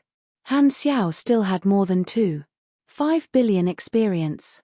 With a wave of his hand, He directly raised these abilities to the maximum level, spending close to 50 million experience. Then, Han Xiao immediately raised his main class to the max level of V15. Above LV80, the experience required for leveling up increased exponentially. One level required tens of millions of experience, and leveling up to 15 levels in an instant cost 900 million experience. He did not even blink. Data Mechanic, leveled up to V15X. Plus 240 energy, plus 3 DEX, plus 2 END, plus 4 INT. Received 5 free attribute points. Received 1 potential point. He directly went from LV80 to LV95. It even exceeded the upper limit of the players in version 2.0. Han Xiao's lead further expanded. The strength that filled his body suddenly swelled and became vigorous. If it was a small stream before, it was now like a wide river. Han Xiao took a deep breath and felt the strength of his body. He noticed that his energy had undergone an obvious transformation. He opened the interface and threw all his free attribute points into intelligence. He then observed the drastic changes in his attributes. Level 95 main class, Mechanic STR 121, DEX 244, END 214, INT 570, MYS 21, CHA 14, LUK 1 free attribute points, 0 potential points, 82 health, 13057 stamina, 15420, energy, 5210, V9, energy rank, 5377 owner grade. You are a sufficiently powerful super. You are also one of the main forces in the galaxy. Having evolved to this stage, you can look down on most creatures. As expected, my grade has reached B class. Han Xiao was overjoyed. Just my health alone has increased by more than 5,000 points, and my energy has reached a new level. My overall strength should be 40% higher than before. He had finally crossed the threshold of grade B, and he had a certain level of self-protection. His combat ability was far beyond that of grade B. Now that he had obtained 2 new advanced knowledges, his combat style could be upgraded. The sense of fulfillment filled Han Xiao's heart. My condition is a bit sluggish, and I'm about to start the next storyline. I'm a bit stuck, so I'll only update once a day for now. Let me adjust for 2 more days.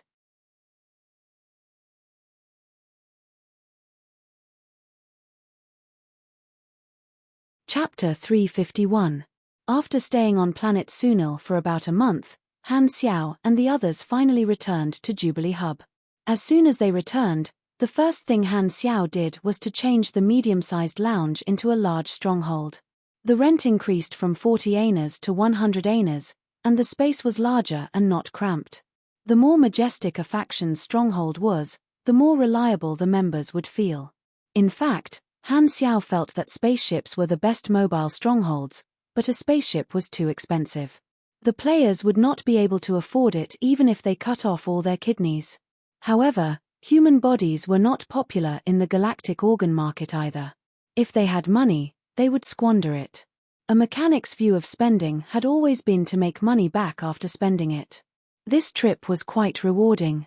The players had earned tens of thousands, and Han Xiao had to do a round of harvesting before he could earn enough to buy the 2-class advancement knowledges. Professional players would definitely use their spare money to buy equipment, and Jubilee Hub had many private equipment stores open to different races. These were all competitors. I can't make the players only spend money here. The players have their own preferences, and I can't deprive them of their freedom. Otherwise, it will be detrimental to the development of the faction. No one likes to be forced. Furthermore, the things I sell may not be able to satisfy all their needs. However, I only need a portion of the player's wealth. Many a little makes a mickle, and the profit is already huge enough. Although Han Xiao had many ways to earn money, he had always kept his desire to earn money within a rational range. He updated the faction exchange list and added the defense type, assault type, and reconnaissance type Sunil soldier armor. The first requirement was 500 faction favorability points and 800 aners before they could be exchanged. In the new stronghold, before the players could move freely, someone discovered the new items in the faction store. Mad Blade was surprised. This is the soldier armor we saw on Sunil. Hao Tian was confused. That's right. This is their technology. How can a mercenary group exchange for other organizations' equipment? The players were instantly curious. Pork Bun suddenly had an idea and gave a reasonable idea. A mercenary group should be a faction with growth potential. By accepting different missions, they can update the faction store. The more missions they accept, the stronger the faction will be. Everyone thought about the addition of Hurlus and the growth shown on the faction interface when they first joined Black Star. They all felt that it made sense, and excitement gushed out of them. It turned out that the actions of the players could allow the faction to grow. We might have joined a special faction. Mad Blade was excited. All of them were professional players. They immediately thought of the advantages of being a mercenary group. If they were hired by a different faction, the exchange list would be updated with equipment from that faction. Then, as long as they completed more quests, the mercenary group would have more options for exchange. This way, they would not have to join other factions for equipment. They would only need to increase the favorability of the mercenary group. They were the first batch of players to enter the galaxy. Back then, they had even undergone a difficult selection. Could it be that joining this faction was a hidden benefit? The players believed that this characteristic of the mercenary group came from Han Xiao. The main character of the storyline had to be special. The players trusted Han Xiao very much, as if anything could happen. This was the image that Han Xiao had been trying to create for the players. Letting the players feel that the growth of the faction was driven by them and clearly seeing the growth of the faction would allow them to slowly form a sense of belonging. This was also the development path that he had set in the beginning. Now that the players finally felt this characteristic, they felt a sense of novelty.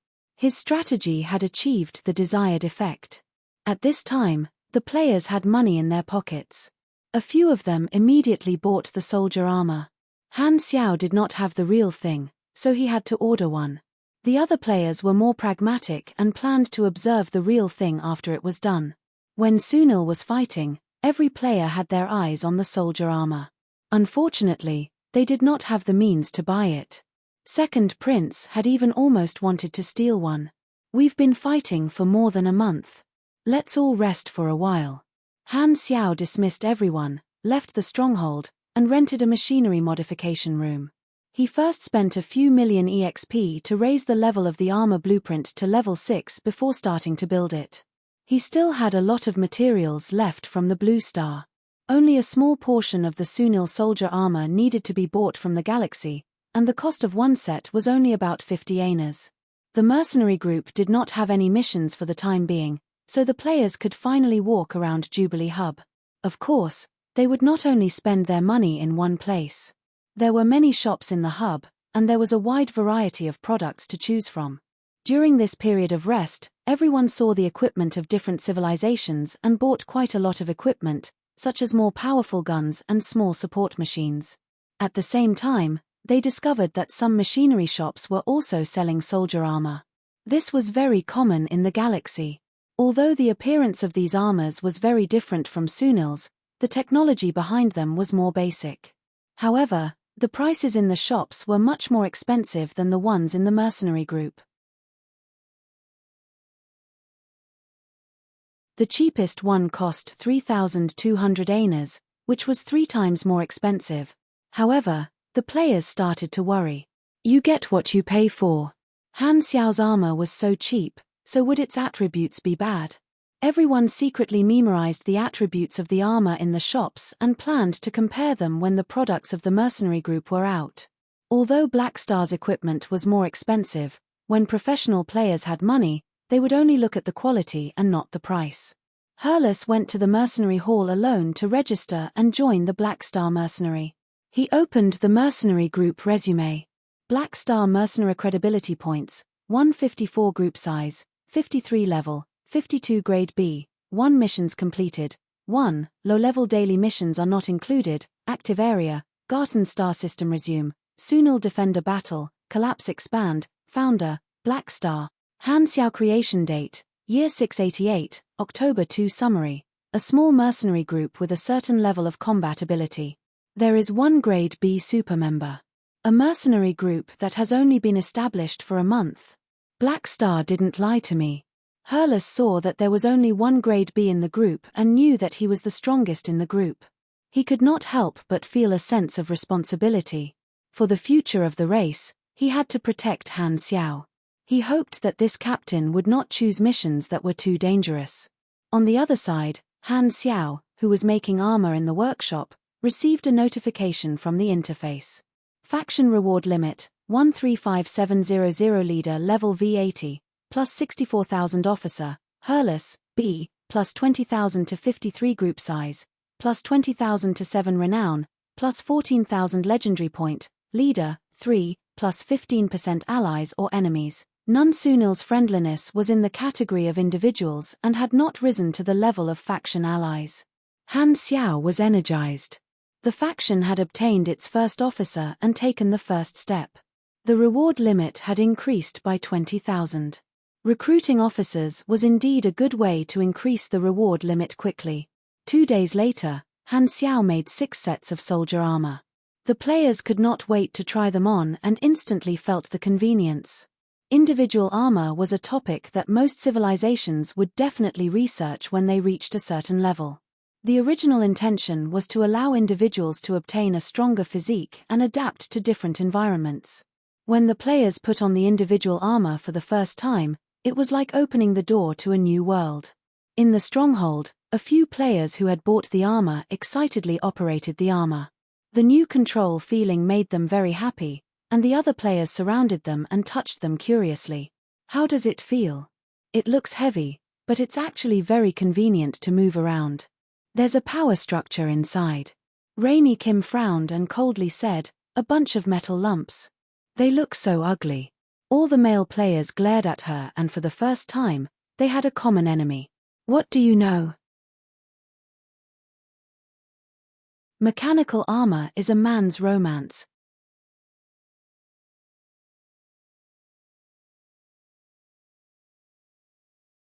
Chapter 352.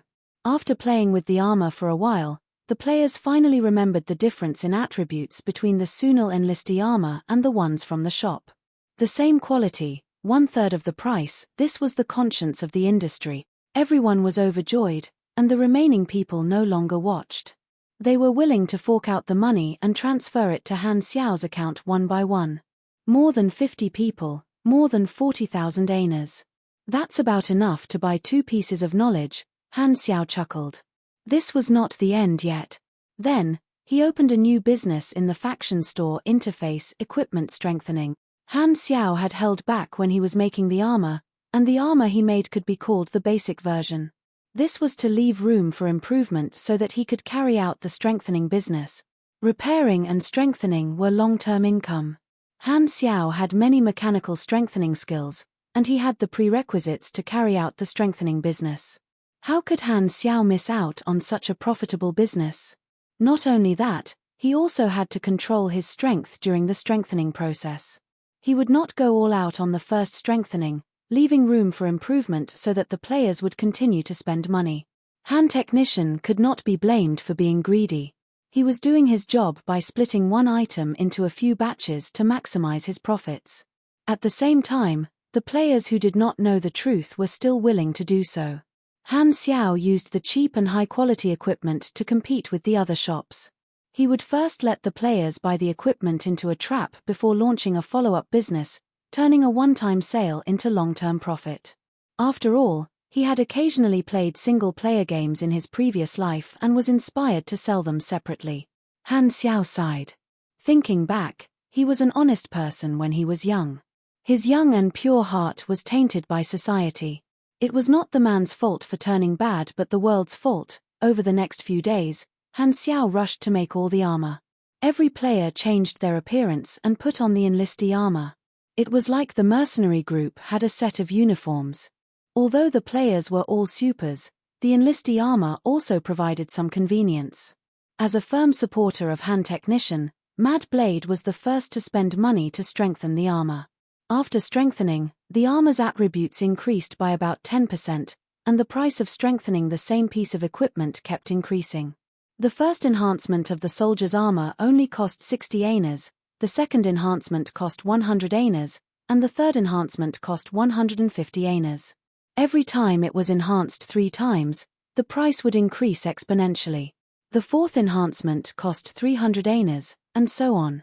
Every attribute enhancement was within 8% to 12%, and the price was low but the benefits were high.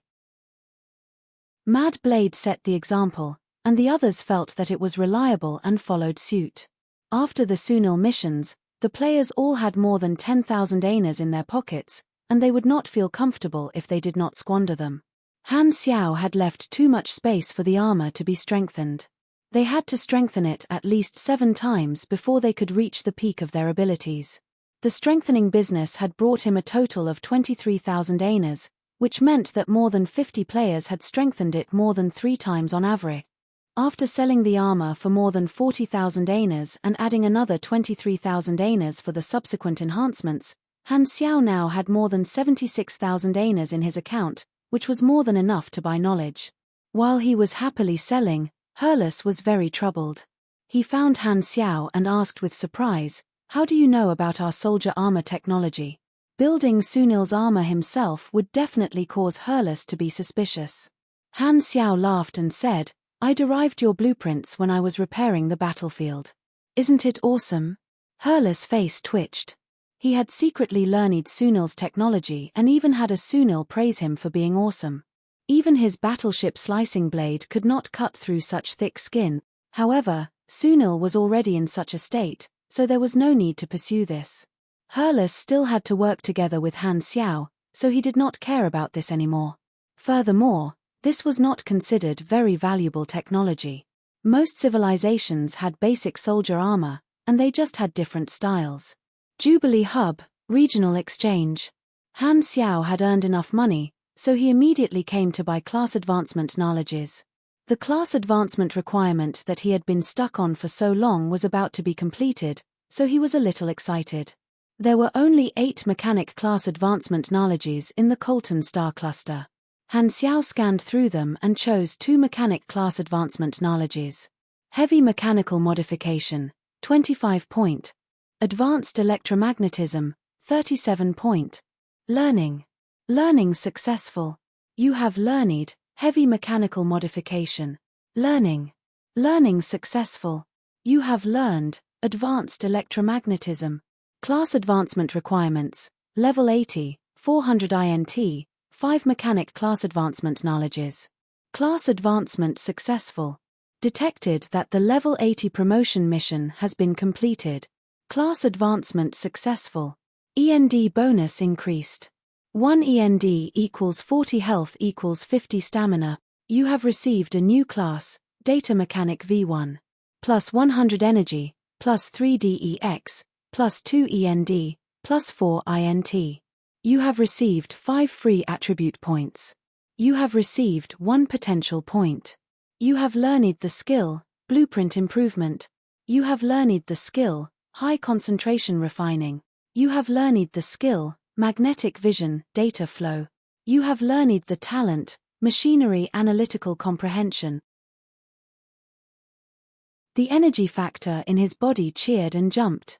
With both his class advancement and class advancement, Han Xiao felt that some kind of shackle had been broken. His vision turned black, and it felt like hours had passed. However, in reality, it had only been half a second. His vision became bright again, and he could sense even more minute things. Every time his strength increased, he felt like he had been reborn. A data mechanic was also called a senior mechanic. When one's understanding of machinery reached a new level, their machinery affinity would increase exponentially. Of the 4 new abilities, Magnetic Vision, Data Flow, and Machinery Analytical Comprehension, both greatly increased his machinery affinity. Machinery affinity was the core attribute of a mechanic. It represented the speed, attributes, and power of a mechanic when creating and using machinery. Magnetic Vision, Data Flow, was an active ability. After activating it, one would enter a special magnetic vision. One's magnetic energy would become an extension of one's senses, and one could use the magnetic field to sense the details of machinery. Han Xiao directly upgraded this ability to level 10. Its effect was to consume 20 energy every minute and increase his machinery affinity by 25 to 50%. The increase would fluctuate every second, and it was completely random. Because the energy consumption was low, this ability could be activated for a long time. Unlike surging mechanical force, which could only increase power, this ability could be used on creation. Machinery analytical comprehension was a talent. Intelligence would directly increase machinery affinity, and the effect was very impressive. Every 10 points of intelligence would increase one's machinery affinity by 1%. Currently, Han Xiao had more than 400 points of intelligence. This was the key ability of this stage. Increasing intelligence was a benefit to a mechanic. From a long-term perspective, this was a very core ability of the mechanic class. High concentration refining was the upgraded version of basic refining. It increased the strength of raw materials, and its effect was very important. Blueprint improvement was a passive skill. When crafting equipment, there was a chance of activating the effect. The level of the equipment blueprint would temporarily increase by no more than 3 levels, increasing the attributes of the product. There was also a chance of critical hit during the crafting process, creating equipment of higher quality. The chances were dependent on one's intelligence and luck. Han Xiao still had over 2,500,000,000 EXP. With a wave of his hand, he directly raised these skills to the max level, spending nearly 50 million EXP. Following this, Han Xiao immediately raised his main class to the max level of V15. After level 80, the amount of experience required to level up increased exponentially. Each level required tens of millions of experience. Instantly leveling up 15 levels would cost him 900 million experience. He didn't even bat an eye. Data Mechanic leveled up to V15X. Plus 240 energy, plus 3 DEX, plus 2 END, plus 4 INT. You have received 5 free attribute points. You have received 1 potential point. From level 80 to level 95. It had even exceeded the upper limit of the players in version 2.0. Han Xiao's lead further increased. The energy in his body suddenly swelled and became vigorous. If it was a small stream in the past, it was now a wide and thick river. Total level, 95 main class, Mechanic 121 SDR, 244 DEX, 214 END, 570 INT, 21 MWS, 14 CHA, 1 LUK free attribute points, 0 potential points, 82 health, 13057 stamina, 15420 energy, 5210, V9, energy rank, 5377 owner grade, BU are a sufficiently strong super. You can be considered one of the backbone forces in the galaxy. Having evolved to this level, you can look down on most creatures. Indeed, my grade has reached grade B. Han Xiao's face was filled with joy. Just my health alone has increased by more than 5,000 points. My energy has reached 5,000 points, so my overall strength should be 40% higher than before. He had finally crossed the threshold of grade B, and he already had a certain level of self-protection. His combat strength was far from what a grade B could compare to. With 2 new advancement knowledges, his combat style could be upgraded. Han Xiao's heart was filled with the satisfaction of having gained so much. My status is a little sluggish, and I'm about to start a new storyline, so I'm a little stuck. I'll update once a day for now. Let me adjust for 2 days before resuming.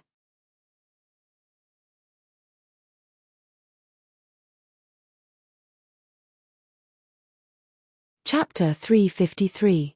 The prerequisite for the Sunil NCO class armor had been met, and Han Xiao could derive the blueprint from the armor. He did not want to sell it to the players for the time being. After all, he had just sold the enlistee class armor, and selling the NCO class armor immediately would affect the benefits of strengthening the enlistee class armor. I now have 5 class advancement knowledges, which can be combined into many new blueprints. My own equipment can be upgraded. Han Xiao stroked his chin and thought.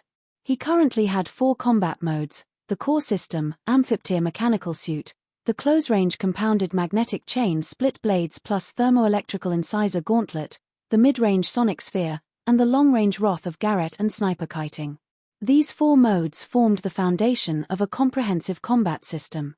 Heavy machinery modification gave him the technology to build large machinery, and advanced electromagnetism allowed him to build stable electromagnetic weapons. Electromagnetic weapons were the next level of conventional weapons, and they were higher than gunpowder weapons. These 2 knowledges were very useful, and he needed to upgrade them sooner or later. He spent 16 potential points to upgrade them to the max level of V5. If he wanted to upgrade his combat mode, his close-range weapons were no longer able to keep up with the times, so he could use this opportunity to create something new that was thick and big. For the mid-range and long-range weapons, he just needed to change his gunpowder weapons to electromagnetic weapons. His Ghost Sniper rifle had always been an incomplete version, and it only lacked advanced electromagnetism. Now, it could be perfected. The amphiptyr mechanical suit itself could not be completely revolutionized yet, so he only needed to strengthen it a little. If he wanted to add more functions, creating new accessories would be a good choice. Han Xiao had a vague idea of what to do. He rubbed his palms together and prepared to go all out. Not only was his combat mode updated, but he also had the ability to build large machinery this time. Han Xiao was ready to build a large surface vehicle to be the transportation tool for the whole team. As soon as this idea popped up in his mind, 2 words immediately popped up in his mind. Reliable. Han Xiao's eyes sparkled. A mobile vehicle can be the symbol of a mercenary group, and it can also show the expansion of the team and increase the interest of the members. Plus, with the addition of advanced electromagnetism, won't I be able to build a crude electromagnetic rail cannon? A vehicle is the best carrier. He immediately got to work. He bought enough parts and materials, shut himself in the modification room, and told the players to rest for a while in the hub. No one had any objections. This time, unlike when they had just entered the galaxy, the players had already tasted the sweetness of obeying orders. Even Li Ji did not have any other thoughts. Walking around the hub hall every day, interacting with different races and understanding more civilizations was a very interesting experience. Although professional players were very utilitarian, there were also many like Maple Moon who liked the story. The Sea of Stars was very attractive to them. Taking advantage of the break, Pork Bun produced the 2nd episode of the Black Star story. It was still edited like a movie, just like a TV series. Not only Blue Star, but also the players from all over the galaxy had been looking forward to it. More than 100,000 people watched it as soon as it was released. The content of the show continued from the previous episode. The Black Star Mercenaries' first mercenary mission, the history of the Sunil race and the catastrophe. The majority of players who could not enter the galaxy were very interested in this. The mercenary group was the core of this show and also the eyes of countless viewers. The viewers slowly understood the galaxy through the mercenary group's experience, so they were very close to the mercenary group. The show continued until the end of the catastrophe. The mercenary group had a new partner, Hurlus. It was like a new character appearing in a TV series, and it immediately attracted the attention of the players. Pork Bun released the new products of the faction store at the right time. The narration explained that factions could grow, which made the viewers look forward to the mercenary group's future adventures even more. At the same time, they were very envious of the players who followed Han Xiao. Han Xiao also watched the show and was very satisfied with how Bun Hit Dog had handled it. As expected of someone he had taken a liking to, such a show could gradually develop the audience's habits and slowly develop feelings for him. The effect was good. In a combat simulation room in the hub hall, Hurlus waved the battleship slicing blade and slashed the simulated beasts one after another. He had not fought for too long, so he came to the combat simulation room every day to get used to it. Because Han Xiao was immersed in manufacturing, he did not update the mercenary information. Therefore, in Hurlus' heart, he was still the only Grade B super in the team. He felt a heavy responsibility and trained hard. After fighting for a few hours, all the illusions disappeared. The battlefield filled with corpses turned back into an empty white room. Herlus folded the battleship slicing blade, wiped his sweat, and walked out of the room. At this time, Mad Blade, Hao Tian, and King Admiral walked out of the gravity room at the side. When they saw Herlus, they immediately approached him. "You guys are training too?" Herlus nodded at the team members. The players had been very friendly to him these days, and he felt that he was getting along well with the team. Herlus was not surprised by the players' names. Every civilization had their own way of naming, and he thought that it was the custom of planet Han Xiao. He could only wonder why the players could not die. The players naturally could not tell the truth, so Herlus thought that it was a collective Esper ability. "Can you teach us some combat techniques?" Hao Tian asked. In the eyes of the players, Herlus was a treasure that had not been opened yet. They could try to trigger events and learn skills. Herlus did not teach them any skills. At most, he would teach them some melee combat techniques. With his guidance, the players' melee combat skills would increase by quite a lot. Triggering the guidance event required luck. It mainly depended on Herlus' mood.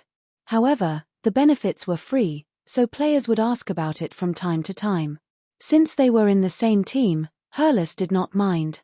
At this time, the regional news broadcast on a tall building beside them suddenly sounded an emergency alert. Breaking news. A civilian Silver's traveling team was attacked by mysterious scavengers when they passed by the shattered star ring. A group of Silvers was captured by slave traders. According to reports, the location of the attack is Colton Star Cluster, Fawn Star System, Star Zone 4. The scavengers' organization is unknown. The escaped Silvers have issued a high bounty, recruiting mercenaries to save their own race. This news attracted Herlus' attention. Silvers. This race came from the distant sea of star spirits. They were a race at the level of universe nobles. Some races with powerful civilizations and high evolution were called universe nobles. For example, the ruling races of the three universal civilizations were proper universe nobles.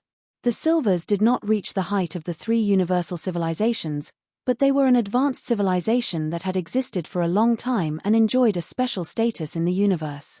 Similarly, noble races were very popular in the slave market. They were fat prey in the eyes of the scavengers. The Silvers were very rich, so the bounty they issued would definitely be astronomical. Herlus, who was lacking money, was tempted. With such a good opportunity to earn money, he had to persuade Blackstar to take part in it no matter what. Ghidorah's jurisdiction was the Garten star system. The Fawn star system was close to the Garten star system and was not as big as the Garten star system. A few star system civilizations that were slightly weaker than Ghidorah controlled different star zones. Although they had defined their territories, there were often territorial disputes at the borders. It was not to the extent of war, but it still caused chaos. You're tuning in to the Celestial War YouTube channel. Don't forget to subscribe and join us on this journey to catch the most captivating stories.